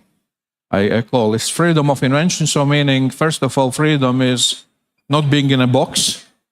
Engineers, technical people like boxes, very much like boxes. You have to kick them out from time to time and let them search solution outside the box they are sitting in. And that's not come easy. Initially, they say, oh, it's not possible. Then next time, say, well, I tried one thing, it might be. And third time they come and, oh, I found out. Yeah. So basically, freedom of invention is not only also kind of pushing them outside box, it's also creating atmosphere and funding that they can explore their ideas. They come individually up. So basically, you should not push them to do things which is next milestone here. You have to have freedom of invention. So maybe within the same period, he invents something which creates a big milestone after that one, or which is not necessary. When you start your journey into the deep tech, enabling technologies, you don't know where you end up, basically. You could end up totally different place when you think you will. So freedom of invention, that's what I'm proposing here. Yeah, I understand what you're saying also, that the culture is one that supports really innovations. And then if patenting is a part of that culture, it's important for the founders to create that atmosphere. Yeah. Morten, we are both early stage VCs. How do you find that IP in general affects your willingness to invest, or how does it affect your value that you see in a company? I think when it comes to deep tech companies, it is generally, I mean, either having patents or seeing a clear path to being able to apply for what you're doing, that you see that, okay, they will invent further steps that are patentable. I think that's quite important. It's not necessarily a deal breaker, but then also, of course, I look at not just if they have patents or not, but okay, how strong are they? What is the prior art? Where is this, and how critical is this for the implementation? I mean, would it be impossible to sell this kind of solution without a license to this patent? And the patent is rock solid, then of course it's a huge value. But many a times life is a bit incremental. And from that perspective, I think it's also important as a deep tech startup. I think you have a lot to learn by just doing a prior art search, a freedom to operate or prior art. I mean, just defining what are you doing and then doing a really thorough prior art search to see what are others doing in this field. And it's not necessarily the same documents you find when you do that as when you look at sort of the academics side of it. So I think, and that's a way of finding competitors as well. So I think it's usually an interesting digging to do. I agree, you should get in contact with the patent attorney as early as possible. On the other hand, you never want to pay more than you have to, and it's a tough one. I think prior art search and so you can do a lot on your own with Google Patents and free patents online and things like that. You can actually learn a lot. Another aspect I've seen is that, which is very interesting to learn new things, but a bit scary, and that is Japan, where if you get a granted patent in Japan, you know that it is new. I mean, you don't get the patent there if you shouldn't have it. And they actually have a lot of inventions there that are not applied for anywhere else. So it's that has been sort of in the history of Tobii, that has always been a question, okay, should we or should we not go into Japan with this? Because you risk knocking the whole concept over because they find prior art that is nowhere else in the world. On the other hand, if you get the patent, you know that, okay, there is no other prior art. How do you, Ilmar, see sort of the geographical scope? I mean, it brings another layer. We have these deep tech founders. I can tell you from what I've seen, it's not always that easy, and you're not always that loaded with cash. So how important is this geographical aspect in a patenting strategy? Yeah, I think you have to realize which are your key markets where you are going with your inventions. And of course, those are important. But we took very pragmatic approach as a company. For example, we are doing US patent first to get priority date because easy to file, works pretty good. And once we are well into that process, then we do PCT or few national, depending what the strategy for a particular invention. The big markets, of course, it's I would say Europe and China. Those are kind of quite good to get. In Europe is very tough. I think in there very tough to get really. And US is quite easy to get, relatively easier. And then you go to Asia, then of course translation cost, and then you have examination, then the cost blows up. You know, if you want China, if you want Japan and Korea, for example, that's triples cost of the patent. Yeah, Linda, do you have any sort of good tips on geographical strategies for early stage founders? Yeah, well, I agree with the previous speakers about that. You need to understand where which areas are of most importance, and for your own inventions to be patented, but also for the freedom to operate, which is a very good point, that it's not only about your patents and your own inventions, but also about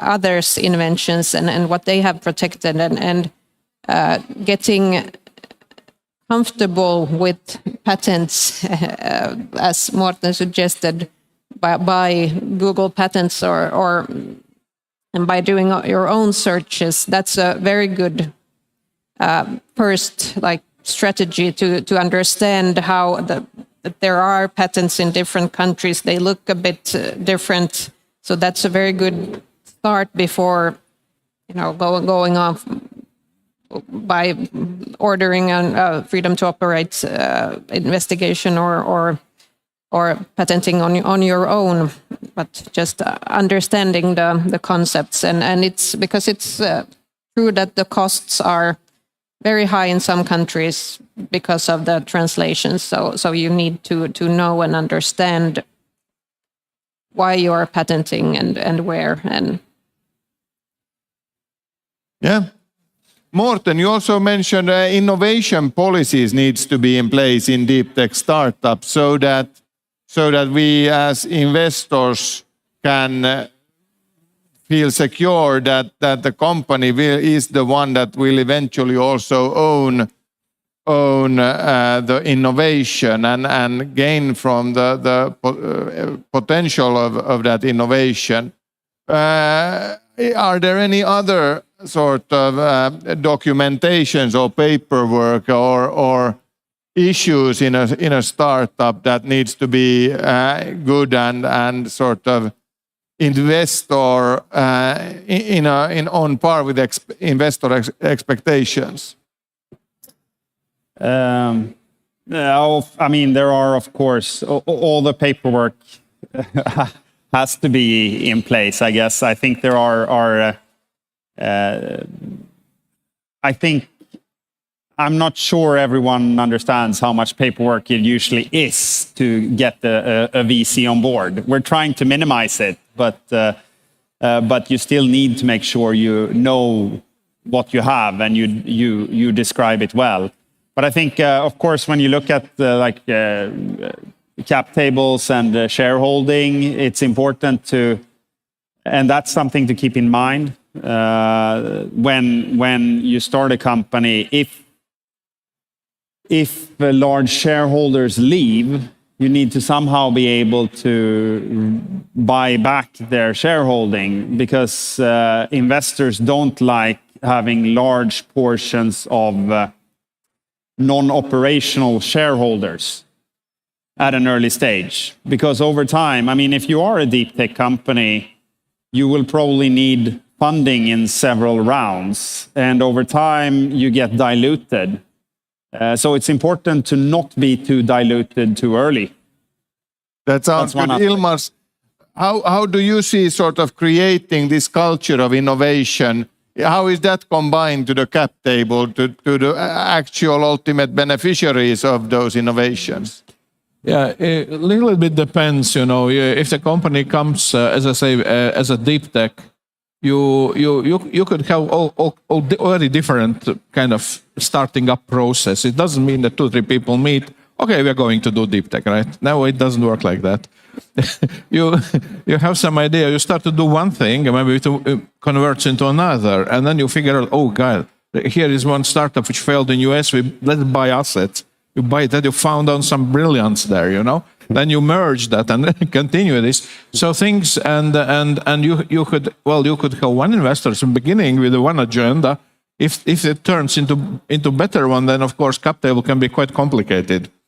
And of course there are, when you go into deep tech, sometimes you find out that you cannot find for your early stage investors. Investors don't like to fund research.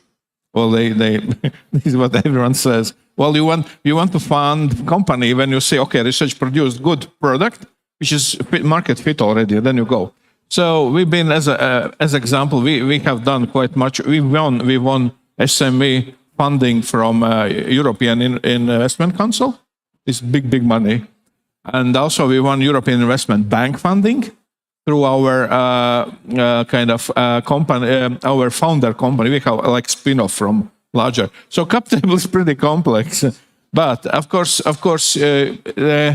this is something you cannot avoid. Sometimes it gets complex, but at least you need to have it clear. So what shares, what terms are? Is it someone who is strategic, or is it just financial, or is it someone who wants to exit, not continue the way forward? So I think that's important, and you have to really very well understand all shareholder agreements that exist, or promises done. So all your convertible notes that issued, all the options that been out and been promised. So all those things need to be put into nice Excel table in a way. Excel preferably, because then you can do some calculations nicely. So yeah, this is very important. But I think it's equally needs to be equally nicely put together, so it's easy to understand. That's how about you, Morten? And do you see like issues with cap tables, in particular relating to deep tech startups? Not anything in general, I think. But I think it's important to point out, I mean, paperwork is important, but as an early company, you shouldn't do more paperwork than you have to. I mean, it's important to have the paperwork you need in place and have it good. But over time, as you evolve, once you get bigger, once you have customers, you're going to need to be backwards compatible. You're going to have, if you're a deep tech company, you're probably going to have, or at least many companies. I mean, I saw, looking at Tobii, we had different flavors of our product at every customer. And then once we launched something new, we had to be backwards compatible, and it became a nightmare. You should really reap the benefits of being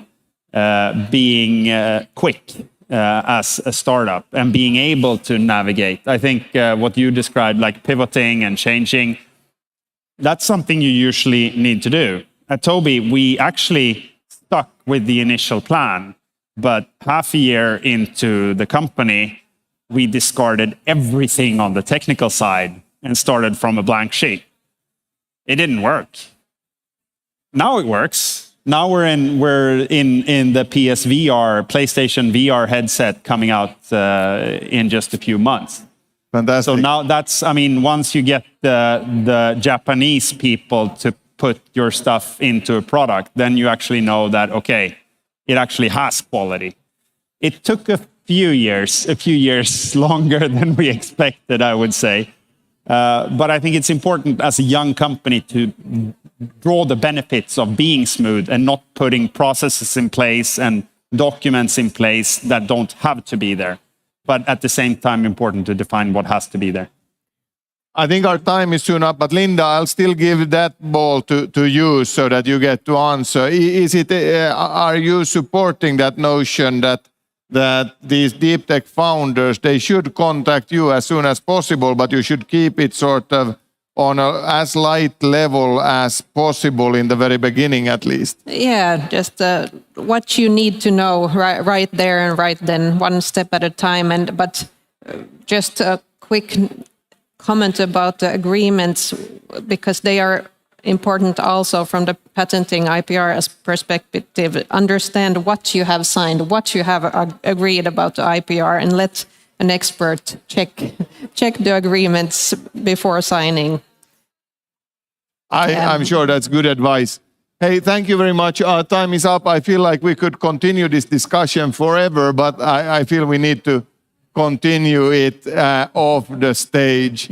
Thank you very much. It's been a pleasure, and let's give the floor to the next speaker.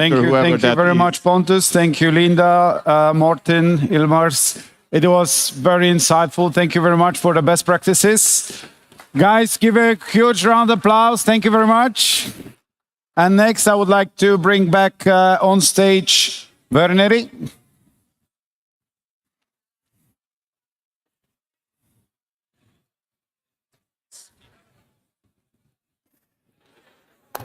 Hello, hello.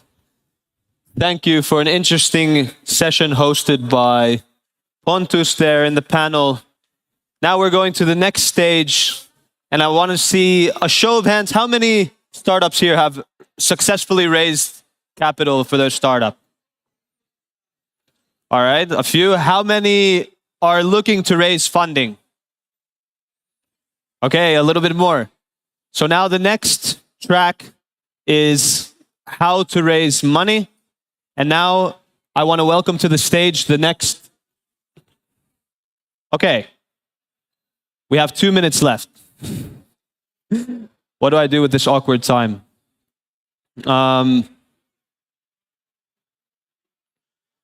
Who raised their hand about that they are trying to raise funding right now?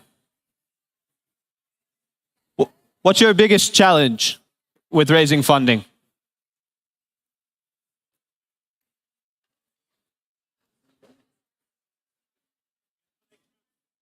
To make connections.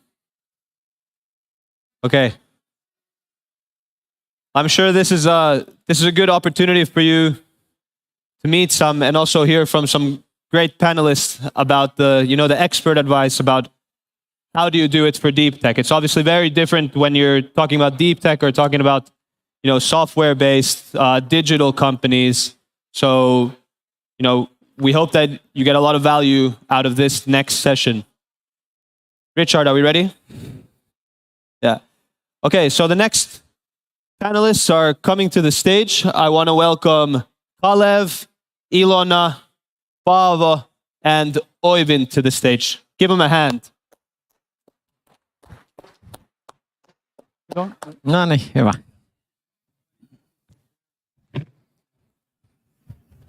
Welcome.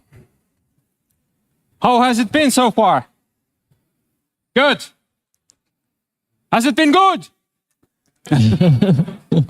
We're getting there. We're getting there.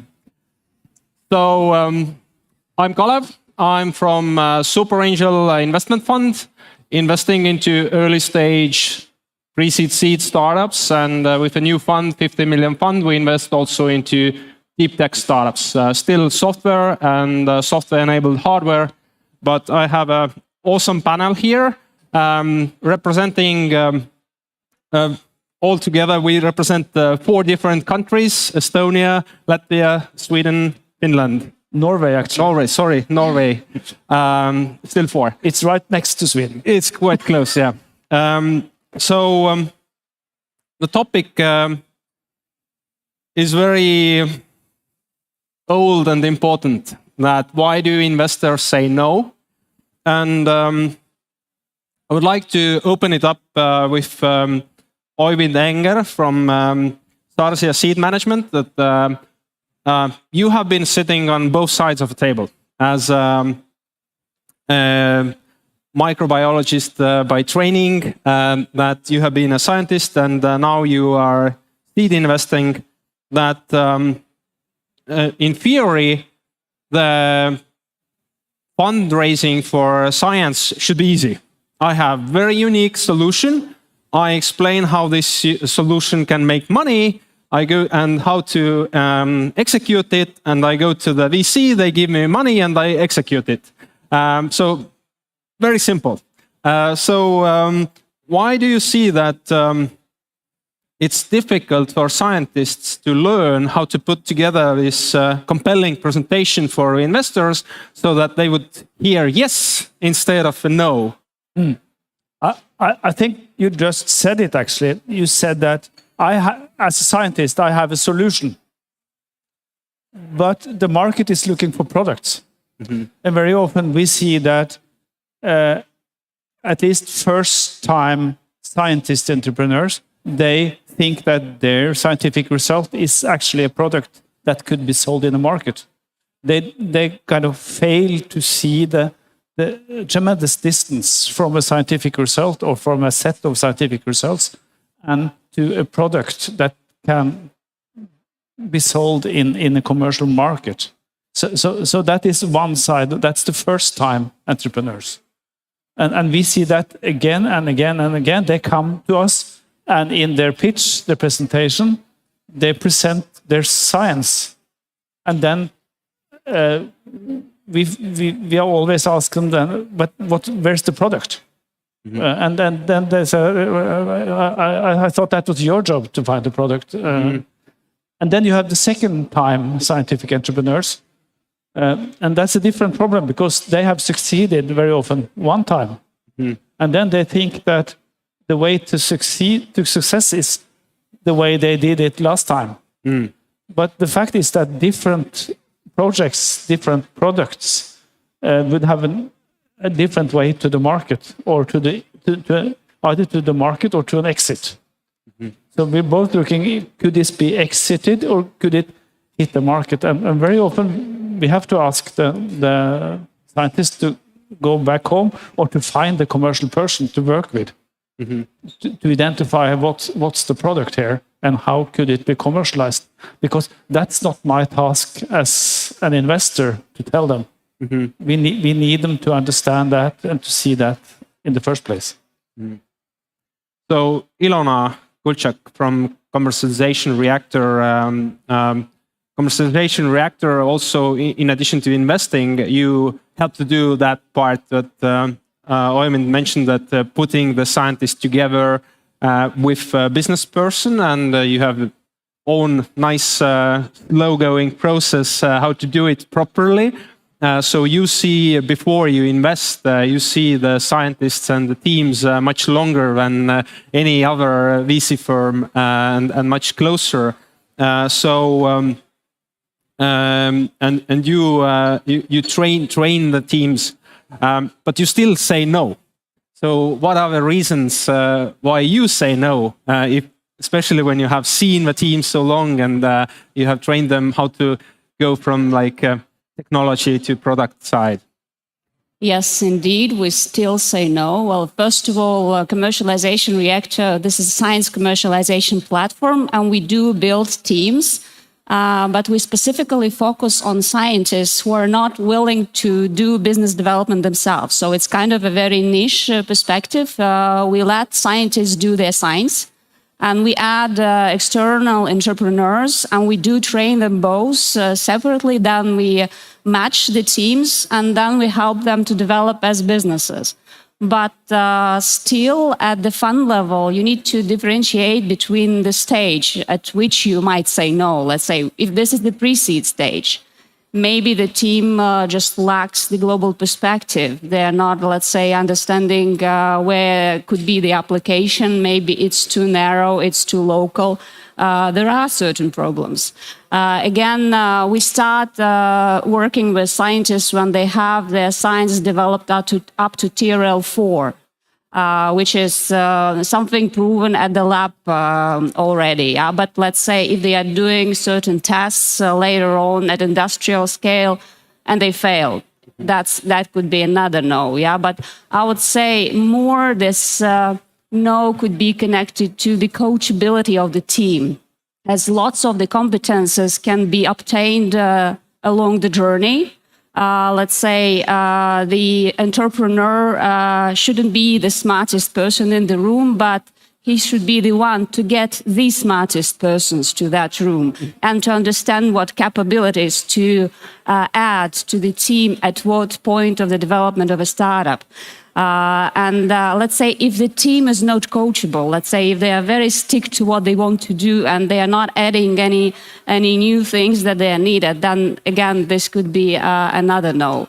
But it really depends on at which stage you are saying that no. As we have two funds, pre-seed and seed, that is very different. Thank you. Paavo, just before coming to the stage, right now you work at Maki VC, but you used to be a student around here, so it's kind of home territory for you. Yes, absolutely. So, universities, Aalto is especially like entrepreneurial university, and they have like plenty of different programs to train the scientists in terms of understanding business models and how to pitch and so forth. And how do you see that when the science-based startups come to you looking for investments?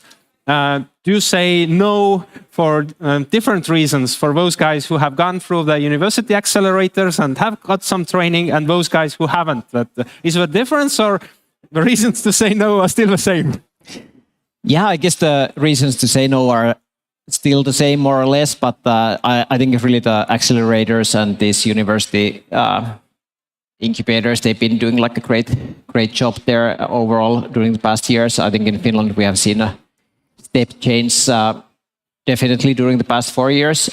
So teams are more prepared, and then they go to talk to the customers early on. I think that's very often the one reason that, okay, maybe the product is not clear because they haven't been even talking with the customers enough, or not like refining that what is the value proposition and is the problem really worth solving. So I think that's like important value add that these accelerators are really encouraging the people to go to the customers. Of course, some deep tech entrepreneurs can do it without the accelerators as well, but it's one of the key value adds there. And then another point being the kind of the team building. I think it's so easy to form the team with just researchers, but then the accelerators can like help to bring some commercial expertise to the team early on, and that will again help the problem solving and getting to the product phase earlier. And I would like to see that actually even more, especially at the university side, like helping to attract some experienced commercial people to the teams. Regarding this understanding the customers and value add, like one of the books I've been like we had a workshop downstairs that I was recommending to teams was Ash Moira's third edition of Running Lean. You can burn the first two editions. They are not worth compared to the third one, where he has a very structured 90-day sprints on how to come up with unrefusable offer to your customers and how to test it. And I think it's very valuable to read. And also, when we are talking a breakthrough technology and breakthrough, which means that somebody has to change the behavior. So you have to understand how they are behaving right now. And there's a good book about demand-sided sales by Bob Moesta, who is one of gurus in job to be done theory of how to understand what's the job of the product. And so in demand-sided sales, he has a very good description what questions to ask. As a scientist, you should be curious about like questions is your territory. So, but asking the right questions from validating your business idea, it's totally different than asking scientific questions. So that's a good one. I have a comment to that actually in combination with the question you just asked him. Is we often, not often, but sometimes we see that entrepreneurs that has gone through very extensive or intensive training programs, they tend to forget about the science.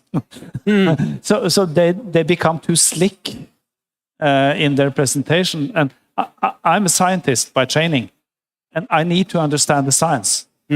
If I don't understand the science, either it doesn't work, or they're not able to explain it in a way that I could understand. So we say no. so they should, at least scientific entrepreneurs should keep their science background in their backbone and be able to explain both the science and the commercial side of the project. That's equally important to, at least to investors like me. It might be different when you grow and you meet growth investors and maybe also later stage VC investors. They might not be that interested in the basic science, but I am, and I need to understand it. I have a point here. I totally agree with you. What we usually also focus in our training programs that teams should have different pitch decks, different presentations focused on different audiences. Let's say if they are talking to the industry, they need to understand their science, what is behind their business story, and they need to explain what kind of benefits their solution is bringing. Moreover, they need to persuade this industrial company that is established, that has success. Let's say that they have a proposal that might, let's say, change something in their business processes and their production, or maybe even disrupt something. So this is one thing. Another thing, yes, talking to investors. It really depends what kind of investors and at what stage you are talking to. there are some investors who have a very specific competence in this particular industry, and you need to explain that. So we're really requesting from entrepreneurs who are developing the startups, so within the commercialization reactors platform, to deeply understand the science. And vice versa, when they're talking to industry, when industry provides them the specification, let's say, what they would need actually as a solution, they need to go back to the scientists and, let's say, explain. So it's kind of working both ways. Of course, you need to get certain people into the team who could be kind of scientific translators, who be door openers, but still entrepreneurs need to understand a lot from science. But that simultaneously doesn't mean that entrepreneurs should be from that background. So they shouldn't be of technical background. We have a huge number of examples in our startups that, let's say, an auditor, let's say, or a manager or a finance specialist becomes a leader of a startup, let's say, in a material science, which is perfectly okay. They are just getting smarter, getting to know something new, and being able to retranslate those concepts into the commercial values. Paavo, you are not scientist, so what's the right level to pitch to you? At the backstage, we were talking about egg whites, which was done from fungi, from nothing to do with eggs, how to get eggs whites without eggs. So what's the right level if I'm coming to Maki VC, I look at the partner profile, he's not chemists or biotech guy, that how to pitch, what's the right level?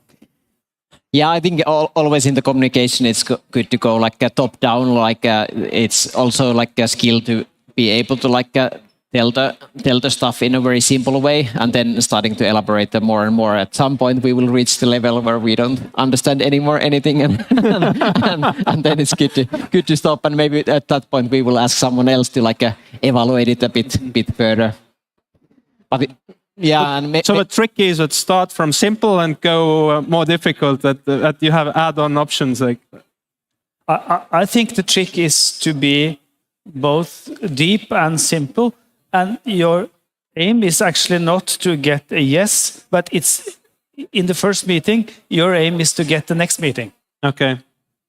That is often a somewhat longer meeting, and you're able to go in depth. So your aim in the first meeting should actually just be to get another meeting. Mm-hmm. And I think that's important. So you should be selling, but you should still be kind of telling the whole story as much as possible. With at least when you meet a scientific or an investor investing in scientific project, you should be careful to bring the science with you, also in the first meeting. And a simple advice, I think it's quite widely used, but still worth mentioning. You can try explaining your complicated technology to your kid or your grandma, and if they understand, then you're good at that.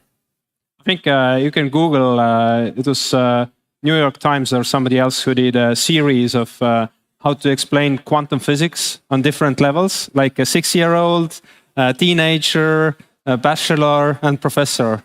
So you can Google how to tell the same story on different levels, but there are different technologies explained the same way. So just to get the idea that, to sum it up, that as a deep tech startup, you get no, if you haven't understood the difference between technology development and product development, if you can't find the right balance, that only talking the business lingo is not going to help you, that you have to balance it out, the science, and as Einstein was saying, that make it simpler, as simple as possible, but not simpler. That finding the right balance and showing the capability of building the team, that the teams build products which win, that it's not the individual sport anymore, or never has been, actually. It's always team sport. So these, and also like at some point, as we invest early, the GRL4 lab level might not realize, and Oyvind, what you mentioned, that in these cases, basic technology actually might be better because the applications might be so focused that if you fail with that application, when you bust, that you can't change the direction. With basic technology, more basic research might help you to find another market where to apply it.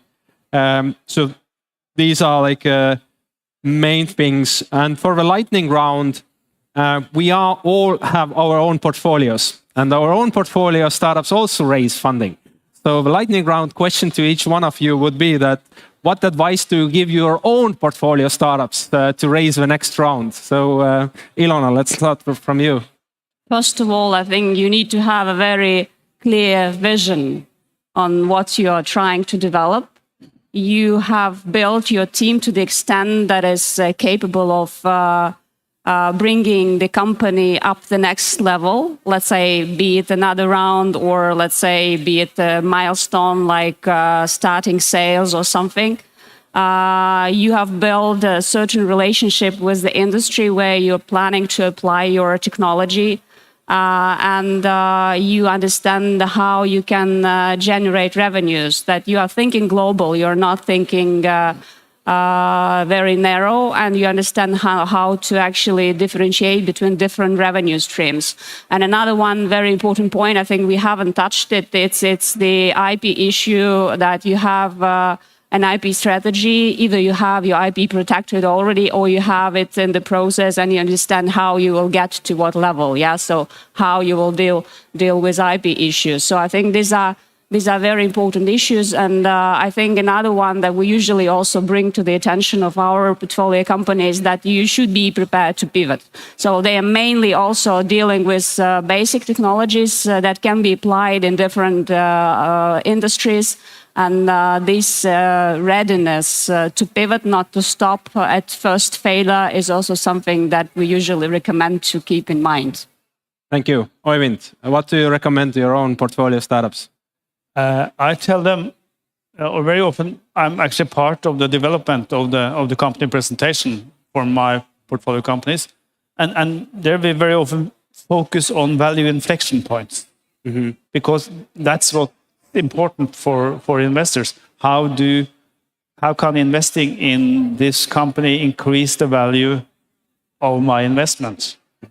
And then to point to and be specific on the milestones that increase the value of the company. And very often we see that entrepreneurs or early phase CEOs see that when the company is fully manned, that's a kind of a value inflection point. It's not, it's very expensive. But value inflection point is like FDA approvals, like patent approvals. De-risking the technology. Yeah, and that's important value inflection points. And focus on the value inflection and how the money the investor is asked to put in will bring the money through those value inflection points. Paavo, what do you recommend to your startups?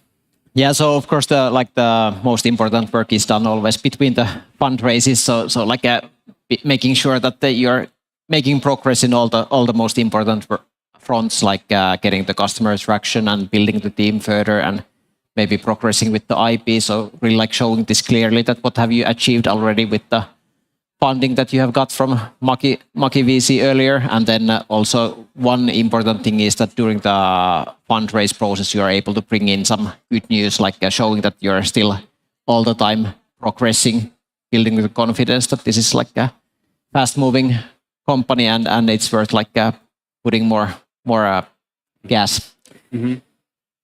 Awesome. And from my side, I also I'm quite hands-on, helping startups to raise. And what we help is first to understand that different stages of fundraising, that what are the investors looking for. So if you haven't figured it out, in most cases, even if you look for deep tech investors, you are still kind of competing against the software startups. So this is a benchmark. You have to show close enough value growth and scalability. Nobody gives you kind of some slack that because you are deep tech, you can grow forever slowly. So understanding why investors invest, the second thing is taking it as a process. It's a sales process. As you said, the first investment point is to get to the next meeting. So I understand the process and I know who are my top-rated VCs, I want definitely in my round, and who are my B category VCs. And I start with my B category. And I train my pitch, my story, make it more smooth, listen very carefully, what's challenging for them, what kind of questions they ask, and so forth, and track it. That I have like in a pipeline, kind of, is it a Google Sheet or Pipedrive or whatever, that I track where I am with each VC. So do it as a process. And the third thing, tell it as a story. Like if you tell it as a story, it's more interesting to me. And in the story, the two things I think often the deep tech startups, and not only deep tech, but others miss is why you? Why do you care? Why do you care about it? Because it's a struggle. And if I don't understand why do you care, you might lose interest pretty soon. And that's one thing. And the other is why now? Like with deep tech, yeah, I can say that I have now a patent, nobody else had it before, but it's still a question that why does the world need it right now? That why hasn't like somebody else come up with something similar who does which solves a problem on a good enough level, or what's the trend which supports that right now is the best time? If you take, for example, iPad, the technology for touch screen was available in 1970.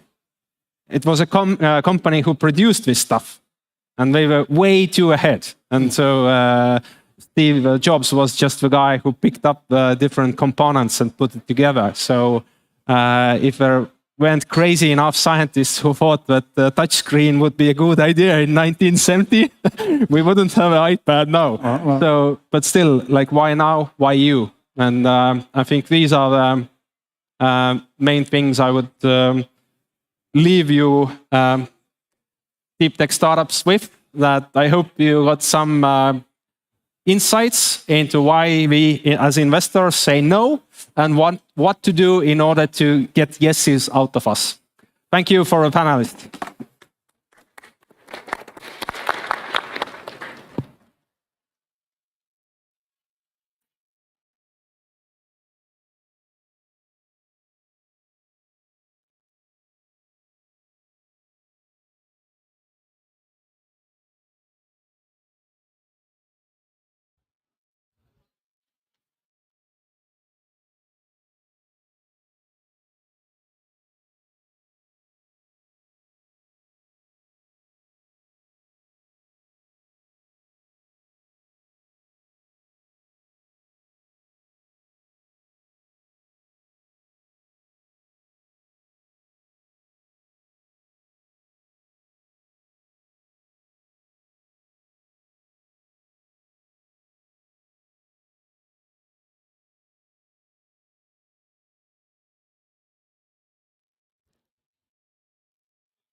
All right.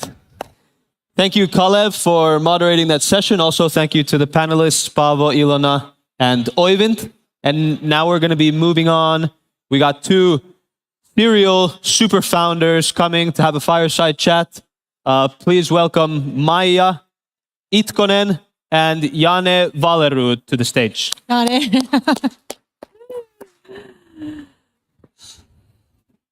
Oh. Okay, so we're going to be here. Should we center it a bit? It's good? Okay. Yeah, all good. Okay, so thanks so much for having us here today. It's not very common to meet somebody like Jane, so I'm very grateful for meeting today. Total superstar, guys. She is the superstar. So which one is the superstar? we need to define that still. But yes, we're supposed to talk a little bit about the founder investor expectations. But we had a very long philosophical discussion already about are we founders or investors, and should one choose to be founder/investor? So Jane, can you tell us a little bit about your background first? So I'm somewhere in between a founder and investor. I like to call myself nowadays a serial co-founder. The family and I, we meet 2 or 3 people with a good idea and do everything we can to bring them up to a round and thereafter. And that means buying coffee, means writing PR, that means finding investors, that means all sorts of stuff. And why do we do that? Because that's what we enjoy doing. That's one thing. One should have fun here in life. And the other thing is that's where we do most good. The companies where I have invested a lot of my time have in general gone quite well. The ones where I have not invested as much of my time have in general not gone as well. So I'm a lousy investor, but a good co-founder. It's my conclusion. There you go. It's been a lot of fun. Yeah. You have recently got 15 million euros in seed funding. How did you find that? Because everybody wants 15 million euros in seed funding. Yeah, exactly. So my background is also I have my 3rd company now in the works, and I kind of like came to a little bit similar consideration as Jane, even though my background is maybe a little bit shorter. But also I kind of like after closing my 2nd company, or kind of like selling my 2nd company. I started to think that maybe now it's the right thing to do is just to become an investor and really just, like contribute to the ecosystem on that way. But then quite soon, I also realized that actually the only thing that really, really makes me very happy is when I can really contribute to doing something by myself. So I really also feel that, being an advisor or kind of like just being an investor, I would be like either too hands-on or that I cannot do enough. So those are kind of like very difficult considerations, and that was also kind of like something that led for myself to be thinking that maybe what I'm really at my best is being an entrepreneur. So that's the thing. But raising 15 million is only about having the right case and having the right concept and right value and right everything in the right place at the right time. How did you find your lead investor? Well, that's a longer story, of course, but it's also like a lot to do with great networks. So I didn't really start approaching anyone for this case. It was more about just hearing what my connections had to say, and when somebody wanted to introduce me, and somebody already kind of had a little bit something like this in mind when I met them. So it's also that instead of shooting around and starting with this I will send my teaser to 200 VCs style, maybe rather talk to fewer and really know who we are talking to. So that's clearly something that I would say that is a clear precondition. I think that there we have something interesting for many of the smaller startups out here, is that there's been this idea that one should go out and do an aggressive fundraise in a couple weeks or something like that, really get your pitch perfect and then book everything in a week or 2 and go for it. It is not my experience that works as well, as you need a lead investor. And the lead investor is somebody you already know, and or you have spent time with, and they trust you. And so as a founder, you really need to spend around a day a week, 20% of your time, talking to potential investors so that some one of them that you like, where you have a good connection and where you're actually friends, says that, gee, yeah, I'd like to be along on this journey. And that one will become your lead investor. I think that's actually pretty important. At least I didn't know that until much too recently. Go out, spend 20% of your time with people who can fund you the next round or even the next round after that, and make friends. Yeah, I totally agree with this, and it's kind of just about this. When I was using this experience, example of just shooting around. So that's exactly what I also had in mind, that like spending some time with a fewer like a potential investors who kind of like already trust you, and you can kind of like form a real relationship. And it's not like theater. It's not like now I go and I do my pitch and like I have only this much time and I do it perfectly. It's not at all about that. It's really about like having a proper real conversation with somebody who you're meeting like human to human and really discussing. And like I always say that even so that, you know, if it's not the right match for the investor, don't spend any time with them because they wouldn't invest in you in any case. So it's just like a total waste of time if you know that the investor has already like set up their own focus on somewhere else and you don't fit to that game. They wouldn't change their mind just because you happen to be there. So that's one of those things that I think is also clear, that an investor's no, it's not spelled N-O, okay? It's spelled anything but. I have a meeting with my partners on that date. Can you help me prepare? Or I have these questions. I need them answered in order to be able to build a case for my investment team. Anything less than that is a no. Okay? It's a soft no. It's not no, I hate you, I never want to see you again. It's a not right now, thank you. Or I'm really not right now, thank you.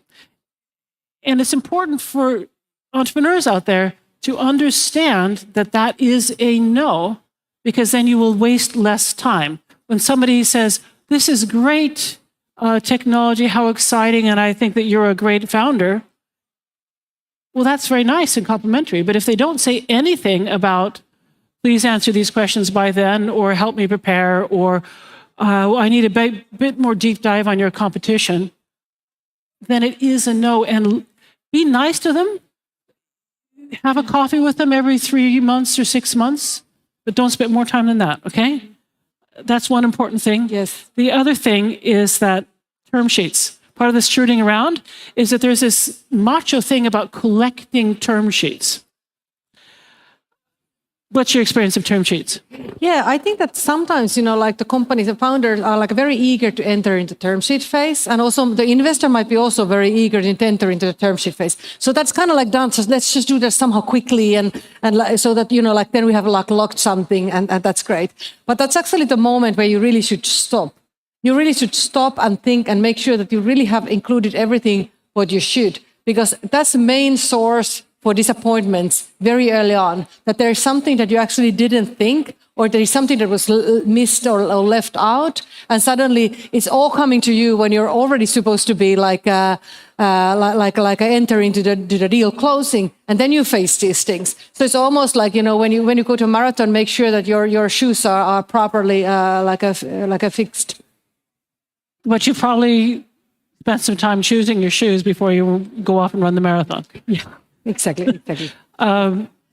Yeah. And one other thing is that I also sometimes have been thinking is that especially this deep tech, it's a very, very demanding field because we don't have like a proper common language between the founders or the tech team plus the investors, because the investors are not supposed to be the specialist in this very, very specific, very deep technology innovation. So you might have like the world's best specialists who know like more than like 10 other people in the world about their field. So how to solve that common language problem between the investors and the founders in order to avoid these disappointments in the future?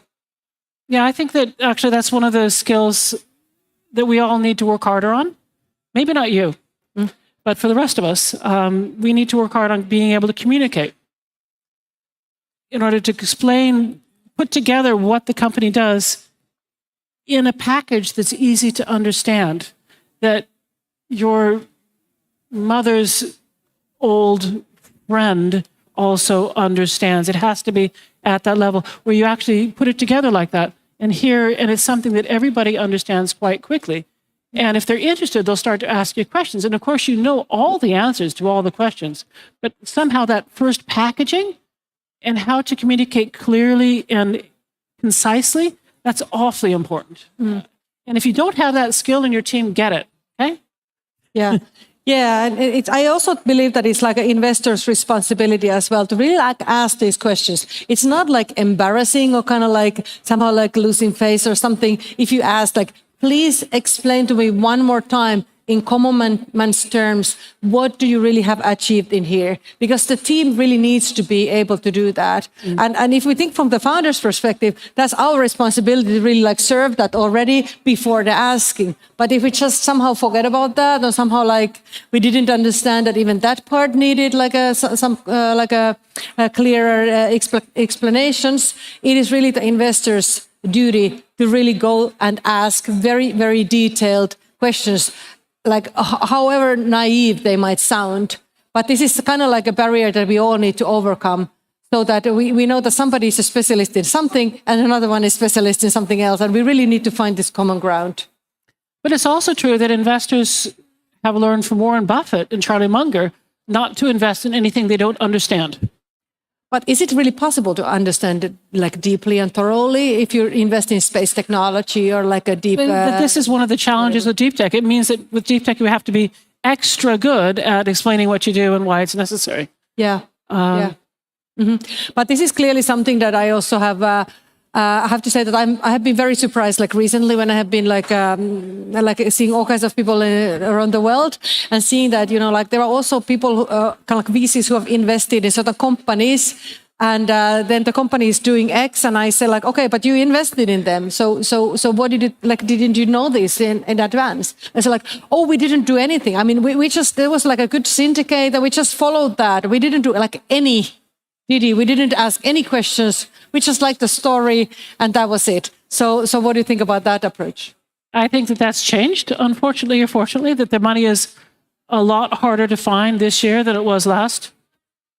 And so the investors that had a lot of extra money last year do not have that extra money this year. A lot of stocks have gone, and crypto and stocks have gone down 50, 60, 70%. The people are feeling poor, and they're not going to invest happily in something they don't understand and that is kind of cool. They're probably going to think a bit harder about it. Yeah.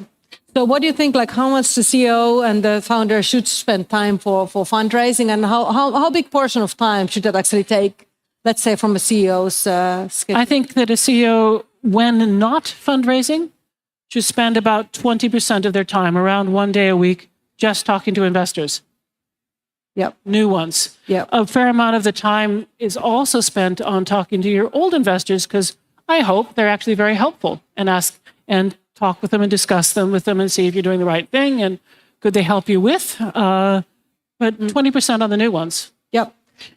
And this is something what I also agree very much with. So we seem to be agreeing on everything. So sorry for that. But like, I mean, when I closed this seed funding round on Friday evening, like the names were in the papers and so on, the first thing on Monday morning at 9 a.m. was a meeting with a new investor, because I had already agreed on that like earlier. So it's like, sorry guys, you know, but we're not yet fundraising because we just 2 days ago we just like a closed our seed round. But I really see that it's not at all opportunistic to be like meeting the investors early on.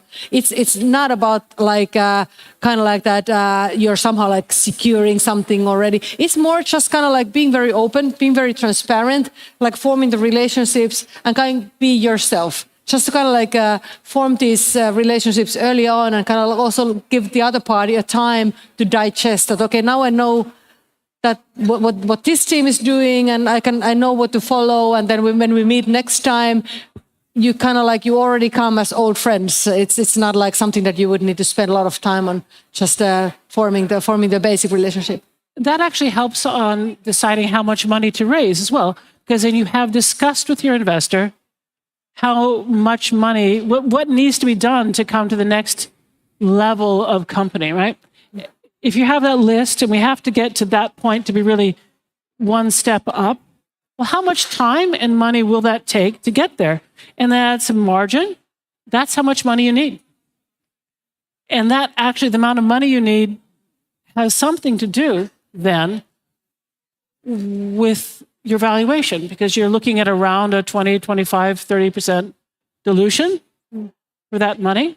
So if you want 10 million and you want then your pre-money is 30 million and your post-money is 40 million. It is that simple, okay? And you have to know exactly why you need 10 million. All these are lessons that I learned much too late. I've made so many mistakes. I'm thinking about it. Oh, gosh. So if you've made these mistakes, it's okay. You'll survive, probably. Yeah. Right. So term sheets. Any things that you really saw, anything that you saw that you really didn't like at some point? Yeah, I mean, of course, like what I said earlier, like, you know, like what I didn't like is that you're like rushing too early onto something that you didn't really like fully thoroughly think of. But at the same time, I really think that, you know, like when the term sheet is done right and you know what you're up to and so on, it kind of like it gives you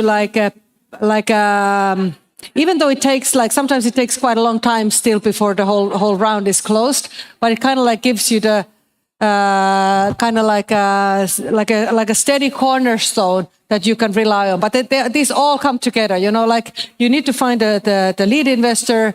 You need to know exactly what are you raising and why. You need to communicate about your clear offering, your right offering. You need to be like very open with that, very transparent with that, and you need to write everything on the term sheet so that you can get like this peace of mind and like a piece of work to finalize everything around what you're supposed to do. So it's there's a lot of elements that all come together. But Jane, do you have like any experience when these expectations between founders and investors didn't go so well? Yeah, company I've been mentoring very recently. She was raised money first from angels in Sweden and the UK, and then went over to the States and met Andreas and Horowitz and Sequoia and all the others. And it turns out that the ones with these great brand names, they were asking for participating preference shares, either once or twice, which means that the first they get the money back that they invested, sometimes once, sometimes twice, and then they get to have their percentage of the company. Okay? She was pretty upset about that, and I think she had a right to be. Yeah. So if I can continue that with a great example, because sometimes, you know, like even the odds are not on our right, so then sometimes you even like end up with something really great when the expectations are really met. This is a really funny story, but I got an introduction for a certain VC through somebody that we both knew very well, and like apparently somebody who we both had like a very high trust on. So then I met this investor. It happened to be a closed down coffee shop, so it was like you know even the environment was a horrible one. What I had to tell them is that I don't have a company, I don't have a technology, but if you're interested in this, maybe I could get both.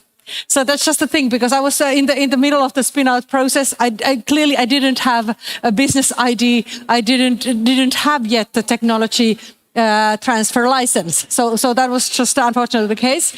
And then I was like so natural and I was so transparent because I didn't have any other choice. I was just telling about me. I was telling about the case. I was telling what we are planning, what we are doing. And the investors are like, I'm in. Fantastic. And then, which is like, I totally understood that, of course, it's always like everything is so dependent on everything, what is happening in the future and what are the next steps and so on. But then clearly I informed them about every step. I was like, okay, I want to work with you. I trust you. Let's work together. So then I kind of like every like week or so, I informed them about the next steps, what is happening. Eventually, when time was right, I brought them to the same table with this technology license giver. So, okay, now if you give the money and you give the technology, I will make the company. So that was kind of like the thing. But it was like, I really feel that, you know, it was so like open and transparent. So it was like, if I would have like started to hide something and kind of like play roles and something like that, it wouldn't have been possible. Right. So we're out of that high note of being able to get a whole bunch of money without a company, without technology, and basically nothing. I think that's a great thing to end with. We're out of time anyway. Yes. Thank you. Thank you so much.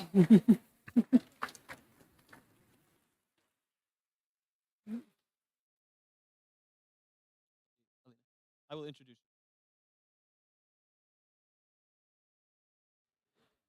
All right. Thank you, Janne and Maya. That was the end of the How to Raise Money session. And now I'd like to welcome Aline Santa Isabel back to the stage for the next set of showcases. Give her a hand. Okay, so we had a great session with 2 female entrepreneurs, and now we'll be bringing 2 startups, which are also female-led. So let's first welcome on stage Algorithm with Sabrina Maniscalco. Welcome, Sabrina. Thank you. Great to be here. And I think I'll be soon ready to begin. I'll be talking about Algorithmic. Algorithmic is a quantum software company with a focus on life sciences.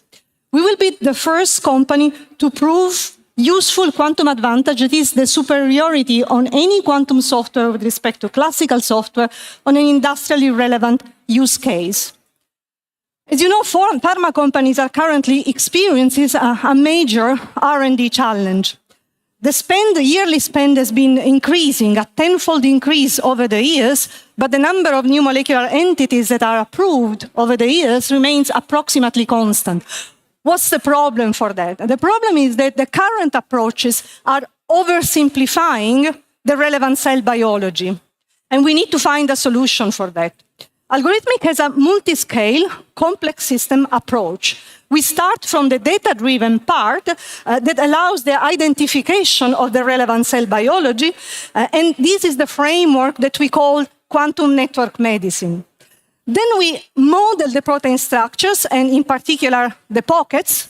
And finally, the truly quantum part that is describing on quantum computers how small molecules bind to the pocket. And this is necessary in a number of cases and impossible to do on any quantum computer. This is precisely a quantum problem that therefore requires a quantum solution. And to understand how we do, we need to make a distinction between so-called near-term quantum computers and the fault-tolerant, ideal, error-corrected quantum computers. The second class will be available only maybe 10, 15 years from now. A lot of progress has to be made. But what we have now already available are small quantum computers that are already useful. And in particular, we can use optimized algorithms like those that we are developing in order to make them work as well as ideal quantum computers, of course, on specific cases. The key enabler for algorithmic is the so-called informationally complete data. What is this? This is an interface. It's really the readout of the quantum computer that is done in a specific manner, allowing in this way to achieve 1.4 billion times faster runtime of the algorithms, say for 1,000 qubits. In turn, this also allows to reduce the cost of running quantum algorithms. Again, we have a 2.4 billion times reduction in the cost for 1,000 qubit devices. And finally, we are able to improve the accuracy of these machines that are prone to error. And in particular, we have demonstrated on IBM quantum computers a reduction in error of 10 million times. This is basically reaching numerical precision for quantum chemistry simulations. We are building a platform, Aurora, that is hardware agnostic. It means it runs on different types of hardware platform for quantum computers, and this consists of 4 modules: the quantum chemistry module, the noise mitigation module, the quantum network medicine module, and the protein folding one. And all combined allow to achieve quantum chemistry simulation for drug development and discovery. We are deploying Aurora by partnering with the leading quantum hardware provider. We have already signed the partnership. This will give us access to the best quantum computers available today, and we are very soon announcing the partnership. The quantum drug development and discovery pipeline starts with use cases and data that currently are provided by our collaboration with Harvard Medical School and the Lawrence Livermore National Laboratory. In the future, these will be life science partners like CRO, pharma, and biotech. This enters the quantum in silico medicine part that contains our platform running on the hardware, and commercial outcome are large-scale de novo lists of new molecules, new molecular compounds that exhibit low toxicities and high potencies, and therefore they are successful in clinical trials, and eventually new patented drug. To do this, we've assembled a fantastic team that consists of over 20 PhDs in quantum computing, machine learning, AI, quantum medicine, and so on and so forth. And we have lead investors, seed round investors that include the CEO and founders of Dawn Capital, Unity, Arena, Tiger Global, and so on. We are raising now a Series A round to achieve these milestones, so continue to expand our world-class team, useful quantum advantage, and life science partnerships. So if you are interested to hear more about our Series A round, contact me after this talk. Thanks for listening. Thank you. Thank you very much, Sabrina. Great presentation of a very interesting technology and applications. What is your expectations on this event? Who are you interested in meeting today? Well, of course, it's fantastic to be here, and I'm happy to talk with anyone who is interested in quantum software and hardware, and of course with investors, but also with people who are curious about these new and groundbreaking technologies. Okay, thank you very much again. Thank you. Yes, you can leave it in the table. Okay, then let's bring on stage the next startup that is coming all the way from Sweden and in health. So 1928 Diagnostic with Christina Lagerstelt. Welcome, Christina.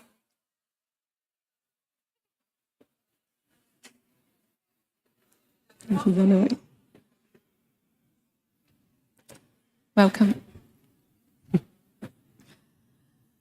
A clicker. Hi, everyone. There, by the table. Here it is. Great to be here. I'm Christina Lagerstedt, and I am one of the co-founders and the CEO of 1928 Diagnostics. Anyone here remember COVID-19 pandemic? I'm 100% sure that all of you here know it was caused by a virus. But have you heard about the silent pandemic that has been going on for many, many years? Anyone? The silent pandemic is caused by bacteria, antibiotic-resistant bacteria, causing infections. Pandemics and infectious disease causes millions of lives. It takes millions of lives. We started 1928 Diagnostics with a very clear vision: to save the power of antibiotics and to outsmart superbugs causing infections. 1928 is a software company. We offer laboratories and hospitals the 1928 platform. It's a cloud-based software that identifies, profiles, and tracks superbugs to stop outbreaks and support treatment decisions. Our customers digitalize the genetic code of superbugs in their laboratories, and then we analyze the DNA data. Together, we create impact and save lives. Whoops. Superbugs are pathogens which are resistant to treatment and very good at spreading. They actually travel together with us, their hosts, and causes infections, starting outbreaks, which can ultimately become epidemics or pandemics. That's why we need to take control, both locally at hospitals as well as globally. But what happened in 1928? Well, you have it here behind me. In 1928, Alexander Fleming discovered penicillin, and since then, the lifespan of man has increased by 10 years. He received the Nobel Prize in 1945, and already in his Nobel speech in Stockholm, he mentioned the risk of bacteria becoming resistant to antibiotics due to wrongly used drugs. This is where we are today. Antibiotic resistance and superbugs is a huge and emerging problem. But there is a solution, part of the solution, and that's why we started in 1928. It's about using DNA to track down and treat superbugs in the right way. And now I'll give you a little bit of a background. Don't look too much at that. Look at me instead now. So going back to 2012, when I was at an after work with my friend and research collaborator, Eric Christiansen, and Eric is a professor in bioinformatics at Chalmers University of Technology. Bioinformaticians, they crunch big data to get relevant clinical information out of that and use it. By that time, I was still a cancer scientist, and I was working with children with leukemia. In Sweden, 90% of these children survive, which is fantastic. But 10% die, and they do not die from cancer, but from infections very often that they catch at the hospitals. That's a problem.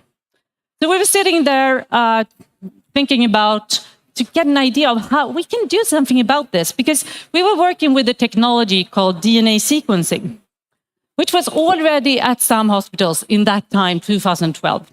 But there weren't any data analytics tools to take care of the big data that was generated. So that was a bottleneck. But guess what? Eric, he had databases of antibiotic resistance and algorithms from his research. So we thought, if we could package this, put it in the cloud, then we could enable the use of DNA sequencing for hospitals all around the globe, only using an internet connection to connecting to automated analysis. This will not only benefit patients from cancer, but all patients suffering from infections. So based on an after-work idea, we started 1928. And since then, a lot of product development has been going on in Gothenburg, Sweden, where we're based. But 2019, we launched the 1928 platform, analyzing almost all bacteria. But then COVID hit. That was very stressful for our customers indeed, clinical laboratories, and also for us. But the long-term effects were very positive. Since it became clear the power and benefits of DNA sequencing in microbiology, since, as many of you may know, it was used to detect variants of COVID-19. Today, we serve laboratories in more than 10 countries and 3 continents. We have 2 offers. The automated platform, where our customers, now we go back here, upload data from their labs, and in minutes they get back a result. And then the second offer is the 1928 Expert, where we use our internal expertise to support customers with genomics and bioinformatics questions. So we had a kind of a slow start during the pandemic, since microbiology labs were really, really busy. But now we're experiencing a rapid growth of interest from customers in Europe and North America. The future is here, and actually a tsunami of DNA data from superbugs is generated for all over the globe. And we are there to handle it, not only for hospitals, but for related segments such as food safety and pharma. So, if you want to be part of this journey, now is a great opportunity, since we're soon to start our next fundraising and looking for investors. Joining 1928 is joining a true impact startup that offers deep tech solutions in genomics to a global market. Thank you very much for your attention. Yeah. Thank you, Christina. for the very interesting presentation and technology fighting superbugs. Yeah. What is next for 1928 Diagnostics? And besides investors, who else would you like to meet today? What do you want to take from this event? I mean, this is so great. I think it's still fantastic to be out here after COVID and meeting people. We're always looking for great people to join the team, not only investors, of course, but great tech people, salespeople who has knowledge from selling to hospitals and international network. We are an international team of 15 people and growing, between 15 and 20 people, depending how you count. And based in Sweden, right? Yes, we're based in Sweden. We are based in Gothenburg, but we're, like I said, we're in many countries. Great, thank you, Christine, again. Thank you so much. Thank you. Thanks. Yes, and now let's continue with the next track. I would like to welcome on stage Richard Janik. Thank you very much. Thank you. And yes, let's make a little rearrangement here, and we're going to welcome on board on the stage our next panelist. It is going to be Reetta Heiskanen, Anton Adamovich, and Vishal Chartach.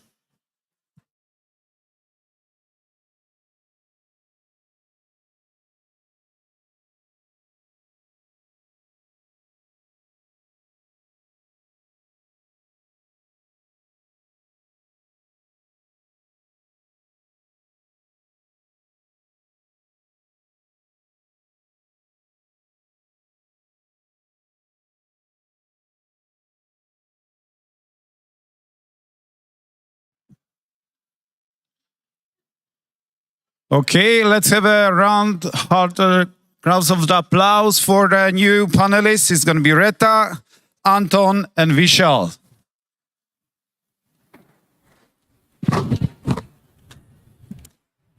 Good afternoon, Nordic DTEP Business Summit. Really exciting to be here today, and I have some brilliant panelists joining me today. My name is Reetta Heiskanen. I'm from Maki VC, a Nordic seed stage fund investing in deep tech and brand-driven companies. Currently investing from Fund 2 of 100 million euros. We're based in Helsinki, but really active also in the Nordics and Europe and globally.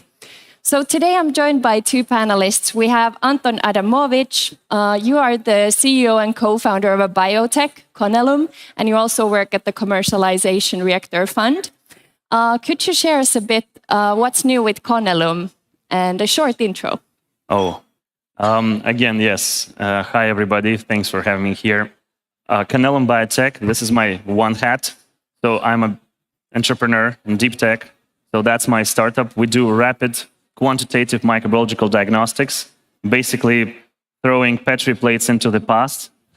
Because for microbiological diagnostics, for getting understanding of your production line, if you're a food producer, beverage producer, chemical, raw materials, whatsoever, it takes you 48 hours using Petri plates. The technology has been there for 140 years, and we aim to substitute it with our innovation, which is combining fluorescence biolabeling test. So we have a test, we have a robot microscope, and we have AI that combined allows you to create a 3D image, sort of Google Earth for germs in the sample.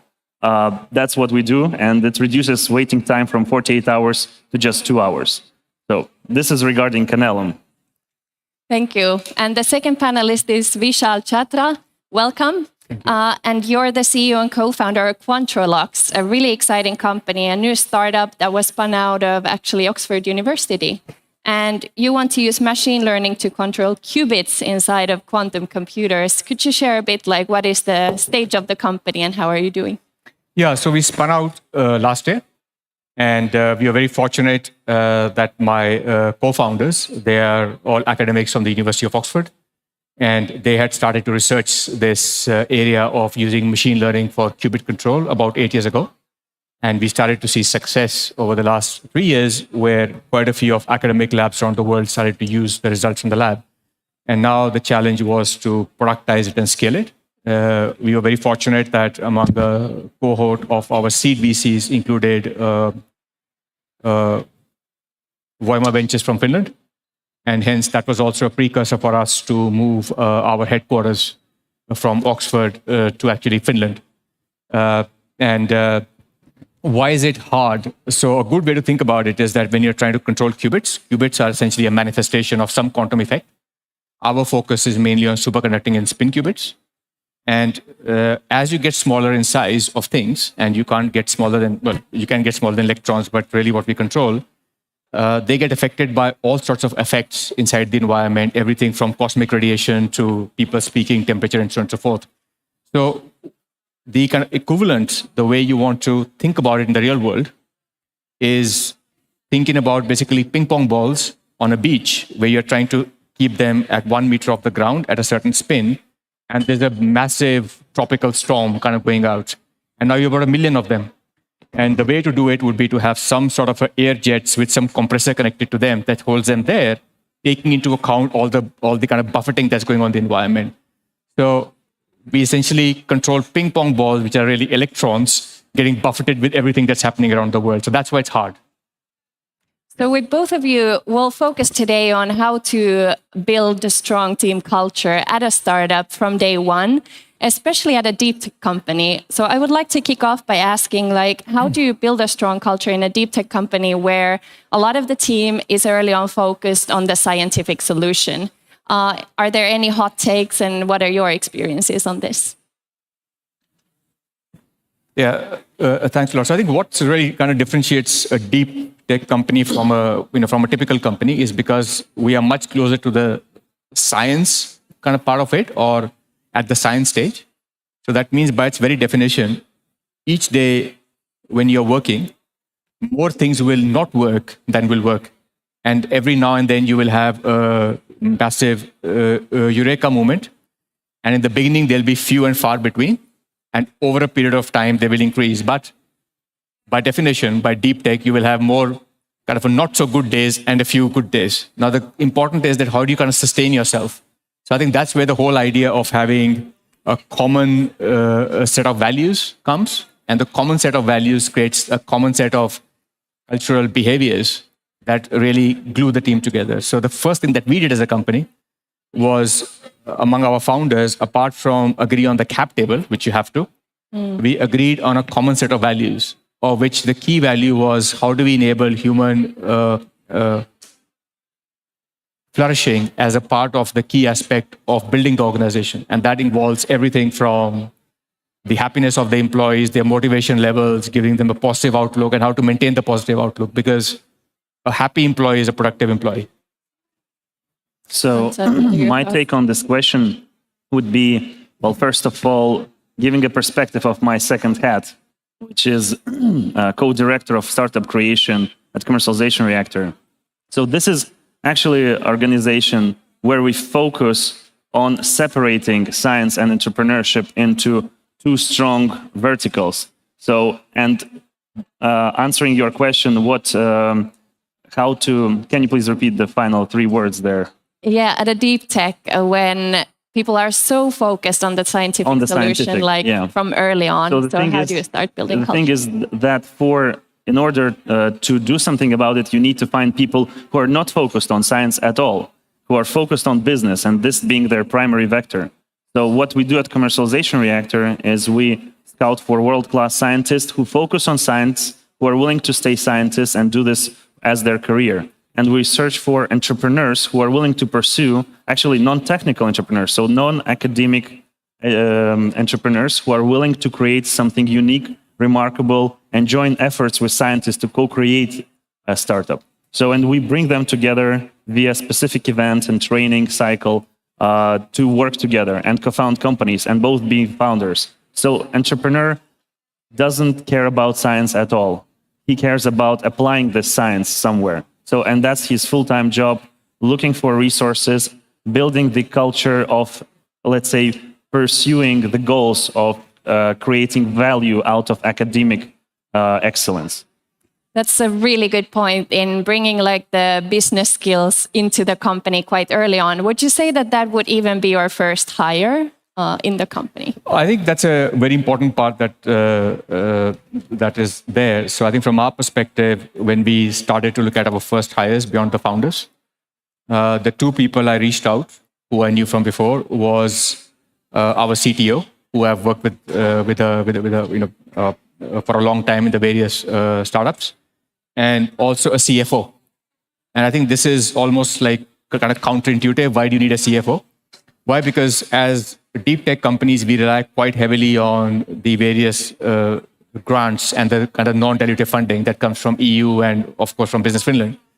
Now, it's a full-time job. Now, as an entrepreneur and as the CEO, I need to focus on the kind of a long-term, kind of vision, and I can't get lost in all these, kind of details of trying to do all the grant management, fund management, and so on and so forth. And I think, therefore, it's very good to have good senior hires in the beginning, because they will really act as the basis. And these are people who've been there, kind of done that, and are not faced by the ups and downs of everyday, kind of startup life. In our case, and this is already, we have exposure of over a decade and creating more than 70 invested companies via this method. The approach is that, and again, entrepreneurship is full-time job and science is full-time job. And those two worlds, so let's say, I want to refer a bit to the word a hire. So it's not really, in our case, a hire, it's partnership. It's establishing a company together. So there was no understanding of business whatsoever. There is, let's say, spark of willingness to create value in business matters from both sides, but as well as you need technical expertise, scientific, you need entrepreneurial one, and entrepreneurial leadership. So that's very important to understand roles, responsibilities, and what differentiates deep tech from different types of startups. It's about rewards being much further away. So everybody has to be aligned that this is not something that will generate you money in 6 months or maybe 12 months. You need to be ready for the long run. So this is also finding mission-driven, cultured people. So in both entrepreneurship and science, and especially in particular with all this competition, I'm speaking about competition between deep tech, fintech, whatsoever, lifestyle businesses.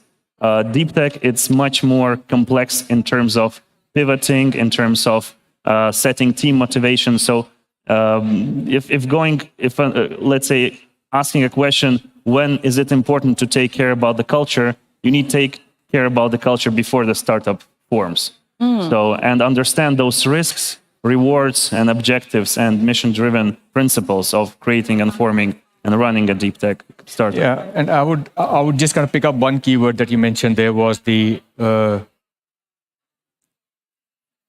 motivation of the people. And I think that's a key aspect, because the spectrum of personalities among scientists is the same as a spectrum you would have anywhere else. I mean, in terms of the diversity of the spectrum, right?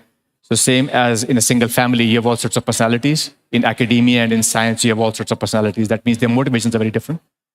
And when you fuse that with the people coming from, say, like the software side, business development, so you get a very wide spectrum. And to avoid a situation where you have these cultural issues, it's very important to understand the core motivations that actually drives these people.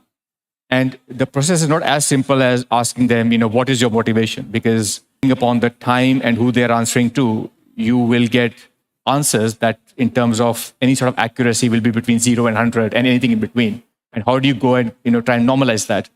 So a key tool I discovered during my sort of a Cambridge days when I had my second startup there was a thing called the motivational map.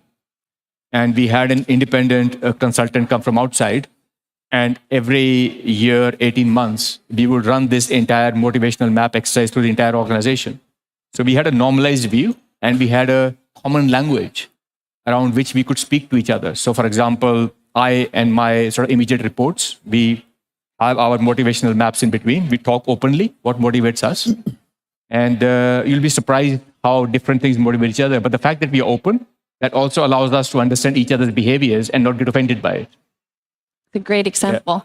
Yeah. You mentioned a few, but are there any other cultural challenges regarding the team culture that concerns especially deep tech?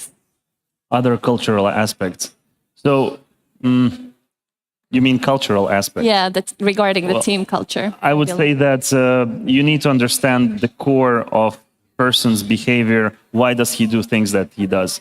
So, going back again, also combining this with motivation. So what is motivation of scientists to do what he does in terms of science? They do this because they love to learn the beauties of the world, the universe, its complexity through a prism of intellectual instruments. So this is art form, a very specific art form where your intellect is an instrument, like a brush for a painter. So when people do this, they love doing this. So it's important for a person to be in their place. So if scientist is willing to do science, not ask him to do anything else. Try to make the better culture of, adding other people who are willing to compensate on other aspects, such as, for example, entrepreneurship. And all of those things are extremely important to consider and a perfect match now between scientist and entrepreneur, where entrepreneur is a person that is driven by the willingness to make things happen. So he doesn't care about specific narrow discipline. He wants to aggregate, put it into a vector and see the results and try to create value. So he needs to be an aggregator of various competences. And for this, actually, you don't necessarily need to be a scientist. You need to understand at all times that you're not the smartest person in the room, but there's always somewhere, maybe on that side of the screen in LinkedIn, somebody very smart that you could ask industrial expertise, advice from. So, culture is about understanding roles and responsibilities. It's extremely important. I think it's an important point. And also, I think one thing we have to be aware of that the motivations of people will change over time. And hence the reason why we do this motivational map, once a year. And I'll give you practical examples. In my previous company, we hired academics. And you would think that, okay, these guys are academics, right? So you'll put them in some, remote corner and then they will do their stuff. But very soon, there were some specific people who got very, very interested in customer interaction because that was the first time they ever kind of did it. And because I, as the CEO, just saw them in action, and I felt that they had the kind of capability of kind of for it. Some of these academics have now become customer facing, and similarly, we hired people who had finished their master's degree, joined our company to do their part-time PhD, and they joined us because they wanted to be in the industry and not be in academia. But in the 3 years they were with us in my previous company, they kind of published such outstanding research. They went back into academia to become lecturers at UCL and Imperial College in the UK. So I think motivations will kind of adapt, and the culture of the organization should support that, right? Because people who are smart and clever, they are seekers, right? And because they're in this constant journey to seek, they don't know what they don't know. And you don't know, one fine morning, they will wake up and they find something, and that will be their calling for the next few years or for the next few months. And you must kind of give that, because you want to fire up that full kind of motivation to go forward. Because if you try to hold it back, you actually drop their kind of efficiency. Yeah. So Vishal, you mentioned the motivational map, and Anton, you mentioned that the culture needs to start from the very beginning of the company when it's actually getting formed. What other tips, concrete tips, would you have for the founders, for example, in the audience on the building blocks of the company? What could a founder do in those early days? I think the first thing that the founders need to do is do what they say, so their behavior has to correlate very strongly with that. So you can't have both things. For example, you can't have a hierarchical organizational structure and at the same time say that you have a flat kind of hierarchy or you have a flat structure, right? So the flat structure kind of inherently means that there is no node of decision making inside the organization, right? So a key example of that is that in my previous company, when we had our office manager, and she was employee number 18, and from the time we grew to about 120 staff, I never decided where I sat inside the office, because the office was not optimized for my comfort. The office was optimized for the organizational efficiency. And of course, me being a business development guy always got the worst place. And there was a kind of reason for that, because I said that I should have the least comfortable place inside the organization so that nobody else can complain that the office is not comfortable enough, right? If it's comfortable enough for me, then everybody else should be in a better place. And I think these sort of behaviors really basically mandate, because ultimately the role of the CEO is to be a coach, right? And I think that's a key element in this modern day organizations where information is open and people, especially in deep tech, are very, very smart and very, very, kind of a talented people. So you're not a boss, you're a coach. Yeah. So my take on this would be that it's extremely important culturally to set up the environment where you have always, let's call it double validation.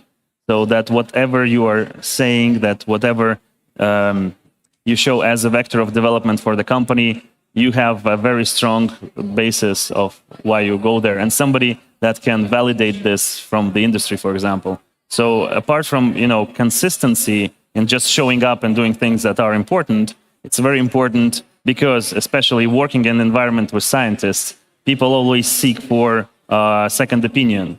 So like when I was speaking with doctors, it's impossible to believe just one doctor. So you need to be sure that this is on a daily basis as a culture in a company. You have this, let's say, basically searching for alternative that would validate your hypothesis.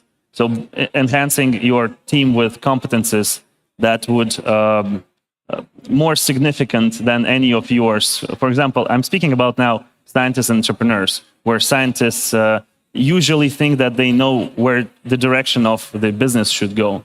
And you as an entrepreneur who have never experienced in this field and don't have industrial expertise, you have to search for somebody else as industrial expert who will be able to persuade the scientists that you are on the right journey. So ultimately, you're managing expectations, leadership, etc. All this, but it has to be as part of culture. What are your experiences on then actually implementing culture across the organization? So let's say that you've led your company for 2 years, and then you realize that you need to implement the culture to a bigger audience in the actual organization. So what would be your tip to actually do that? How do you lead culture? Should I start? Yeah, go ahead. So I think one thing is that culture takes time to embed, and the culture should be owned by the organization and not by the founders. And the culture will evolve as you bring in people, because you want them to be part of it.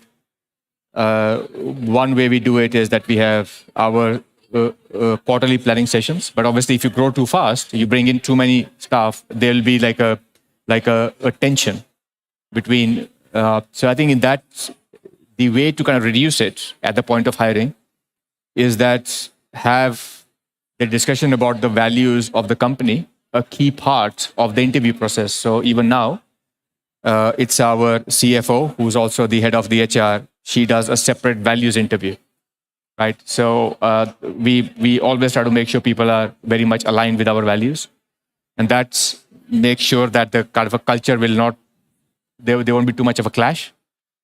But then you have to be careful in the end that for short-term gain, that means trying to grow the company too fast, are you putting in problems for the long term? And I think many times there is too much pressure to grow the companies too fast and teams too fast, which I think I would always kind of push back against.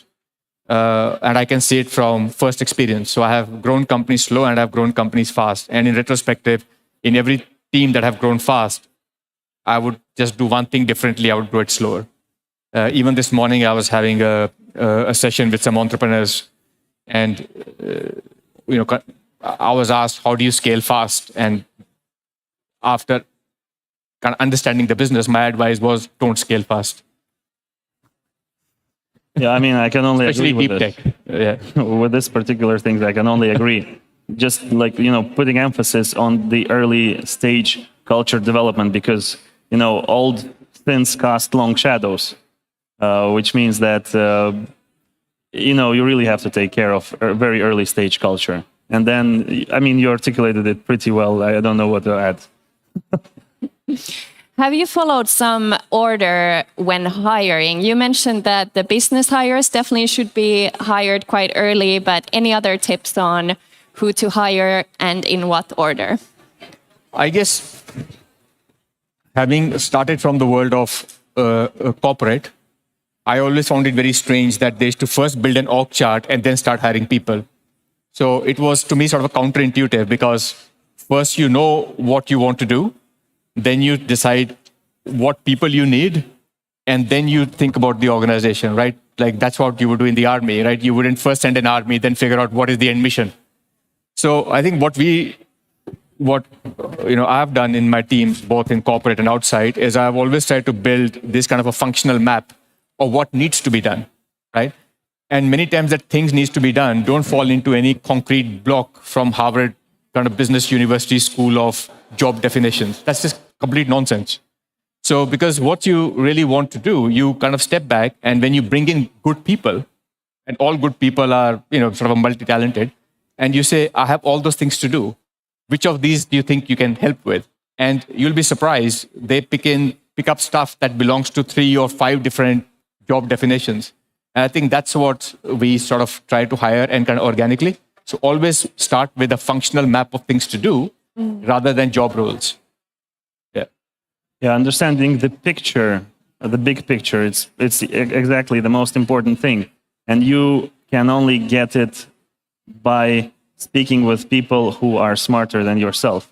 In this regards, in particular in deep tech entrepreneurship, I'm talking about people who have worked in industry for decades and are not necessarily scientists. I mean, they're not scientists. Not scientists as scientists are when they have this as daily job doing research. And they're not entrepreneurs, so they're working in some corporate environment. So basically, we're speaking about, before even thinking about hiring, make sure that this person is in your team, because afterwards you will know much better whom to hire. So it's also the, let's say, cultural way and attitude towards hiring. But yeah, mapping first, but you can only map it when you do this very first, let's call it hire, but it's not really a hire. It's looking for a teammate in a very broad manner. And it's important to motivate them, so they're not, because it's very early stage of the startup. You can't pay this person enough money to satisfy him as he, according to his quality of salaries that he received. But if you have a good culture, if you show him that he will earn from success, and he understands that everything that is going to be done, as we discussed a little bit earlier, then that's probably the first most important hire, and then it's going to go so much more organically, and you wouldn't probably need to care about it. You would need to care about the things you just mentioned about scaling fast. My final question, is there anything you would do differently on the culture side if you would now start over? Time for some self-reflection. So I think this is my 4th startup, so my 3rd kind of deep tech startup. So I try to make kind of less mistakes in the past. So I think the biggest learning was grow slower, which I'm doing with this startup, and get a CFO right in the beginning, which I'm doing now. And our CFO also manages operations, risk, kind of HR. And this is, again, one of those kind of classic things. So the CFO box is too small for what she does. And she's incredibly talented at what she is, of all the things that she does. Yeah. Let's say the times 10 years ago, 5 years ago, and now are extremely different. So, of course, I would change so many things just because at least the environment was different. So I didn't know the stuff I knew back in the day. But I would probably wrap it up by saying that it's extremely important to have a lot of open discussions and not to keep it in yourself as founder. You have to discuss things. You have to have trusted people with whom you could reflect on your thoughts. And you have to have those conversations as many as possible. Final tip, I still have 1 more minute. So is there any books or lectures that you could recommend to the founders here on culture? Yeah, so of all the kind of leadership, team planning videos I have seen, I think my favorite one is from Supercell. So Ilkka Paranen has this fantastic videos online where he talks about the work culture on Supercell and how he founded the company. I don't know Ilkka, personally well, and neither he's not an investor, so I'm not biased in any way. It's just for me purely as a person with the right values who has created an amazing company. I think the Supercell model is a fantastic model for kind of a deep tech companies of kind of distributed decision making inside companies. Well, I would say that I mentioned about what we do in Commercialization Reactor with a decade worth of knowledge and wisdom from creating in the more than 100 teams, out of which more than 70 got invested.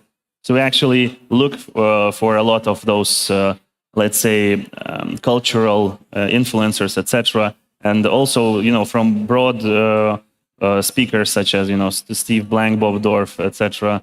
But we actually aggregate it into our course, which is actually for free and sponsored by European Union. So everybody who is willing to understand how to transform your mindset into a deep tech entrepreneur, you should check it out, I believe. Yeah, that's sort of a promo, but of a free thing that is free for everybody. So very welcome. Good tips. This was absolutely a pleasure. Thank you, Vishal and Anton. The program continues here. Thank you. Thank you very much, Reta, Vishal, and Anton. Let's get a huge round of applause. Thank you. Thanks. Thank you.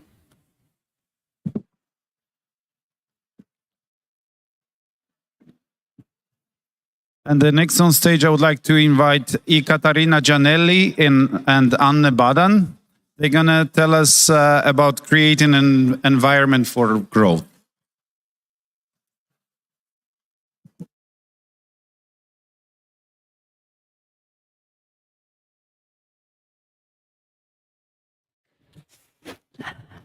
Put myself in? Perfect, whatever. Okay, perfect. That seems to work. Hi, everyone, and great to be here today. My name is Katarina Gianelli. I'm a partner of a Nordic VC firm called InVenture. We are an early stage investor, have been around for over 10 years, currently investing from our FOSS fund. It's a 150 million euro fund focusing on technology and focusing exclusively on the early stages. So we typically work with companies when they're very early in their journey, and that's why we're also very much involved in shaping the teams and building the cultures within these companies. And today I'm lucky to be joined by Anne Badan, who is a good friend of mine and also founding partner of the X Search, an executive search firm focused on tech hires and mostly in the Nordics. Anne has been in the tech space for over 25 years in various roles, out of them 16 years as an entrepreneur herself, recently running Shortcut as a CEO. So Anne would know the space inside out. So big thanks for joining us today, Anne. Thank you for having us. Maybe we'll start with a short intro to the X Search, and then I know you work with a lot of deep tech startups, so maybe you can tell us a little bit more about the type of work that you do. Sure. Yes. Thank you for the floor. The X Search is an executive search company which is actually specialized in technology and digital-led type of high-growth businesses. We started a year ago, and in 1 year we've seen impressive achievements already. Typically, I think the executive search space is quite traditional, is run with similar type of people, and here, I'm very proud to say that after 1 year, we've had already 55% of our placement that are executive female. And I don't know that anybody in the executive search can say that. And then 25% of our placement has also been non-Finns, which is also quite important here in terms of the international scene and then bringing the talent, having the right skills to scale businesses to high growth. And what kind of companies are they typically? Are they early stage, as in teams of 2 to 10 people, or are they typically slightly later? Well, we have a bit of all. We have typically have had startups that are maybe 10, 15 people trying to shape up or restructure the way they want to go next. And then they need help to find their new CEO or executive board members as well is one possibility as well. But then we have mostly the ones that are in a scaling phase, i.e. getting with Series A, B, C, D rounds, and then typically are extremely ambitious, and therefore they need to have the right talent to bring them to the goals. So that's typically, I would say, sweet spot of 100 people already, but can go all the way to 300 to 800 and more. So given again that you work with very different stages or growth stages of the company, what are the typical hires that you are involved in, especially when it comes to the earlier stages, if we're talking about smaller teams of 5 to 10 people? Yeah, 5 to 10, that's not the majority of our assignments, but in general, I mean, outside of the founding team, the most important person that will come after you is somebody who's not like you.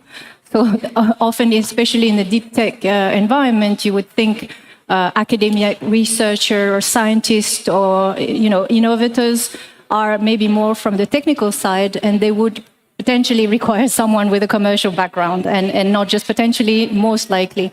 I think that this is where the company can break if you do not have out of the lab your innovation ready. You need to productize it, you need to produce it, and if you don't have anyone to sell it, then whatever you're doing here is not going to bring you any successful milestone.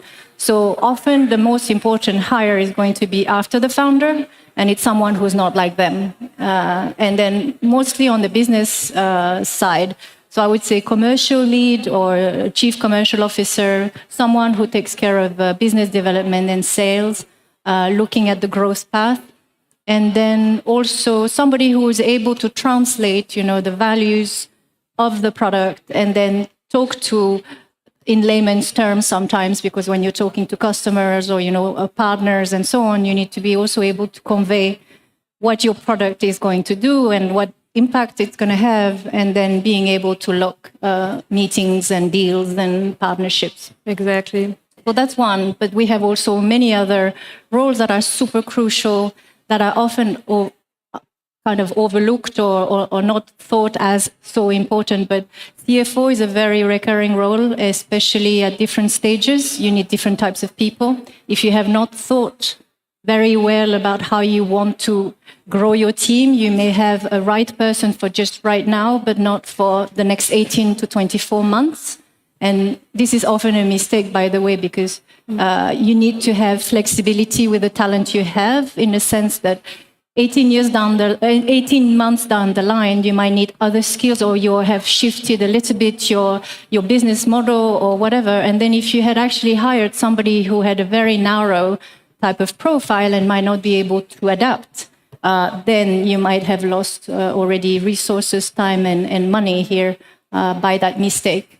So it is quite important to look at the CFO role as someone who can take you there if you can, and that requires, of course, a lot of ways of attracting the right talent for you. But this is one of the roles that is also important. And overall, I think when you mention thinking about scaling your team, one of the mistakes that we as investors typically see is that founders don't spend enough time thinking about hiring, or founders are not necessarily involved enough in hiring and just thinking that it will be, priority number 5. Yeah. So in your view, how much time do founders, or CEO at least, needs to spend on that? As in, how much time to spend on hiring and building the culture? How much time means, as a short answer, a lot of time. So because first off, you are the spokesperson of your product and your company, and you're the one who is going to convince the right people to join your bus, like the title of our talk today. But I think that what is important is to know that ultimately it's very company specific, but you're going to have to be involved in the process. Then as your team grows, if your leadership has the capabilities, can also take quite a lot of the load later on. But I think that what is interesting when you look at surveys that have been done, and one in particular that strikes me from the BCG group, Boston Consulting Group, they have made a survey for the deep tech companies that there are like 4 or 5 topics that are super important to focus on and that they see as a challenge. But when you look at what the deep tech companies want and what the investors want, there's a gap, there's something that is not matching. And so, for example, you look at first ensuring funding, then you want to have a lead investor, but then the investor wants you to actually scale your operations and manufacturing and operation. And then for that, for the deep tech company, it is coming like position number 5 or even 6, you know, so it's a different order of priorities. And I think there are different expectations, and therefore the companies should also think that if the investor wants you to scale, you can't do it without the right people. So talent is your priority, should become your priority number 1 after the money. And especially when you got the money, you have high expectation to deliver. So, and I cannot agree more. I think when we invest in companies, of course, for us, the company is only as good as your first, 5 hires, right? Or 5 to 10 hires. And if you get them wrong, then it's very difficult to change it going forward. Also, one other thing that I hear from our portfolio, from the entrepreneurs that we work with that are a little bit further ahead, I think almost all of them regret that they haven't hired a head of talent or a similar kind of role very early. What's your view on that? As in, like, when is the good time to bring one on board? Well, it all depends on the company. It's really very much related to specificity of the company and also at the stage at which, at the speed at which. But is it like 5 people, 10 people, 15, 50? Well, I can tell you, in my view, if you bring one when it's 50, it's way too late. It's way too late. We would rather see for it in sure. the first 10 hires. No, but like it also depends on who you are as the founding team, and if you have on your leadership the capabilities of doing the hiring and then attracting the talent. Because I think the important element is when you start, whoever you grab or you manage to attract is going to be also your spokesperson to attract other talent. And so if you have that superstar in your team, then you might have already like a joker in your sleeve. But other than that, it's a lot of work. It is really something that one needs to pay attention to. And to do it well, it requires to put already from very early stage your efforts in that. And maybe to make it also very practical, as in if there's anyone in the audience who is ready to hire a head of talent, how do they find one? What kind of profile is it typically? Well, the profile will again depend, I guess, on your product, your business. But I think in general, what is interesting, or maybe some mistakes or pitfalls in which people tend to fall, is that, like I said earlier, you need to already think down the line. Who are you going to hire? How much are you going to hire? From which industry are you going to hire? And so a talent person is very different from an HR person. So again, we have to also separate. If you're looking purely at acquiring talent, I think that's often your criteria are very narrow, or you're like, I want this and I want that because, it's like matching exactly my product and then this and this and that. But like I said, often, you may change the course of your business, and you need to have someone who has a broader view on what talent acquisition means. It doesn't hurt to have somebody who has an HR background as well, even though it's 2 different types of role. But HR meaning that you will have somebody who has also the understanding of how to build HR processes along the way. And in order for you to not break when you scale, you need to really think about it at a certain point. When you have already 10 employees, you might have to, manage your people and the culture of your company. And then as you grow, you will realize also that you have different types of groups of teams and mindsets, and some are very homogeneous. Some in the deep tech come a lot from the research side, so they are more, they're very good with the tech side, maybe less with the social side. And then, so you need to find somebody who understands all these complexities of how do you run a team to effectiveness and being the best team you can get on board. Makes sense. Maybe then moving to the topic of talent and finding the right talent for your company. So, of course, today we are seeing huge wars for talent all over the place, as in both globally as well as here in the region. It's very difficult to get people. So in context of that, how does one actually do it? As in, what's the best way to start? How do you find good candidates for your company? Well, there are industry tricks, of course, but I think that in general, if you are co-founding team looking for team members, I imagine that the first thing one is tending to do is to look into their own vicinities and their networks and the people and the colleagues they know, connecting, going to events like this one and trying to mingle, find people within the industry that you might actually, have synergies is also very simple type of networking and access to people. Of course, from our side, from the executive search business, it's more also from a research perspective. It's also understanding the landscape. What are the industry? Who are the industry players? What is the competition doing? The kind of people that you could find from certain companies that have parallels with your business. Not automatically always from within your industry, but that has translation and bridges that you could make. And I think one is, for example, interesting as an example, if you're looking for a CEO for an airport, for example, and it's a real case, you tend to go to the competition or look at somebody who has been running the airport in another country, when in fact, who says that the guy who is running a hospital could not be the right match as well. So it's sometimes about how do you have transferable skills that could also be super interesting for your own industry with a new mindset and a new eye. So I would say that it's looking at all these aspects, and then of course it's a lot to do with access and knowledge. So if you have a board as well that has a lot of access to different types of people, might also be super important. Your investors know definitely also people that you should consider. Exactly. I was just thinking that a lot of founders also come to us and ask us how do they know what is a good level, right? So when they need to hire a good CEO, what's good? What would be your advice to that? As in, how to develop a sense for what is a good CEO?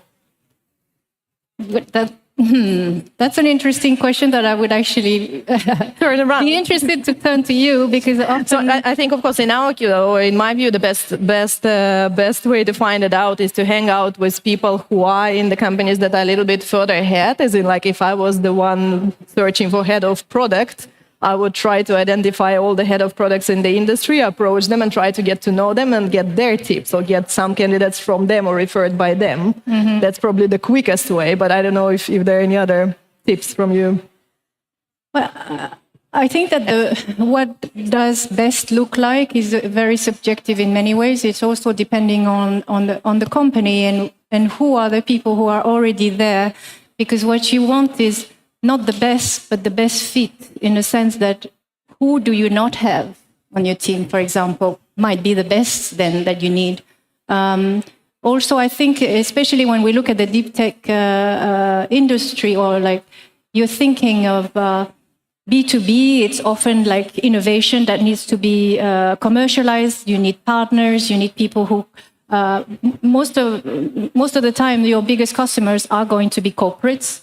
And then also here, it's important to see what is the parallel with what you're doing and who you need on your team. So often the ones that are really versed in what they do, they're already very well paid in super good jobs, often with corporate or bigger structures.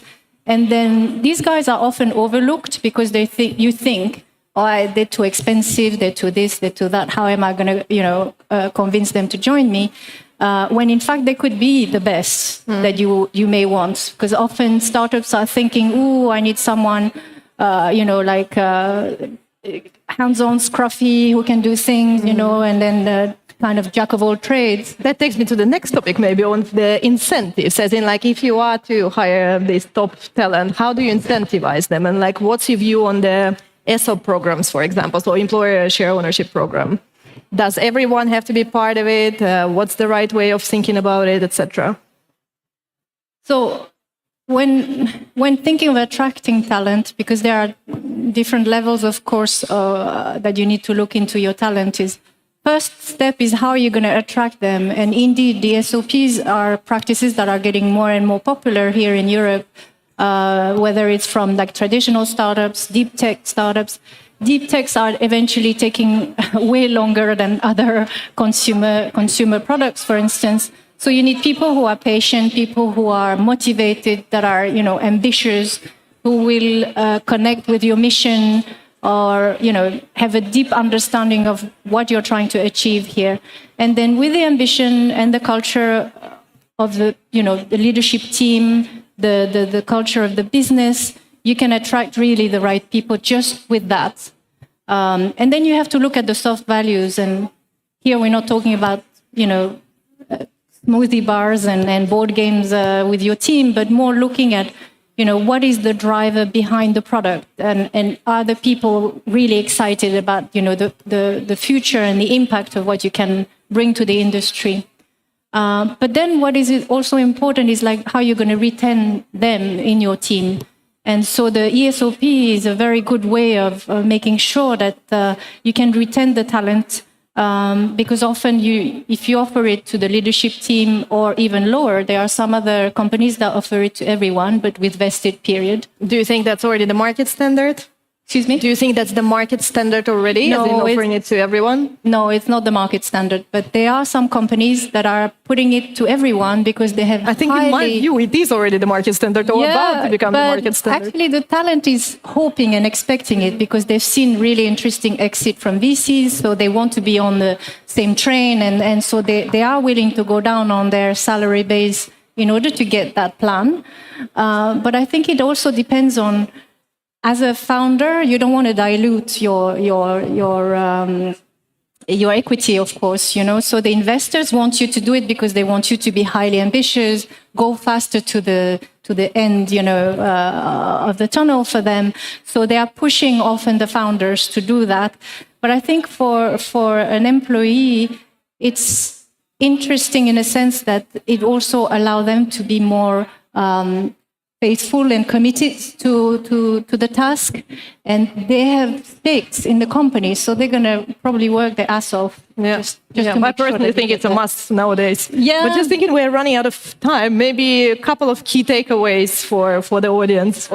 I had so many, and I actually wrote them down. I've got 10 of them, but they're probably too many. So I think if I can just summarize them to 3, I think talent is priority number 2. Right after funding, you need to really invest in that. And if you don't, it's very costly to have a mishiring, especially at the very beginning. And as you scale, this is even more important because it's attracting the right talent. It is also retaining the right people in your company. It is making sure that you are delivering what the investors are expecting.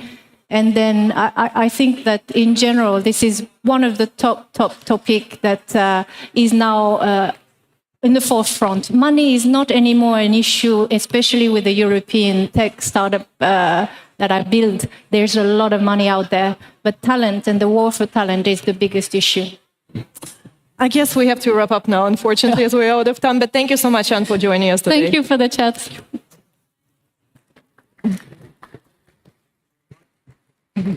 Thank you very much, ladies. And we will continue in a minute with after a short break. Just a second.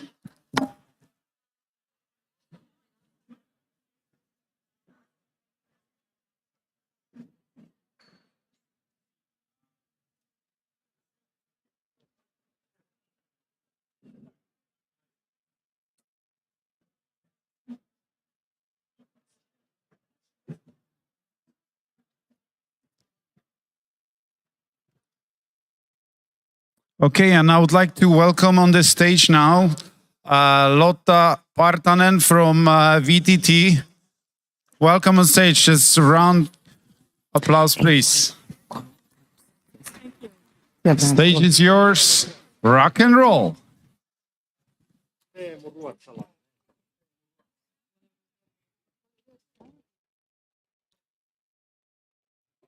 Is it? Good afternoon, everyone. Now you can hear me. How wonderful to have you all here. It's a great honor to bring the VTT spin-off candidates on this magnificent stage here in Dipoli today at the Nordic Deep Tech Business Summit. I thought I'd first introduce VTT and then what Launchpad is, and then we can dive into the pitches and hear our teams out.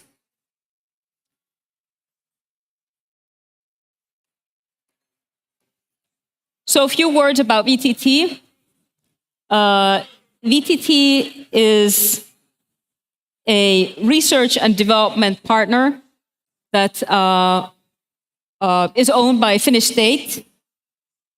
There's about 2,000 employees working at VTT, and about 1/3 of us hold a doctorate. We were founded in 1942, and currently we're quite international in our operations.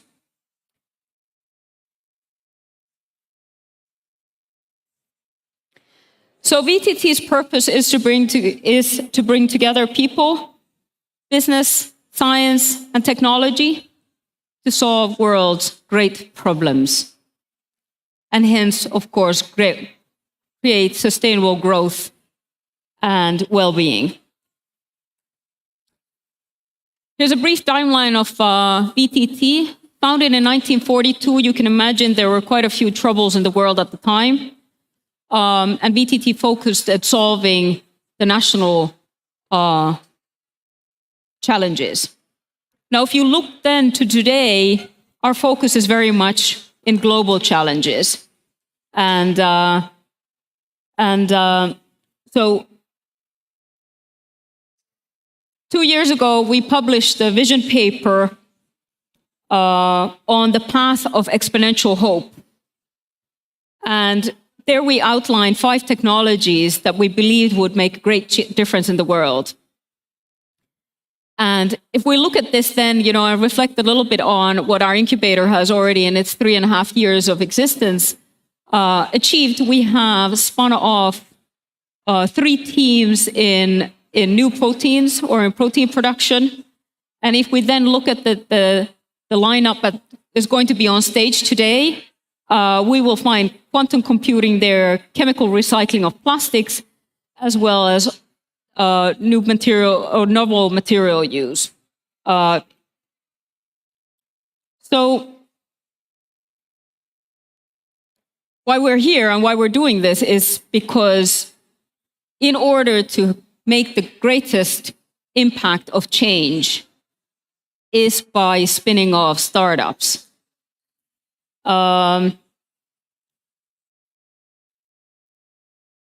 In addition to VTT Launchpad, which is our internal incubator, we also host the Nordic node of the Food Accelerator Network, EIT. So diving into then VTT Launchpad, as an incubator, we were founded in 2019 in the spring, so we are now 3.5 years of age.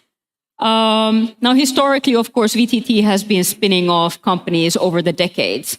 So in that sense, not totally brand new to us. However, we renewed the ways of working. So what is VTT Launchpad? It's an incubator that is committed to develop high-quality, fundable spin-off companies with great impact, aiming for global impact, and they are based on VTT-owned IPR. So VTT creates value out of the IPR that it invests in the growth companies. And VTT success is measured, among other measures, by the owners through the amount of capital investments invested into our past spin-offs each year. So last year, VTT spin-offs attracted approximately 104 million euros of capital investments.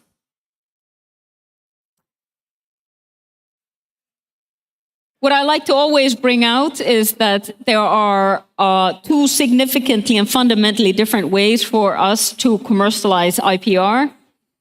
And one is our bread and butter, the everyday work that we do. And that is the contract research that we do with our corporate partners. And there we license and sell IPR. And we prefer to grant the licensees with non-exclusive deals.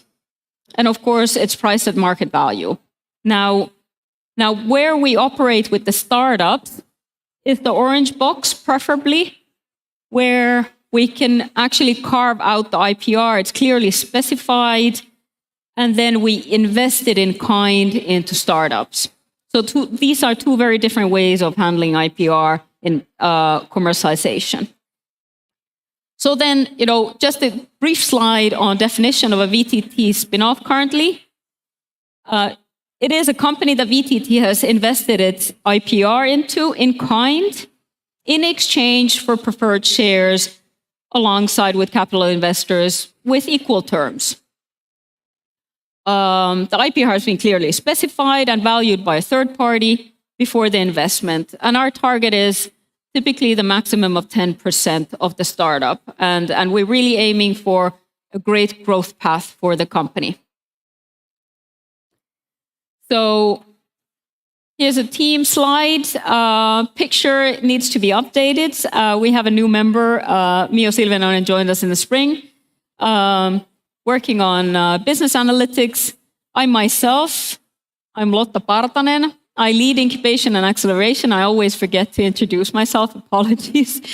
Pia-Maria Terhunen, a long-term VTTer, researcher by background, doctor of technology, is a manager of the incubator program. You can find her over there, actually standing, waving her hand. And then Antti Pirnes is responsible for the IPR investments. Good. So I thought I'd give a kind of a quick slide on what the incubator program on a higher level offers and what our criteria are. And then without diving much further into that, like I said, we have a long track record of spinning off companies in the past. So there's a kind of a quick glance at the logos, at least, of the companies that we have been spinning off. And the top line are the ones that have graduated from the incubator itself. If I highlight something out of this slide is something, as a professional who's worked in innovation in technology companies all my career, I must say that many of our teams are exceptionally customer-centric, as they've worked with different kinds of industry partners all their careers at VTT. So they understand the industry challenges and they're well networked in that. And I think, what is also worthwhile noting is that the IPR is quite solid, that, it's a clear asset that our teams is of value for our teams. How you might participate if you wanted to kind of get in touch, work with us ahead of time or earlier than just in the investment phase. There are ways of kind of collaborating with the teams, mentoring them, and sometimes there's opportunities in steering research and business projects, for example. Good. So, like I said, in the 3.5 years of existence of VTT Launchpad, we have spun off 4 teams, and I think at least 2 of them are here today and tomorrow on stage. So we saw Maija Itkonen, I think she was on stage earlier today from Onego Bio. And I believe Ture Parviainen from Volare team also will be here tomorrow on the stage. Great. So to learn more about our teams, I welcome you to visit our website. You can find our contact information there also. So do reach out if you want to kind of get in contact with the incubator team. Also, you find all the startups there lined up and more information about them if you click on the icon and enter the page. Good. So I welcome you once again to meet and greet our teams. And I'll be working as your host today. So the way we work today is that we have, I think, 8 teams pitching. And then we have a panel of investors seated here in the front row. We have Jane Valerud from Valerud Ventures. Welcome. We have Pontus Torman from Voima Ventures. Thank you for participating. And then finally, Kim Group, is it? Thank you. From First Fellow Partners. So instead of opening the floor for anyone to pose questions, we thought that it would be a more fluent afternoon if we have a panel who poses the questions to our teams. And then you can meet, if you have further questions, please pull on our team sleeves and talk to them afterwards. Great. Welcome, everyone. And I'm very happy to invite to the stage Team Granarium that is developing electricity storage everywhere. Welcome.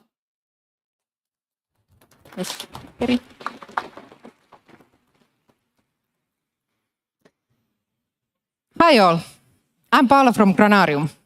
Our vision is to change the way electricity is stored. We use nanocellulose to build 100% renewable electricity storage.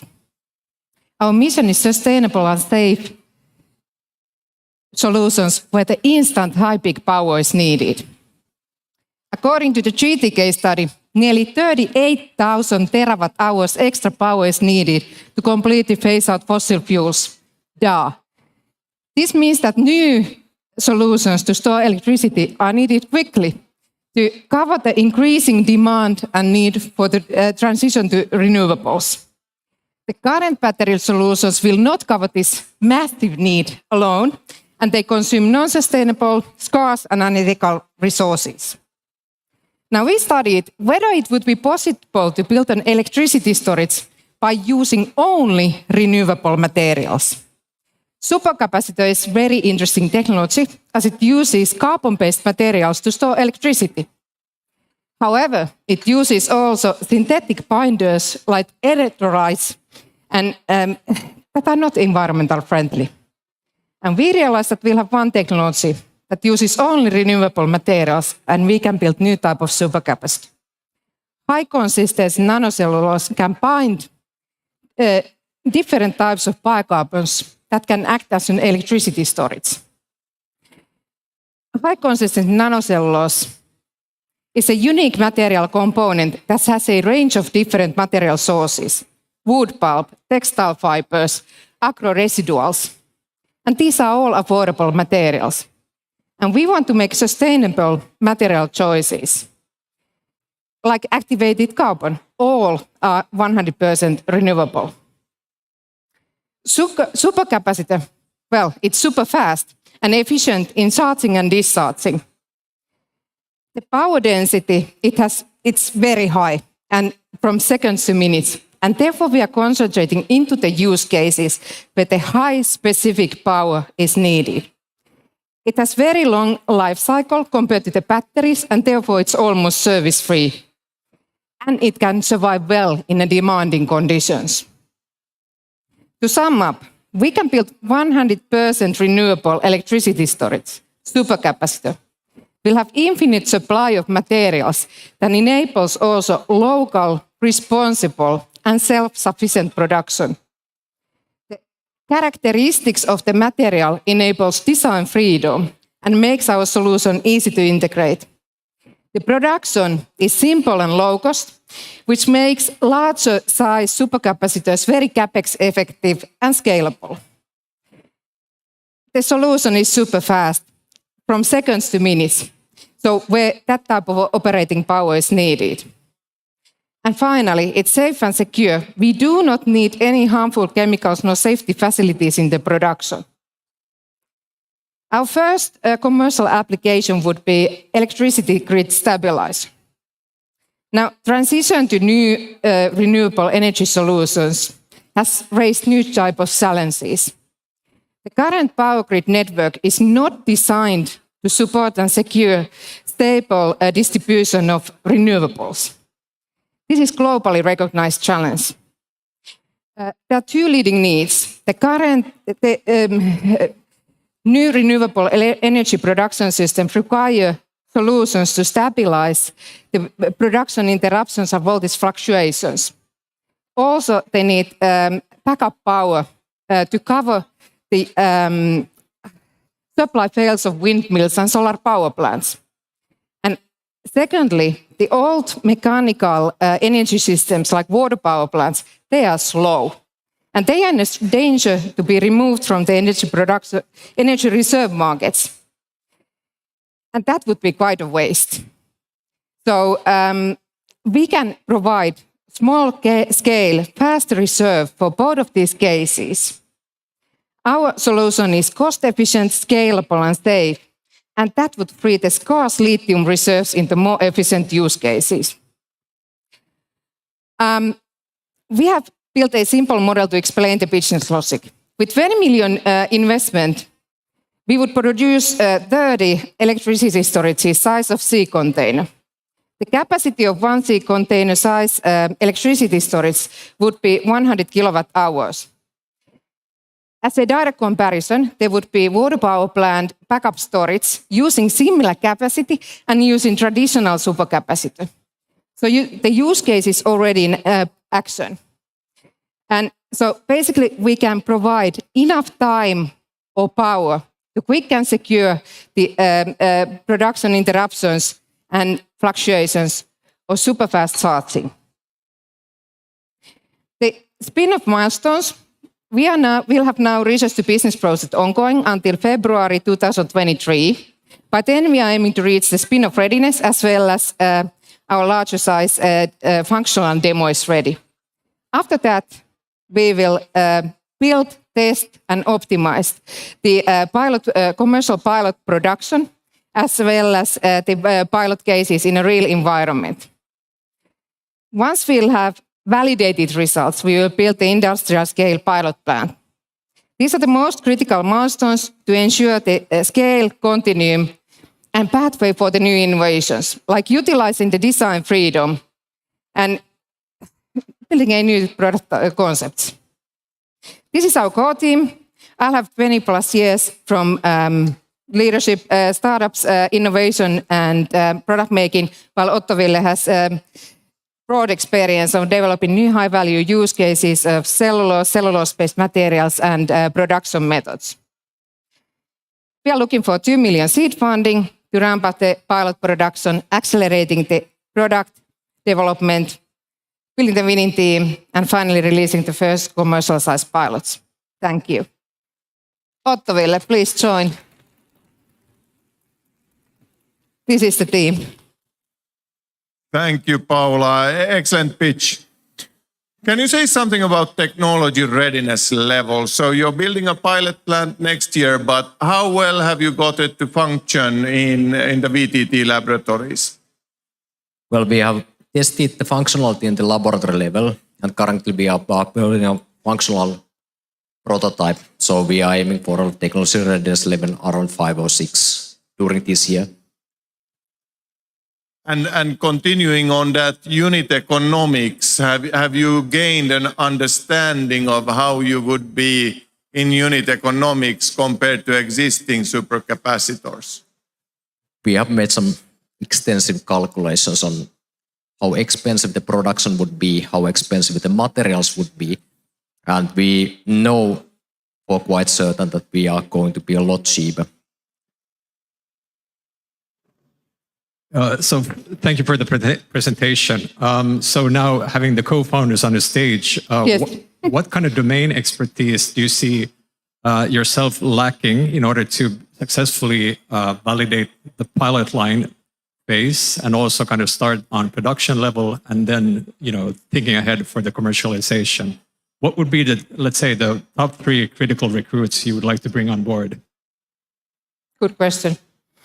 Well, we definitely will need someone who has experience in developing manufacturing lines. And this person we have already identified, and he has agreed to join us if we secure the funding. Then we need a system integrator, someone who knows what it takes to bring this type of devices to actual use cases in the grid level. And probably we also need an electrochemist to make the device even more powerful. Do you agree? And the first pilot production we are going to do in the facilities of our partners. So where we are already discussing about the equipment. It's often a wonderful way to scale if you can get off-take agreements with your customers. So that if you can possibly get a contract with God El in Swedish or anything in Finland, whatever, that says that they will buy 20 of these per year or 20 of these if they meet the following specifications. And if you do meet those specifications, they have to pay you anyway, whether or not you deliver, okay? That kind of contract will unlock an amazing amount of investment for you. They're well known. They're called off-take agreements. Please take a look at them, okay? I would suggest that first, I suppose. And the next thing I would suggest is that if you really are at lab scale now, what risks do you see between here and the first pilot? And how do you mitigate them, each one of them? Okay, because that's your next level, right? Yes. And what might go wrong on the way there, and how are you going to make sure that doesn't go wrong? Do you want to go first? Yeah. Well, we actually have now the parts ready for the real pile scale device, which we are building at the moment.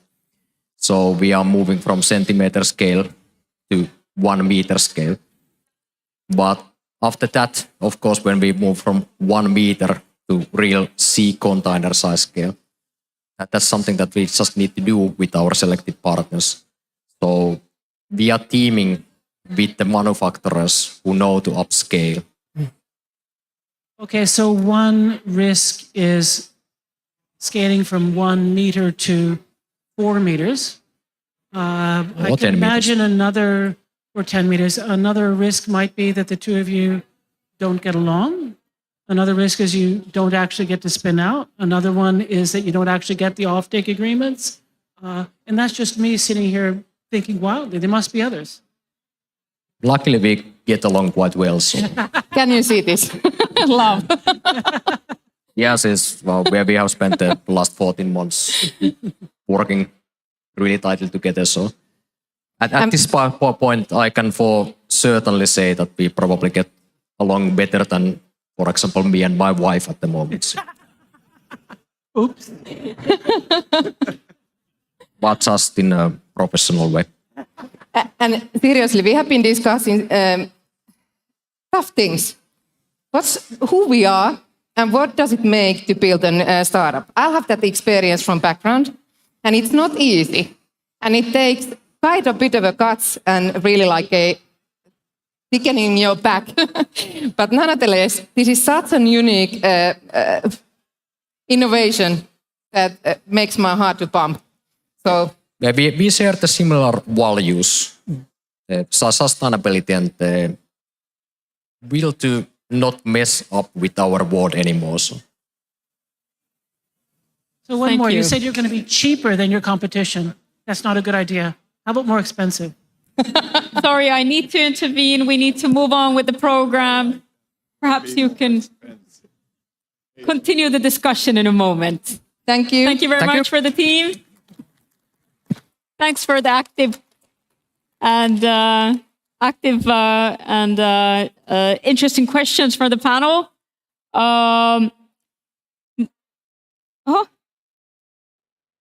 Very good. So next, coming up, we have Team Carbonade that has developed carbon dioxide as an ingredient in creating CO2 negative concrete. Welcome.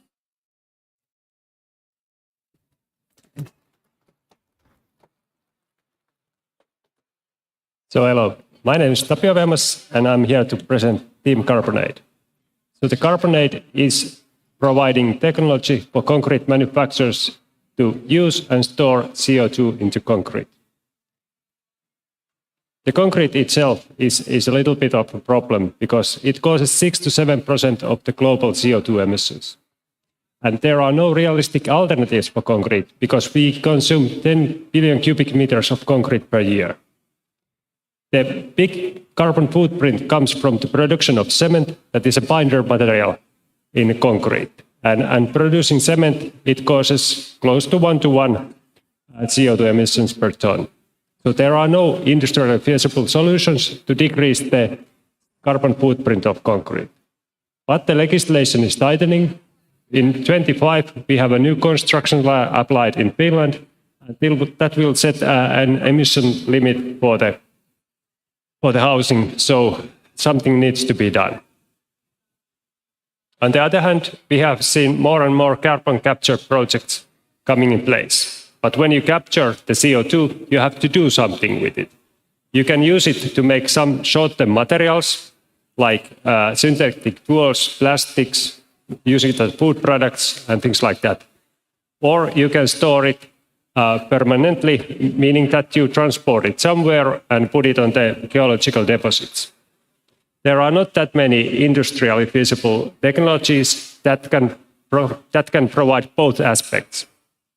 And these kind of technologies that can provide value for CO2, but at the same time store it away, will have a special value. And our technology is one of those technologies. So we provide carbonation that is beneficial in concrete manufacturing. Typically, carbonation is seen as a harmful degradation mechanism in concrete, but when you apply it during the curing, that reverses. So we can use CO2 as a cement replacement material in concrete. So it has a special use, but at the same time, it mineralizes as carbonates and it's stored permanently in the system. With our technology, we can halve the CO2 emissions from the traditional concrete manufacturing, meaning that we can use less cement and then the rest part we can provide carbonates in the system. If we combine our technology with blended cements that have a smaller footprint than normal cement, we can get close to zero CO2 emissions. And when we use non-Portland cement binders, just as blast furnace slag or things like that, we can get negative emissions for the concrete. Globally, this means that our target is to reduce CO2 emissions of the concrete industry by 500 megatons per year in 2050. A single production line can mineralize CO2 from 1 ton to 20 tons, depending on the size of their unit. And then they can save cement that will also cause further CO2 reduction. And if this is fully extended to whole element industry in the world, the total emissions capacity is 1.5 gigatons per year. What we do so good, what is our special thing, is that this carbonation depends a lot how we can impregnate the CO2 into concrete. And we have created technology that enables high penetration of CO2 into concrete in atmospheric pressures. We use atmospheric pressures because then we can combine this technology to the existing concrete production lines. So it's easily scalable in different applications. And of course, we have applied patent for this. So we have a pilot unit. It has been there for 1 year, and it situates in Hollola near Lahti. And with this unit, we have tested our technology. We have treated different concrete products with it and see how it goes. Theoretically, we can treat 2 to 3 cubic meters of concrete in this unit. In reality, it's much less because we can't load the container so full that we could carbonate that much. But this is the technology scale up, and our technology readiness level with this pilot unit is 6 at this moment. The global markets of concrete are of course big, and there are 2 main sectors where we can apply it. It is the precast concrete products, that is worth of $40 billion, and then there is the concrete element markets that are $93 billion per year. our business model is that we provide these kind of units for concrete manufacturers, and then we sell the CO2 for them. There are no available low-quality CO2 at the markets at this moment, and we will provide this CO2 for them. And of course, we can offset this CO2. So if the concrete manufacturer does not decrease the carbon footprint of their concrete products, we can sell the mineralized CO2 as an offset. And here is our plan. So our plan is that the Lahti unit, where we have now the pilot unit, is converted to the 1/5 scale full operational system in the beginning of the next year. And during the next year, we will expand the unit, and at the end of next year, the whole Lahti production plant is under this technology. In 2024, we will do first our commercial unit, and in 2025-2026, Vantaa Energia will provide a large amount of CO2 for us, and it means that we need 10 to 15 concrete production lines under this technology by then. But I have seen that there is a big market interest for this, so it's quite realistic to get that one. Yes, thank you.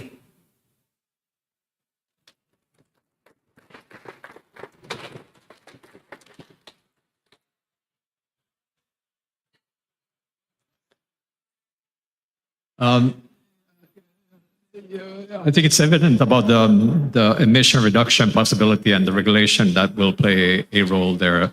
Can you open up a bit on the total cost of ownership? So what is the comparable price for a construction company and similar if they would engage with you? So we can replace cement with CO2. That causes a cost reduction. They have to, of course, pay something for the CO2. So the price level is equal to the current technology level, or it is lower. If you want to get much cheaper products, you can replace cement with other binders that are reactive carbon dioxide. And you can use material sources that no one else is using. And that will cost a huge cost reduction for your production. Have you been able to run any numbers? I mean, I understand it's simulation, but you talked about technology readiness. Obviously, access to some of these alternative materials, it may be a higher cost. Have you looked into that? What is the cost model for the various options? Yeah, we have developed this kind of cost model. The big thing is that where the CO2 comes from. And we have now a letter of intent with Vantaa Energia that they will sell the CO2 for us at the price that it is affordable for the whole production chain. So I'm co-founding a startup which is kind of similar, so I'm not going to talk a lot. But one of the problems with new kinds of concrete is getting regulation so that they are accepted for different applications. Right? There is a company called Mixtristing in Austria, together with the Technical University of Vienna, that do AI testing of different concrete mixes, and they can get your concrete certified in EU in about 6 months. It's probably worth doing. Mixtristing. Okay. Yeah, so the standardization is something that is affecting a lot of construction industry. Luckily, our process is a post-treatment process that is not typically controlled in the standards.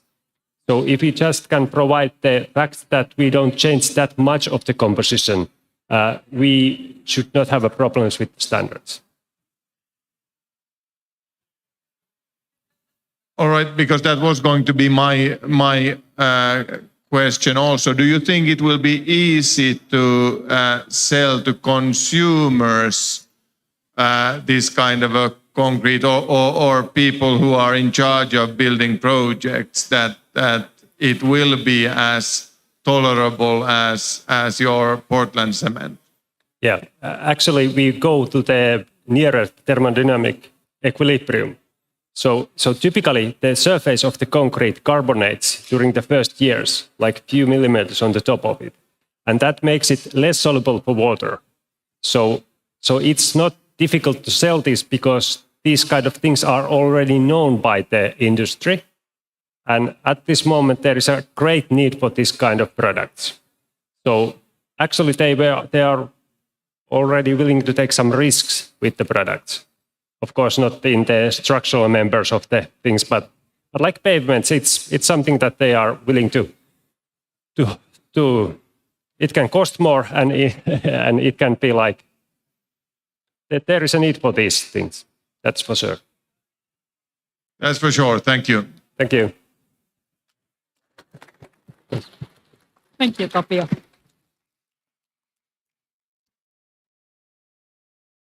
Great. So moving on from concrete to a revolution that is making plastic fully circular. Please, Olefy. Thank you. I'm Matti Nieminen from Olefy Technologies, and I introduce our technology to you. We really believe that Olefy can make plastic really circular, which is not the whole truth today. We see that it is the first technology which can make which can be seen as a really circular recycling technology. And this is based on a few facts. In the fact, our technology is based on not 2-3 years development. We have developed gasification technology already more than 40 years. Personally, I have developed 42 years. And so it is really based on long experience, also in industrial scale. And this happened at VTT. We have even made commercial several technologies. Until now, we have 8 patents pending, everyone related to our Olefy technology. And so we try to protect so that there is no one else who is doing similar technology today in the globe, in the world. And what is a characteristic for Olefy? It's a one-step process. We are not basing our technology for different process steps because every step has a conversion factor. And finally, you have to multiply all of these factors together in order to see that what is the overall yield from plastic waste to olefins, for example. We have only one step. And this helps us a lot because the yield from our Olefy process, and yield means that how much recycled olefins we can produce from 1 ton of plastics, it is the highest what we have seen with any other technology. In optimal conditions, we have detected even 61% production of olefins from plastic waste. Of course, it was in optimal conditions, but it tells something. Even from naphtha, for example, which is a normal way to do nowadays, typically ethylene production is 30 to 33%, and some 10-15% for propylene, so that the overall yield is less than 50%.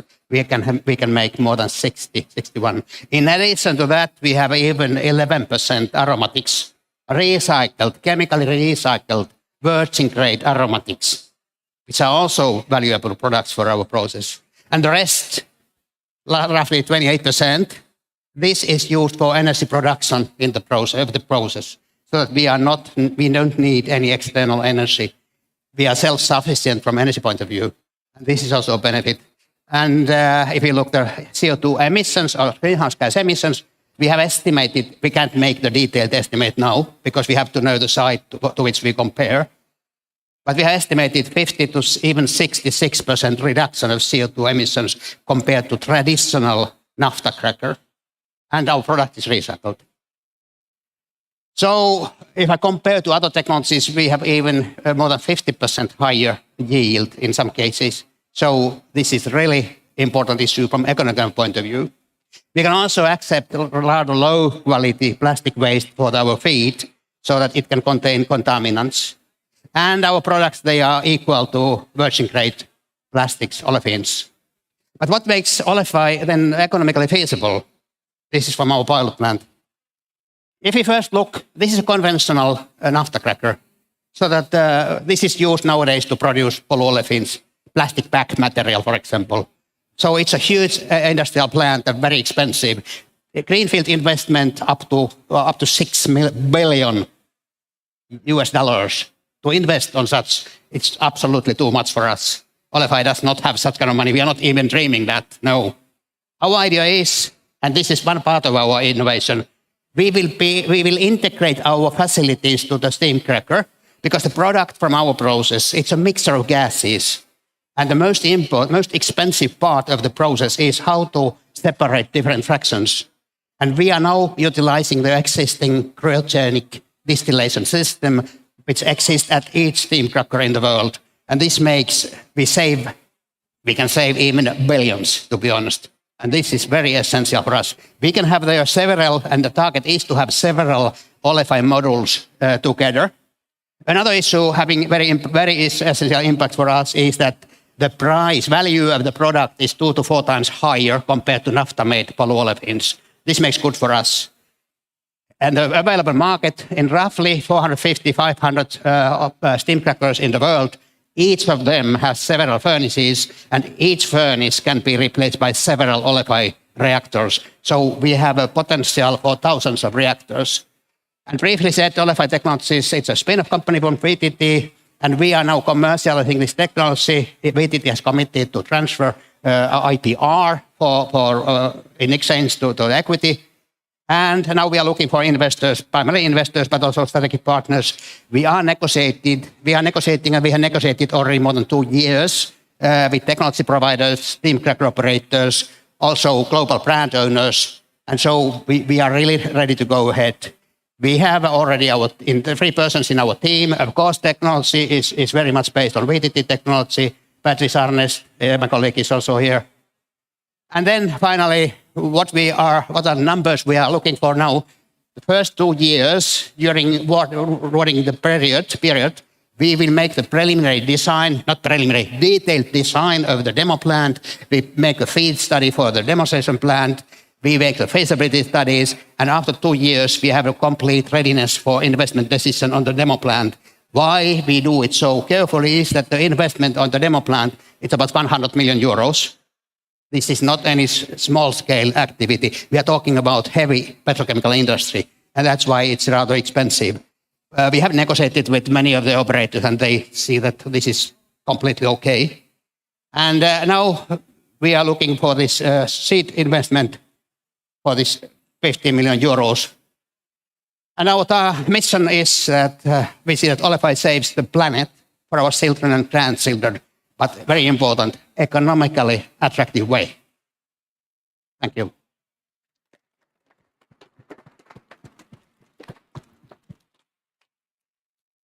Thank you. Convincing pitch.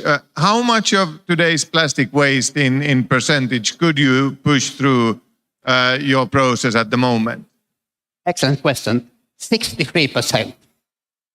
This is based on the fact, I can explain. This is based on the fact that 63%, 2019, 63% of all plastics produced in the world, it was polyethylene, polypropylene. In principle, all of that can be recycled based on Olefy-like technology. Okay, this is only in theory, but in theory, 63%.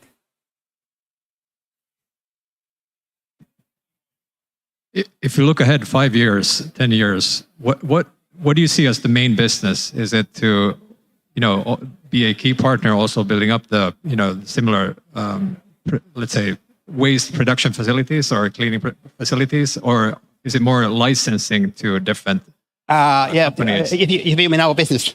Your business. Yeah. We are not aiming to own the plants. We are not aiming to construct any hardware by Olefy company. We are licensing.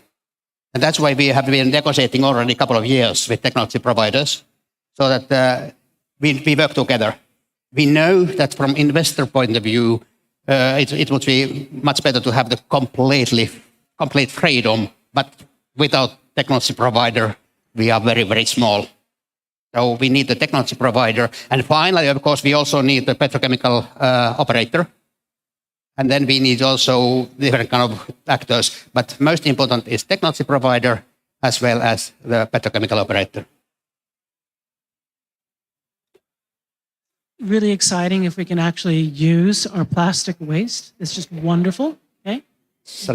If we can actually use our plastic waste, that's great. That's wonderful.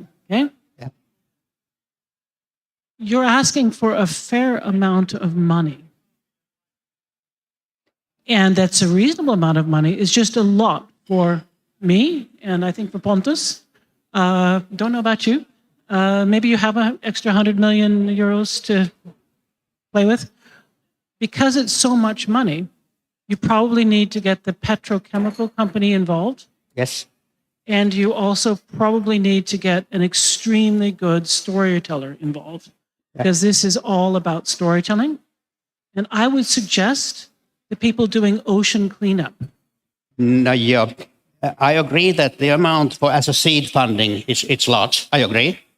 But on the other hand, we are talking about heavy industry. No. I'm not saying you're asking for too much money. Sorry. I'm just saying you undoubtedly need that amount of money.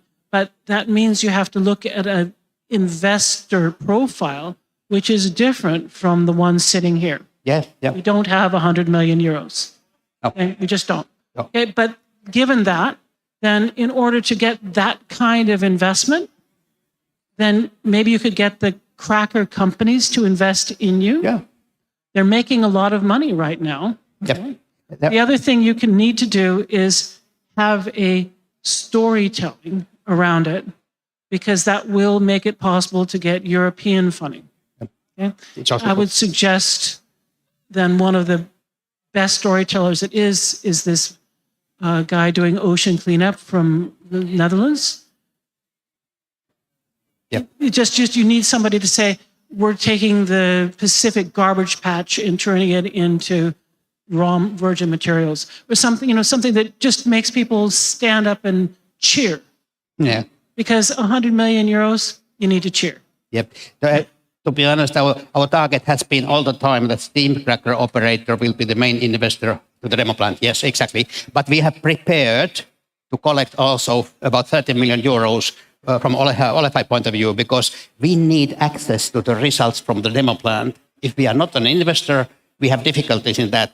And that's why we already have negotiated with the national funding, public funding, as well as we are targeting to commission innovation fund in order to get some funding to have some share of the demo plant. This is our target. Wonderful. And find a storyteller. You can do it. Okay, thank you. Thank you. I fully agree with Jane. So I guess, we need this. So good luck. Thank you. And I will be there also after this, so please come. Thank you, Matti.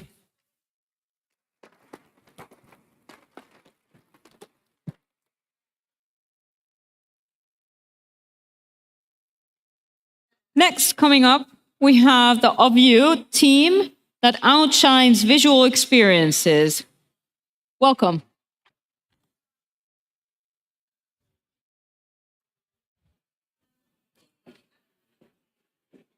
Hi, my name is Teemu Ruotsalainen, and I'm here to pitch about Of You. We provide an optical solution for multiple applications. Our core team composes from 4 different persons. We have an R&D background, but we have also a lot of experience in startups and entrepreneurship, sales and marketing. We have strengthened our team with collaboration of industrial designer and marketing and sales professional. Here is our product portfolio. Let's start with active privacy filters. With our technology, you can protect your screen from visual hacking and shoulder surfing. This privacy filter can be turned on and off with the push of a button. And currently, there is 2 other type of active filters in market, but they only work in LCD displays, and they have a lot to improve in user experience. Our technology works on all different type of electronic displays, and it doesn't affect on the user experience.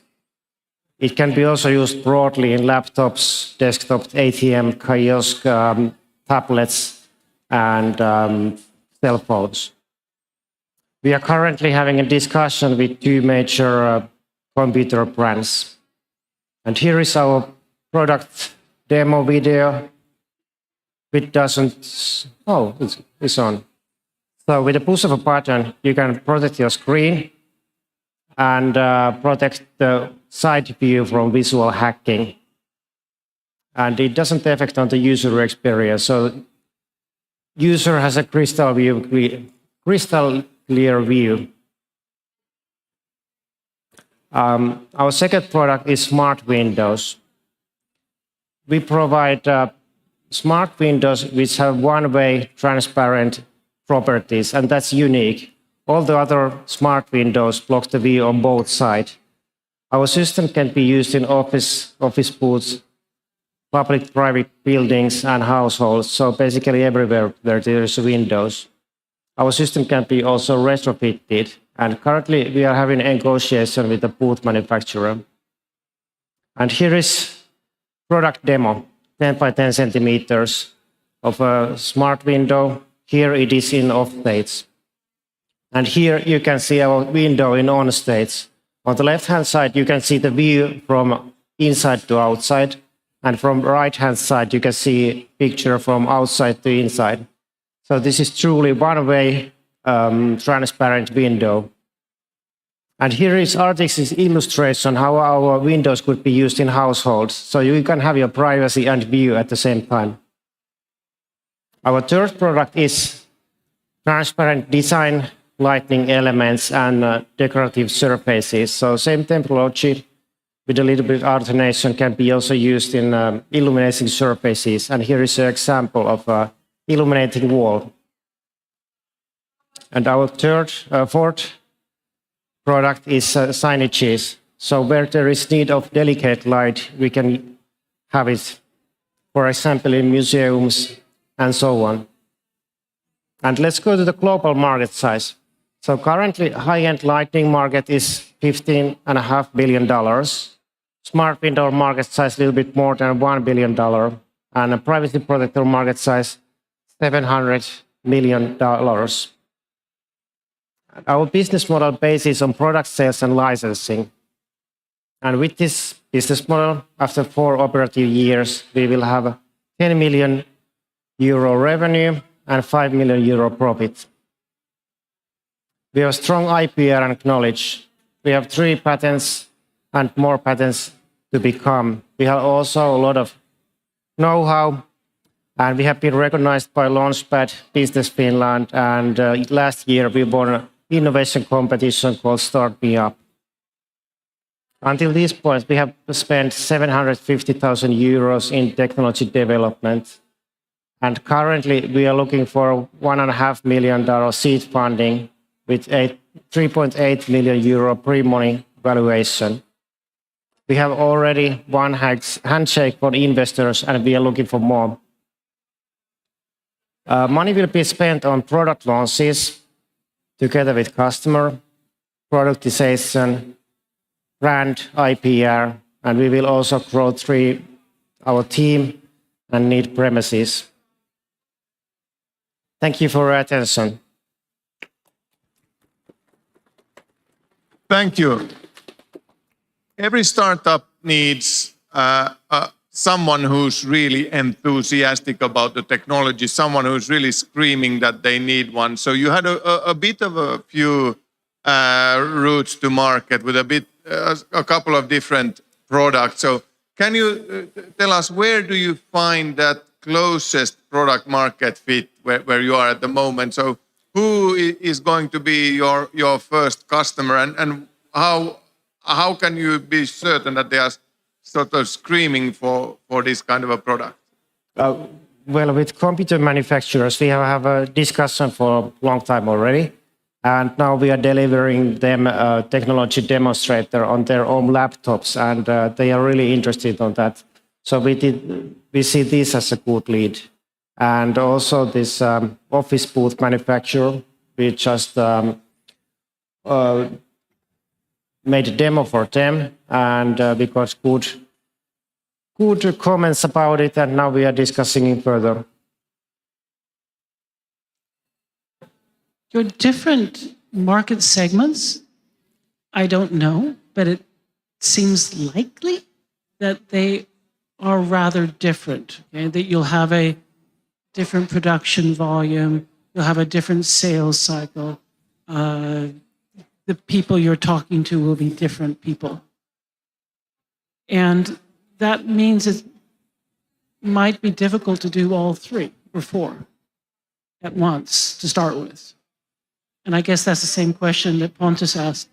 So which one of them, if you had to choose one, I would suggest choosing the one where they're actually asking you to produce more immediately, if there is one like that. I mean, at the moment, you're still at the stage of you have 4 and we'll see which one it is. But the instant one of them starts to pull, please focus on that, okay? And employ salespeople that know that industry. So for instance, there is a VC here called Node.vc, N-O-D-E.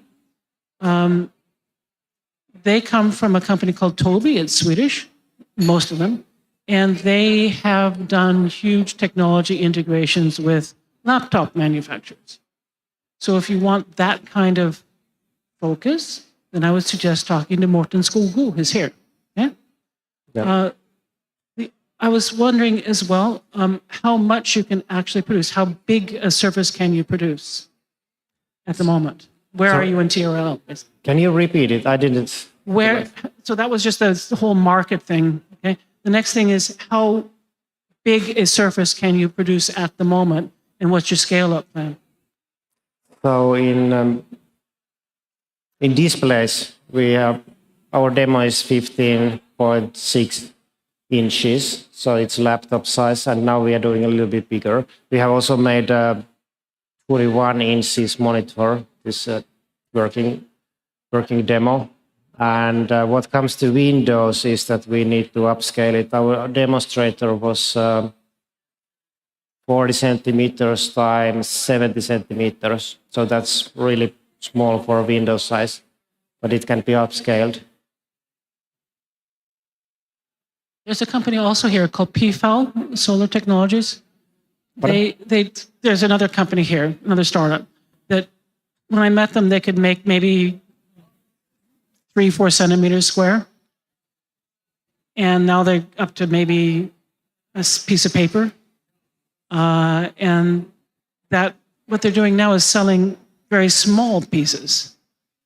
They're a solar cell thing. And they sell to shelving, right? So if you can think of something where what you produce now is good enough, where you can produce more at the size you are, and they actually want it. I mean, you're at that stage, sort of what can you do with what you have now? Because investing in making huge window size things without a real market pull, that's hard.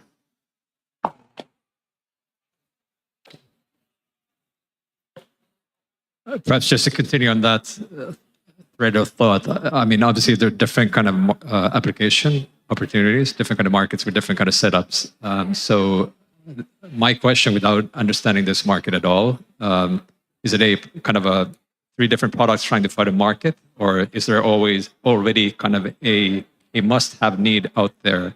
And in addition to that, do you know what the cost would be and how more affordable it could eventually be, or on par with the other similar solutions, taking into account the benefits? Yeah. So we started with smart windows, and then we noticed that this technology can be used also in displays. We have a privacy protector, and that was really interesting. So we focus on these 2 ones, and then we found out that also different kind of illuminated surfaces would be nice, but we are not focusing on them at this moment. So we have demonstrated that it works, and that will be later when we have time and muscle power to do that. Now we are focusing on these 2 products, smart windows and displays. Probably next step, good to try to figure out what are the unit economics and what kind of gross margin, what would be the cost as well. Sorry, I didn't get it. I was just making probably the next step, besides trying to find out who would be the best buyer and kind of the application, would to understand truly what is the nature of the unit economics, what is the cost of production, what kind of gross margin, what would the reasonable price point be for a purchaser? Yep, we have a calculation on that. So our displays and regarding our displays and smart windows, so we are really competitive on those. All right, Lotta is already standing there, so thank you very much. Thank you. Thank you, Teemu. Thank you.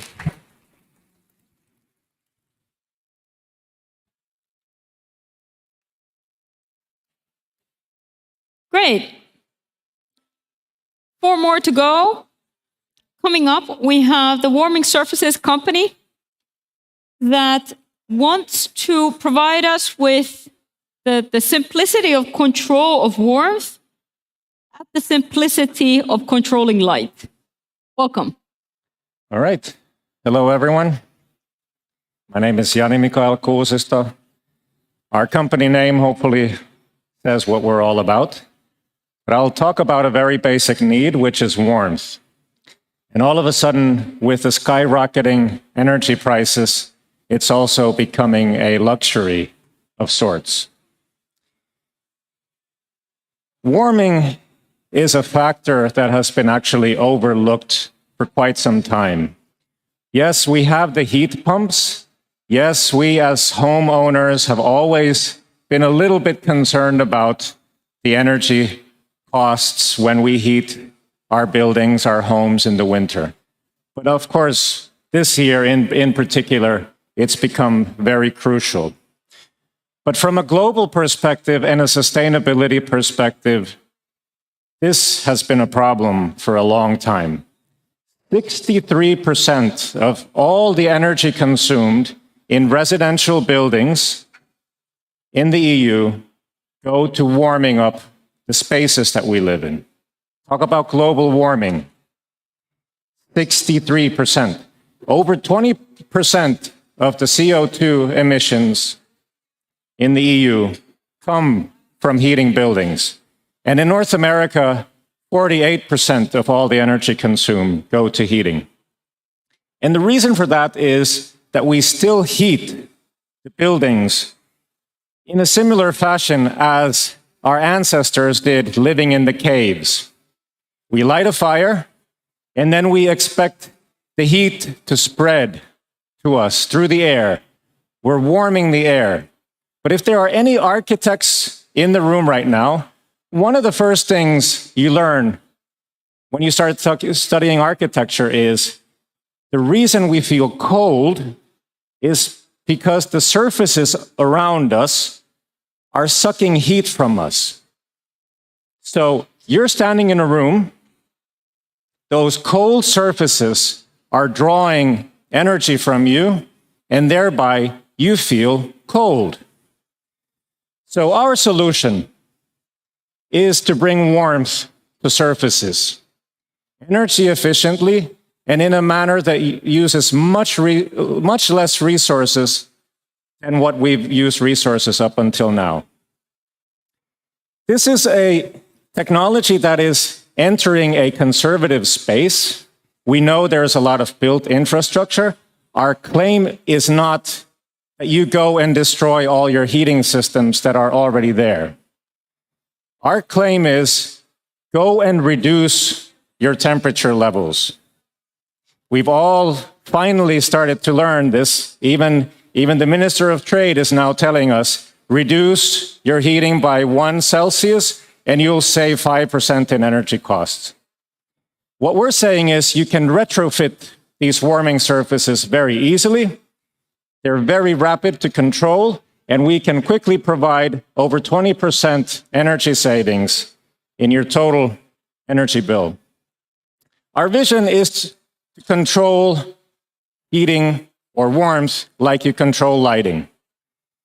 By bringing these heated surfaces, pixelated heating surfaces, into our living environments. Not only does it save energy, but it provides individual heat and warmth. And the next speaker will tell you more about why that is very critical. The technology to integrate heaters into different interior surfaces is proven in industrial scale at VTT. This is a real execution of how we bring the heaters onto paper that are then pressed into high-pressure laminates that are used in floors, walls, doors, IKEA furniture. The heating is controlled digitally, so it's digital warmth, very fast response, low operating voltages. And we use significantly less materials to produce these heaters than any other conventional heating form. Next month, the world population will be 8 billion.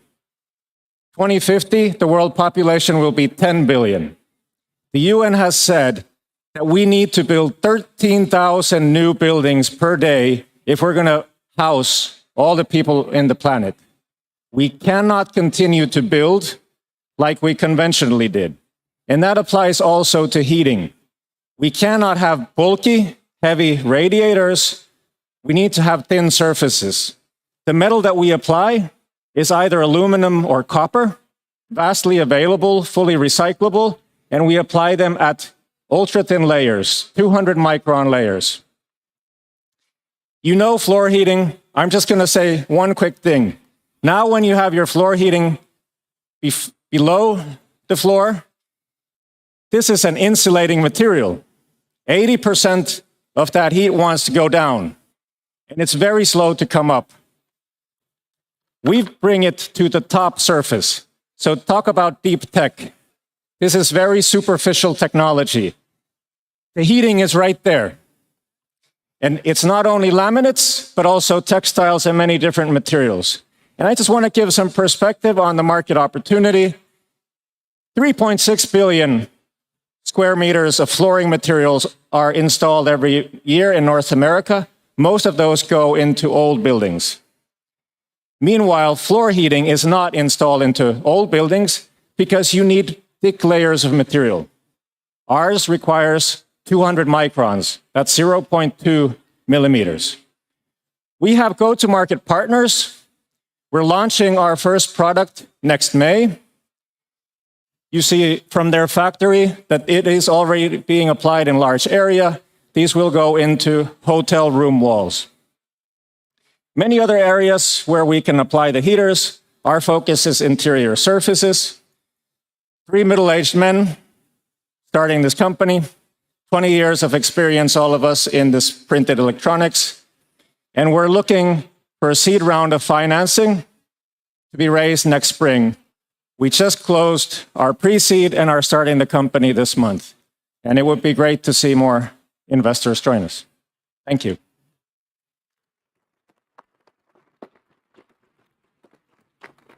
Thank you. So very good pitch.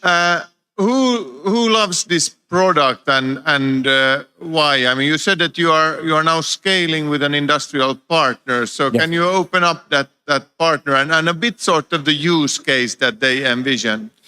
Yes, I have to be a little bit careful not to disclose too much, but I can say that they're not Finnish companies. We live in a country where we have had and still have relatively cheap energy, and we heat the environment all the time. The real hunger for this technology is in markets like California, UK, I heard today south of China, Portugal, Spain, where you actually feel really cold in the winter because A, energy has always been expensive and the heating systems are not in place. So you have a Teams call to Portugal, they'll wear their winter coats and you're in Finland sitting with your t-shirt on. The ones that want our technology first are in these countries where they feel cold inside in the winter. Really interesting, novel product. If you think about from, let's say, the construction company or the go-to-market partners in the future, do they see this as a complementary solution for them as well, or is it eventually down the road, will it be kind of replacing other heating solutions? What is the kind of the vision from your perspective and together with the partners? Yeah, so when we calculate that there is a $250 million addressable market within 5 years, that calculation is based on two assumptions. One is in old buildings and retrofitting them with new heating systems. Again, not replacing what's in place, reducing that power consumption and having a secondary source where we can quickly control the comfort temperature. That's one segment. The other is modular building. So we are working with a construction company, non-Finnish, that is in the area of modular buildings. And they love the fact that they can install these heaters in their factory. They're ultra light and thin, so they can be shipped to the location and they can build, say, a hotel in 2 weeks. So these are the two leading perspectives. Retrofitting with thin new heaters, and then these modular building, which will be the way to deliver those 13,000 new buildings per day. And also we assume it's quite inexpensive to develop. Yes, we don't base our pricing based on square meters like the construction industry would like, but what we're doing is we're collecting data on the total cost of ownership in terms of installation cost, energy consumption through its lifetime, as well as materials. And like I said, we use far less materials than any heating system that you can install today. I would imagine that given Europe will not have enough energy for not this winter, not next winter, and probably not the winter after that, that there is a fair amount of interest in the European Investment Fund and European Investment Bank in making sure that this technology, as fast as you can scale it, gets into people's homes in Central Europe. Yes, the time is now. I only hope we were in a bit more advanced state. But like I said, next May, we're launching the first product. And assuming it's successful, this is a technology that it can scale. Again, perspective, addressable market size, $250 million in next 5 years, requires 10 of those machines that you saw in the picture. Not more than 10 machines. So we can produce. Right. I think you need to talk to the European Investment Bank. Honest. I was told that earlier today, so I guess I do need to do so. All right. Thank you, Thank you very much. Stay warm.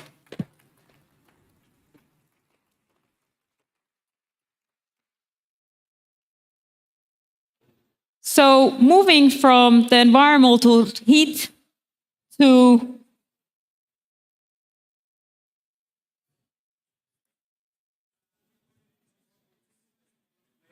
there we go. Understanding what is the optimal heat for a human being. So we have the team C by Human Thermal Solutions and non-invasive thermal monitoring, real time, all the time. Welcome. Thanks. So good afternoon, everybody. My name is Pekka Tuomaala, and together with the co-founder Harri Lehti, we have founded a startup company, HTM Solutions, and we have developed a brand new deep tech solution we want you to see. C is a new paradigm for monitoring thermal status of an individual.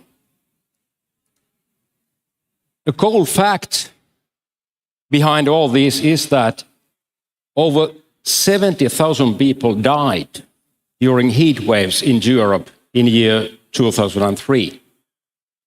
And this year has been estimated to be even worse.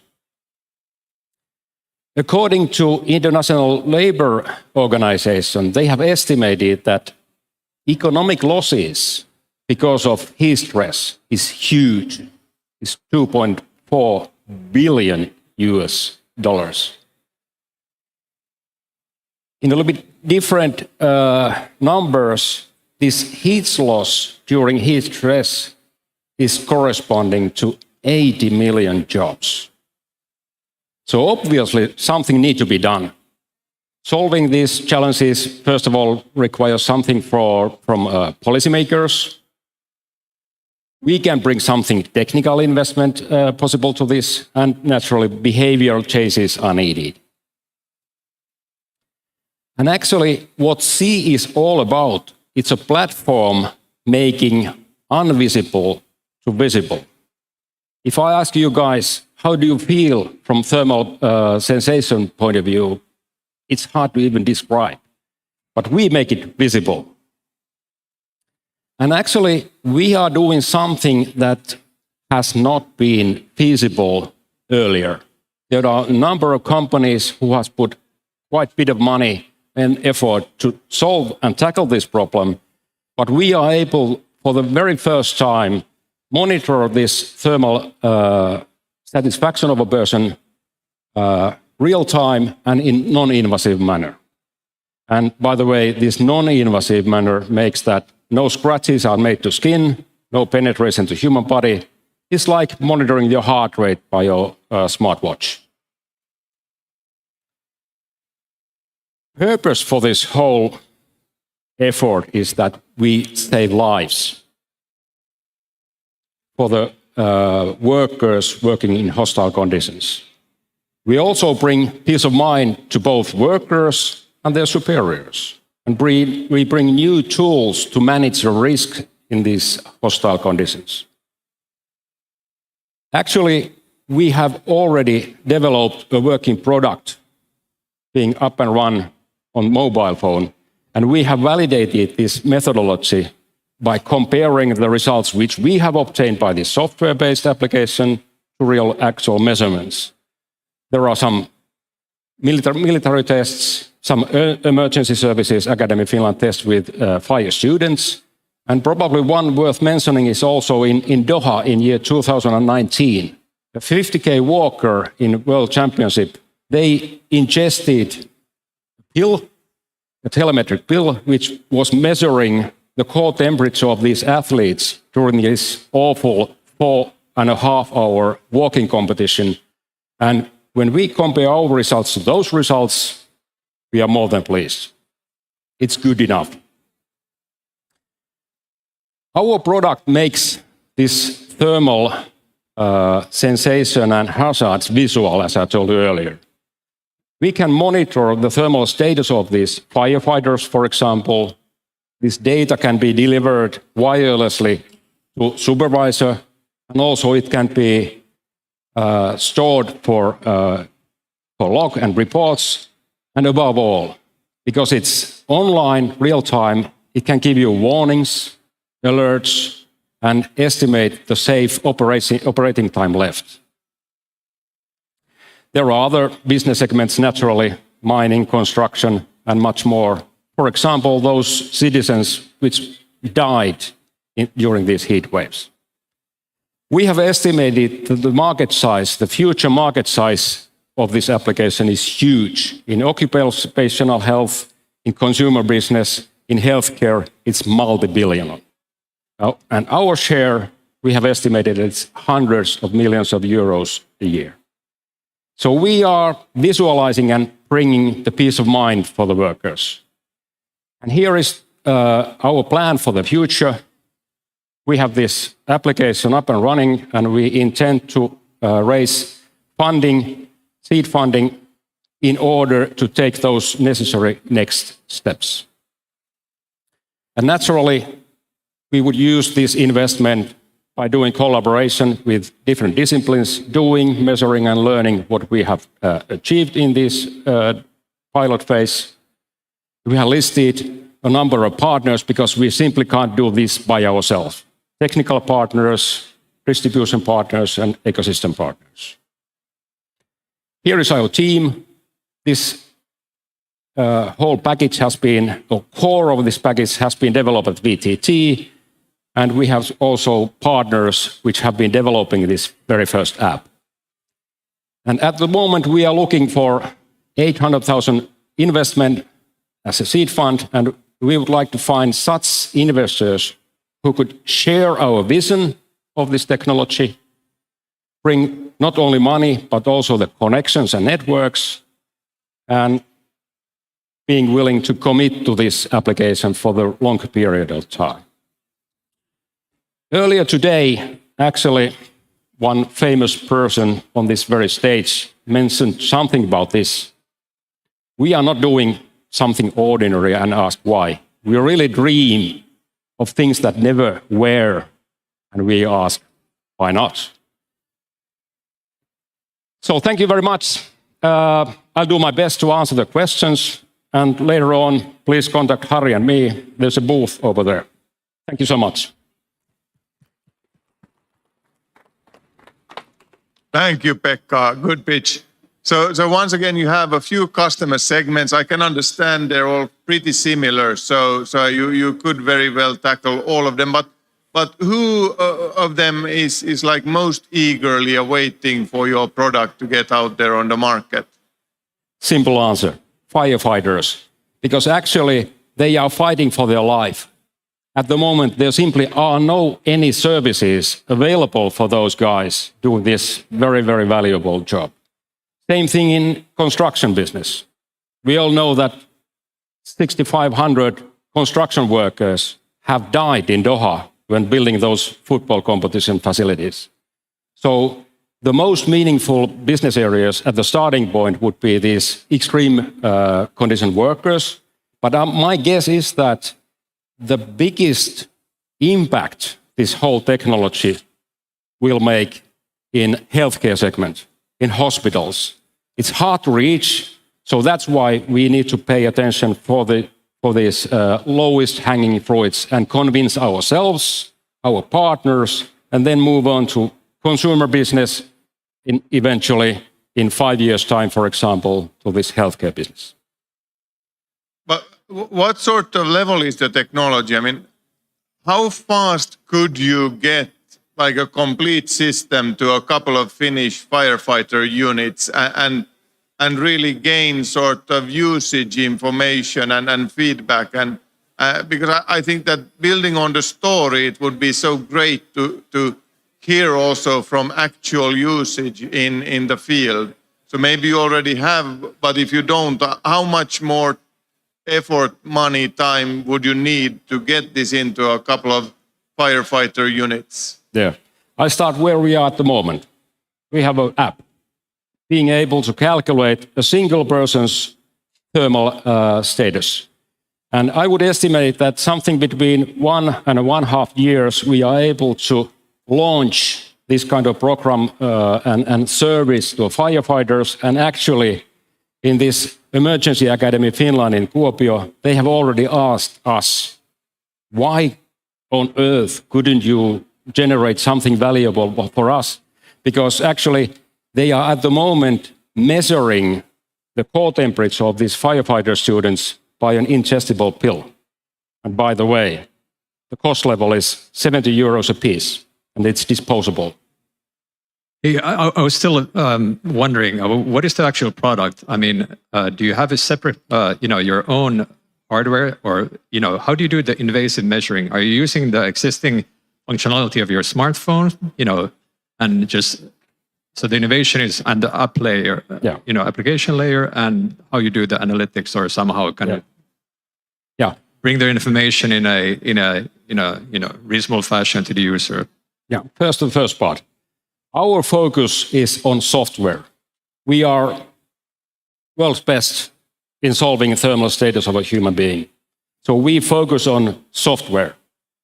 Hardware, never. We bring all the stuff from hardware point of view from the current market. And when doing this job, we really want to use as one kind of role model for ourselves is FirstBeat. FirstBeat is not measuring not producing any gadgets. And the second part, what we need as an input data in order to carry out these studies is, first of all, your individual body composition.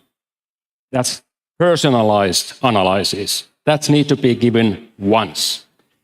That's static parameters, which we called. And later on, we need to have your heart rate, temperature of the environment, and level of clothing insulation. So based on these three sets of parameters, we can estimate your core temperature, your sweating rate, physiological strain index ranging from 0 to 10, and many, many other things. So the core input data is your heart rate, because it tells you your activity level, the amount of oxygen you are consuming, and finally, the amount of heat what your muscles are generating.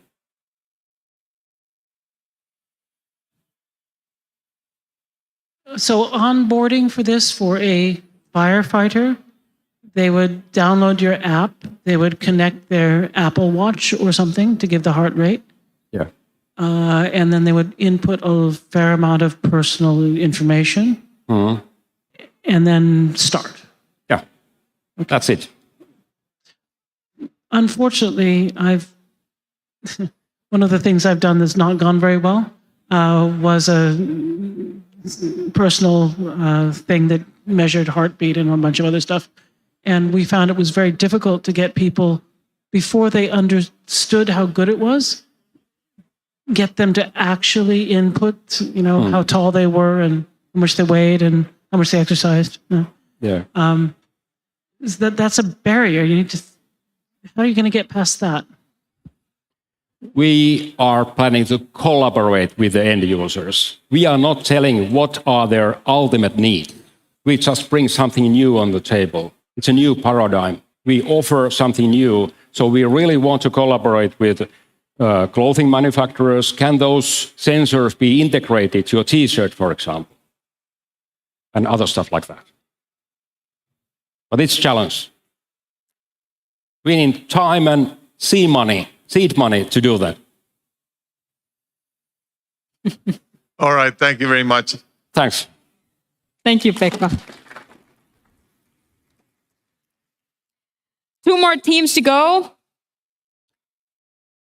Moving from the comfort of heat to accelerating computing. So the following 2 teams are offering solutions of bringing tremendously faster computing onto the market. Coming up first is flow computing that brings truly parallel computing, accelerating CPU by 100-fold. Welcome on stage. All right, thank you, Lotta. Hey, good to see you all here. So Timo Valtonen from Flow Computing. Let's talk about us. Now the slides are there. Good.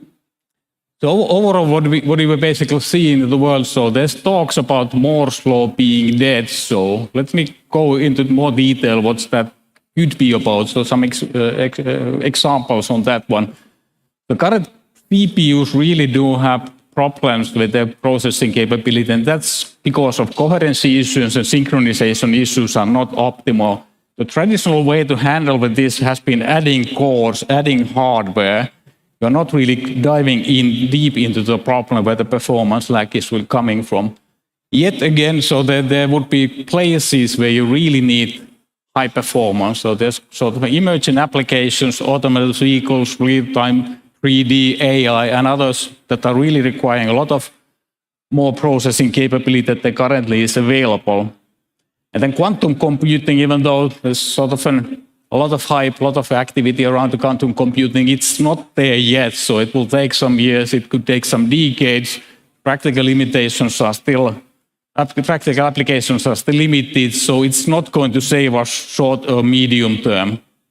Let's dive deeper into the autonomous vehicles and how does the computer challenge present itself in the autonomous vehicles. Level 4 to level 5 autonomous vehicles. Level 4 means mind off, level 5 means totally automated driving. So each of car will have something like 60 or 60 plus sensors that will be required in a car to drive in a self-driving way. What it does, it generates 4,000 gigabytes of data, each and every day that's going to drive. When it gets more interesting, is more like what kind of a processing power you actually need to run this system and run this. So each car basically requires computer power that would be 1 petaflops. So 1 petaflops is quadrillion operations per second. Quadrillion is a number that has 15 zeros in it. Just to take that into perspective, so the latest and greatest AIM processors by Apple, that's on iPhone 14, so they can do something like 0.002 petaflops. So you would basically need the oomph of 500 Apple iPhones to be able to support the self-driving car requirements. Or then taking a look at the supercomputer, the Fugaku in Kobe University in Japan. So used to be the fastest and most powerful supercomputer a couple of years back. So that does something like plus 400 petaflops. So that doesn't really do. So this is not going to work. So what we've done, so we've created the world's most advanced CPU accelerator. So we can accelerate the CPU performance by 100 times faster. How do we do that? So how does it really work? So we have 5 essential patent families that are based on several years of research on the topic. And really the secret is this tick control flow technology that we have patented. So what it does, it basically combines the computations flowing through the same control plane into multiple synchronous data paths under a single control. That probably sounds like a gibberish to you, but let me explain it in a more concrete example. So basically on here, so you have multiple synchronous, heating is synchronous data flows that are going under single control. It means that it's lightning fast. That's how our technology operates. On the other side, you basically have asynchronous data paths, and they are all going through the same, again, underlying the word same control path. What does it mean? So you get stuck. So this is caused by synchronization, coherency issues, so it doesn't really flow that well.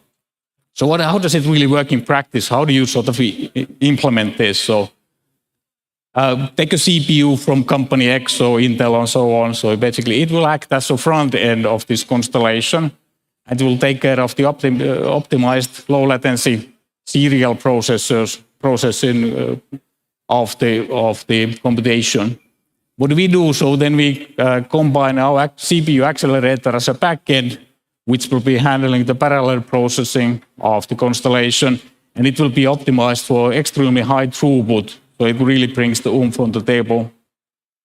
And how do we handle this through synchronous memory? So we have patented special technologies that we can really implement the synchronous memory. That is the big bottleneck on the current technology. And again, so additional bonus, so we get 5 times less code in our code base when you're utilizing our accelerator, because we can eliminate the loop, you can eliminate the blocking, you can eliminate the sort of need to get rid of these synchronizations that are killing the performance. So that will be done as well. So we believe basically that we are a shortcut to next generation computing power. So flow computing will be based on kind of simple migration path, so it's easy to configure to work with your current CPU. When you do that, so it will be totally compatible, so it will work backwards compatible, all the existing software, all the existing applications that are out there, everything is guaranteed to work. You can also construct or compile it to a sort of a cost-efficient way, so perhaps using a little bit less core, so it means that you will have less size, less energy consumption, less cost. And again, so productivity increases there, so you can do much easier programming because you don't need to have so many code lines in your codes. So where do you really need this? So who would benefit from 100 times faster computing? Autonomous vehicles we already talked about. So let's talk about metaverse, so real-time 3D. This is what we heard from our friends in Vario. So okay, what it does, so it basically would make the future metaverse not only look like real world, but behave like real world and feel like the real world. Another solution basically where you use this would be an artificial intelligence and machine learning. So this would make machine learning in the core, in the edge fast enough for serious IoT solutions, for example, in transportation, energy, manufacturing, and so on. So there will be tons of use cases for it. Of course, you could use it in telecom, defense, cloud computing, and who wouldn't be happy to have much faster personal computers, personal devices, and faster photoshopping, so that would be working as well. What is our vision? So basically, what we want to be the arm of high-performance parallel processing. How do we get there? So what is the next step? So we want to do the proof of concept, where the real target is that we will convince a tier 1 processor company, that means Intel, Qualcomm, NVIDIA, or AMD, to be starting using our technology. This phase will be based on our seed round, and we will get the first licensable product concepts out there, architectural license and HDL software.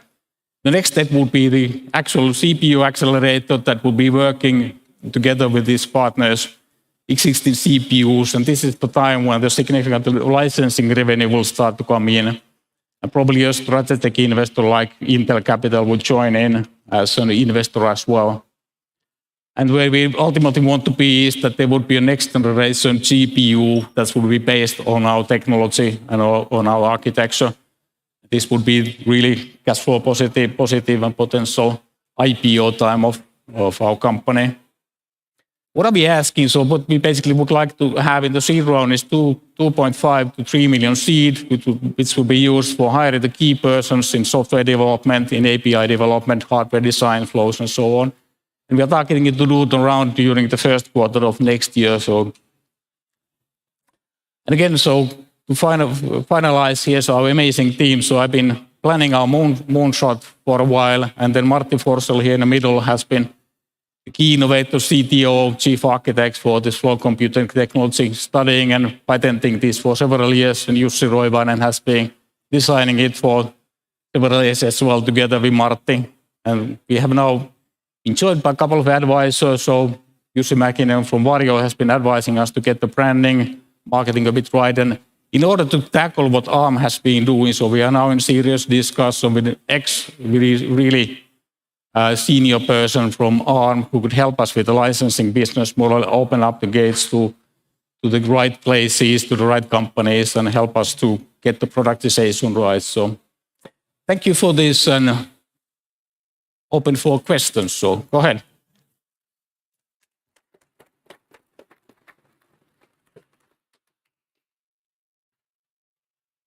Just questions. Yeah, Martti can help, so if there will be deep technical questions. So. Oh, no, sorry. This is, I don't quite understand.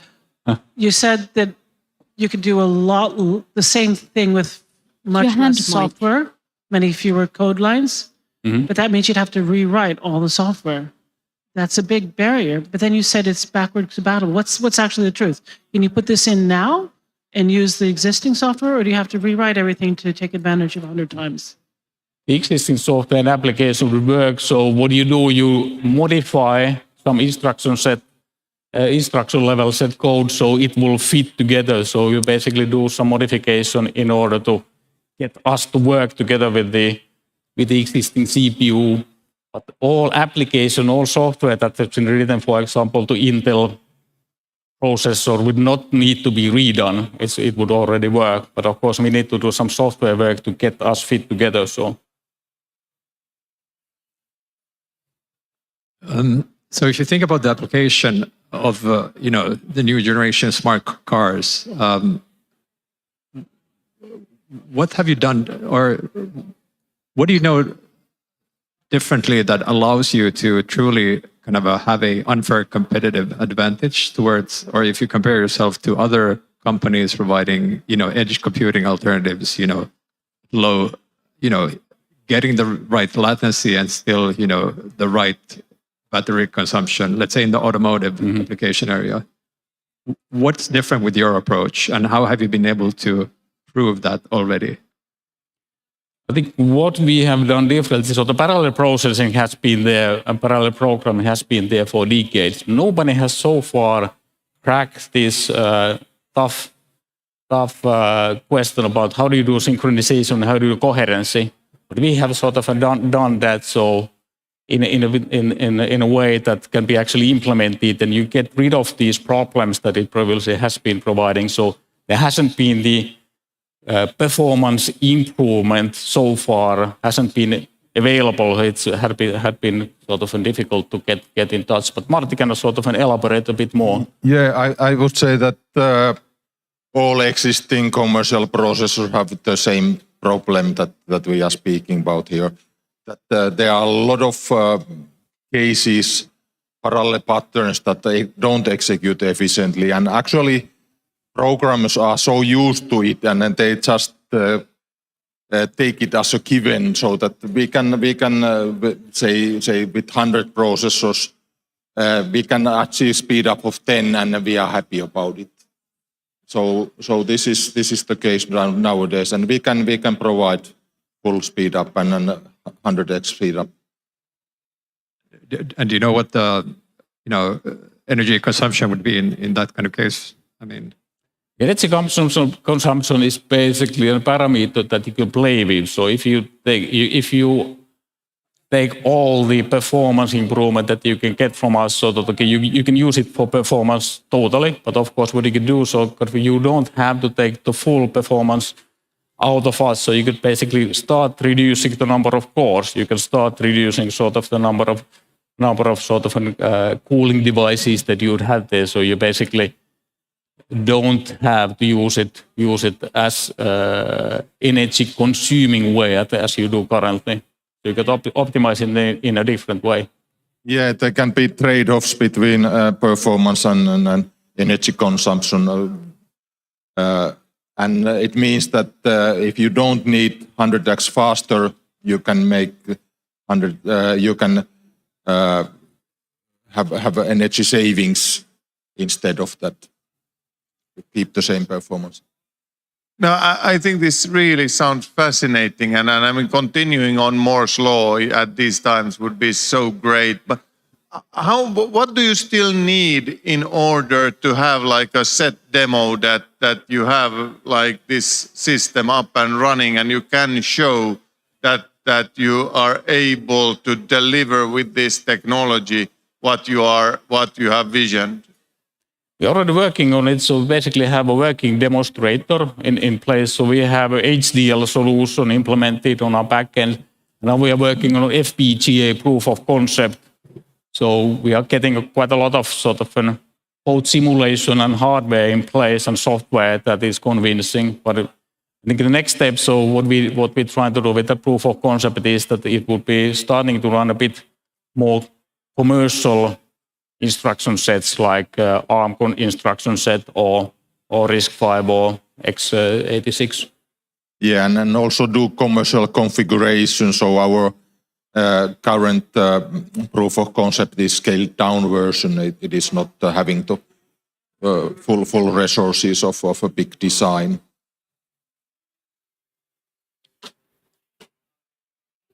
So 100 times faster, up to, but rewrite all your software or take a big hit, okay? A lot of us use a lot of software that already exists. It's a kind of a big hit not to be able to use that.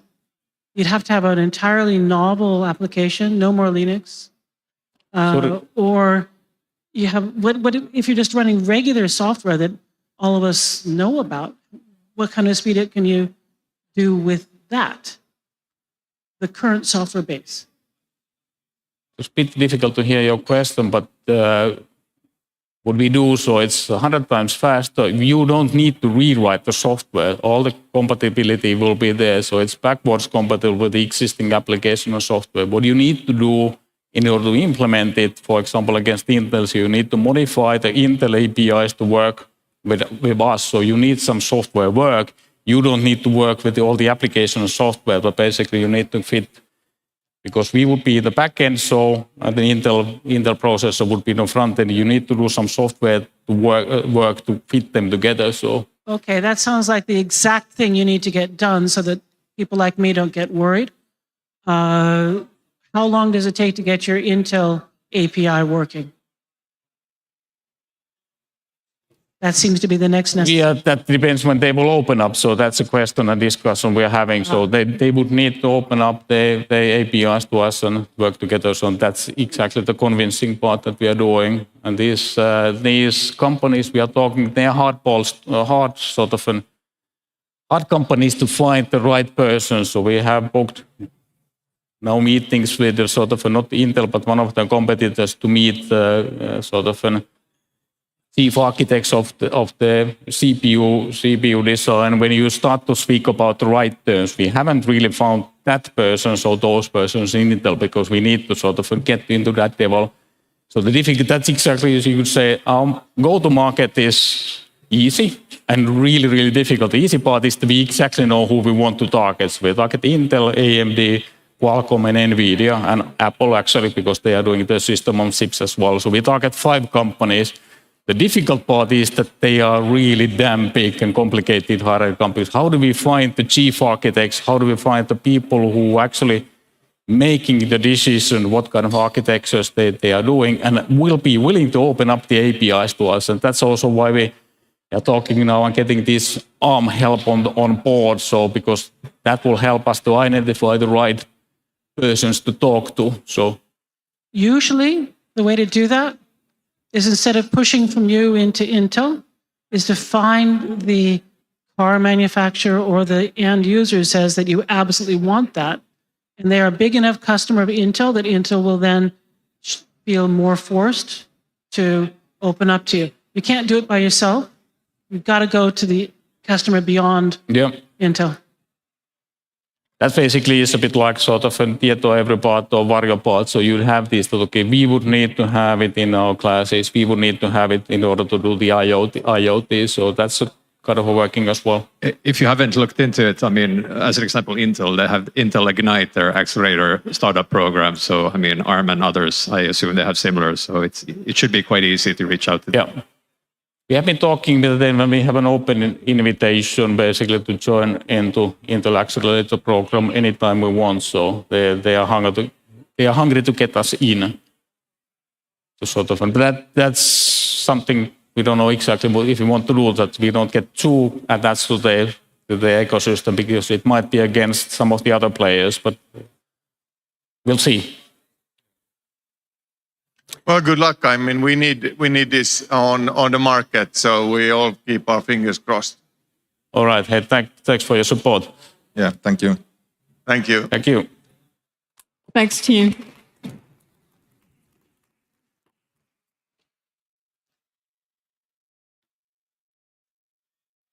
That was an active discussion. We have the last pitch to come from the team that has just joined the incubator and is coming up for the first time in this event. Processor chips for quantum computers. The stage is yours. Thank you, Lotta. Thank you, Lotta. Hi, everyone. Good afternoon. Very happy to be here. As you can see, I'm going to talk about processors or chips, as you know, but a different kind. And as Lotta said, we are the newest kid in the block on quantum tech, and it's really exciting. Before I go into my pitch about what we do, let me tell you a story. Sorry about the grainy image, but the story is very personal. So why do I care about quantum tech? Why do I care about quantum computing? Oh, no. So this is a path of a hurricane that hit the eastern part of India a few years ago. And you can imagine the panic when you see this kind of a plot with a cone, which shows that it's going to hit somewhere in 72 hours. And in that cone, there are 350 million people living there. So the cone is not good enough. This cone needs to get better. And this is my personal expectation from quantum computing. No computers now, even the supercomputers, can compute it in such a way that you can predict where the hurricane is going to hit. I hope someday quantum computing is going to do that. And this is my expectation, personal expectation.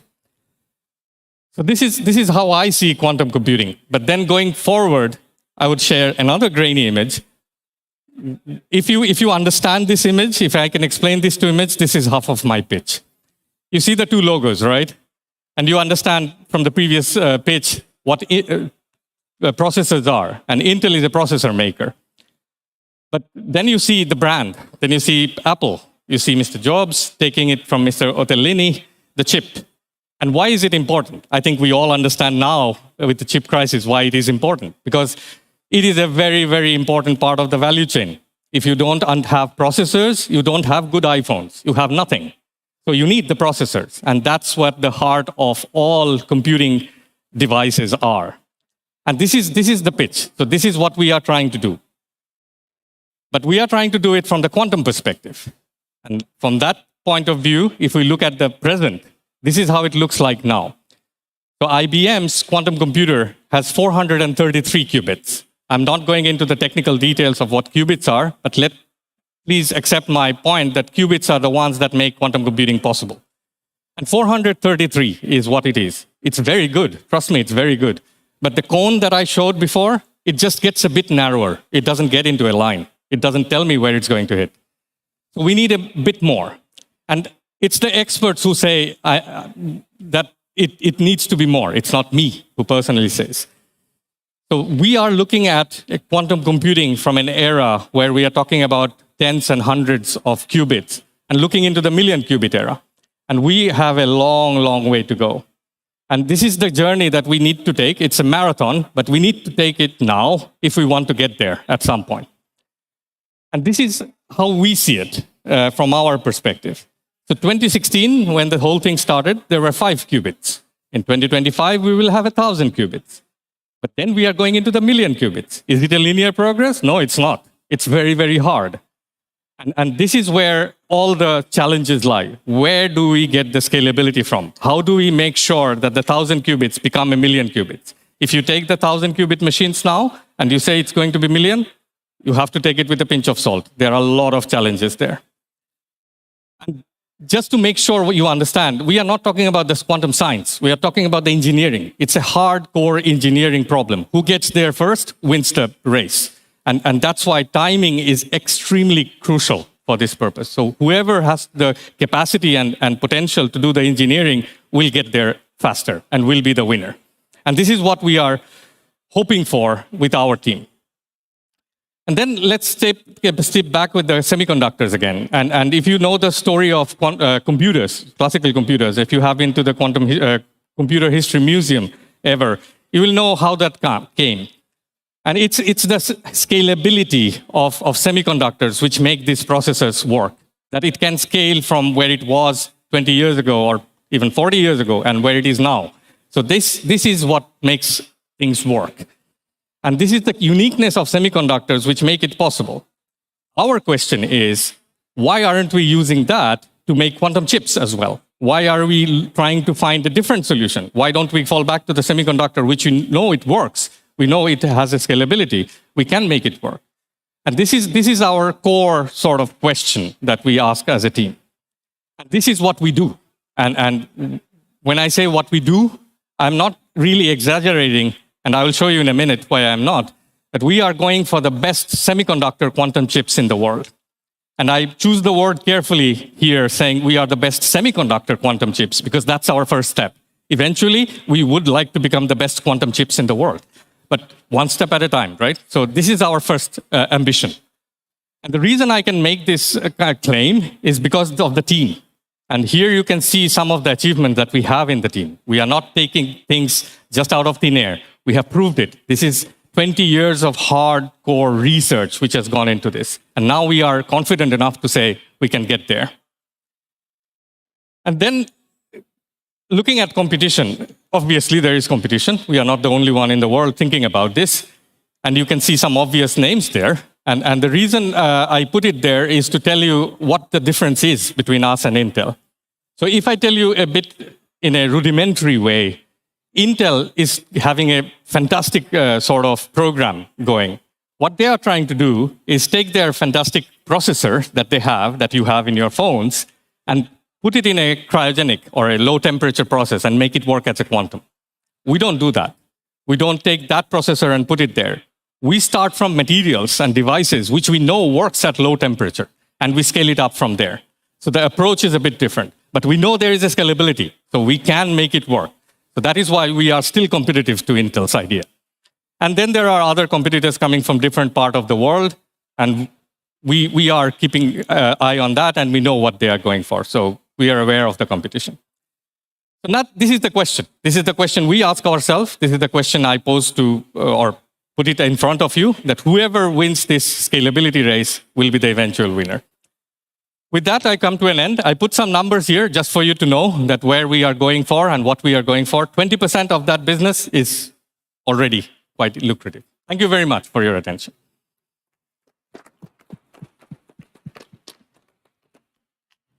Thank you, and congratulations on the world records. That's excellent. How stable is your technology at the moment? So when you said it's an engineering task, do you have like a working qubit at the moment that is stable enough for long computations, or? Correct. That's a fantastic question. Yes. So we have tested the coherence times and whatever the parameters that key performance indexes are. And we believe that they are there, to be scaled up, let's say. We are not trying to optimize the science. So we are not trying to make the qubits as perfect as possible. We are trying to make them a workhorse so that they work as good as possible towards the scalability. So yes, we have that. Really impressive and kind of a bold vision that I think most of us are kind of fascinated if you could pull it off, and really encourage that. What is your background, and can you shed some light on the teams? And if I may also add a second question, I assume you're raising funding. I mean, how will you use that, and what are the kind of the milestone that your team yourself have set up to achieve with that funding? So twofold question: the team, yourself, and the funding. Fantastic question. I'm sorry I didn't introduce myself in the beginning, just to keep in time. So I'm the program manager for quantum technologies at VTT. So I lead the quantum programs in VTT.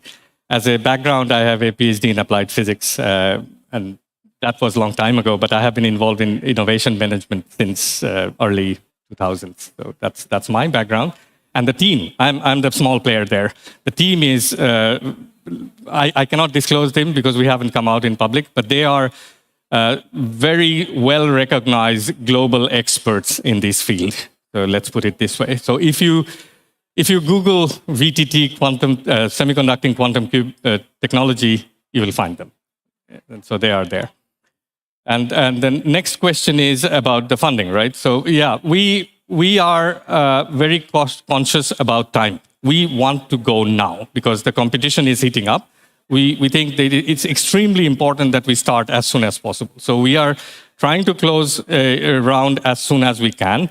And we want to get the lift off so that we can have a runway for 2 years so that we can prove what we are trying to do. And beyond that, we will see. We want to prove it first, and then we go big.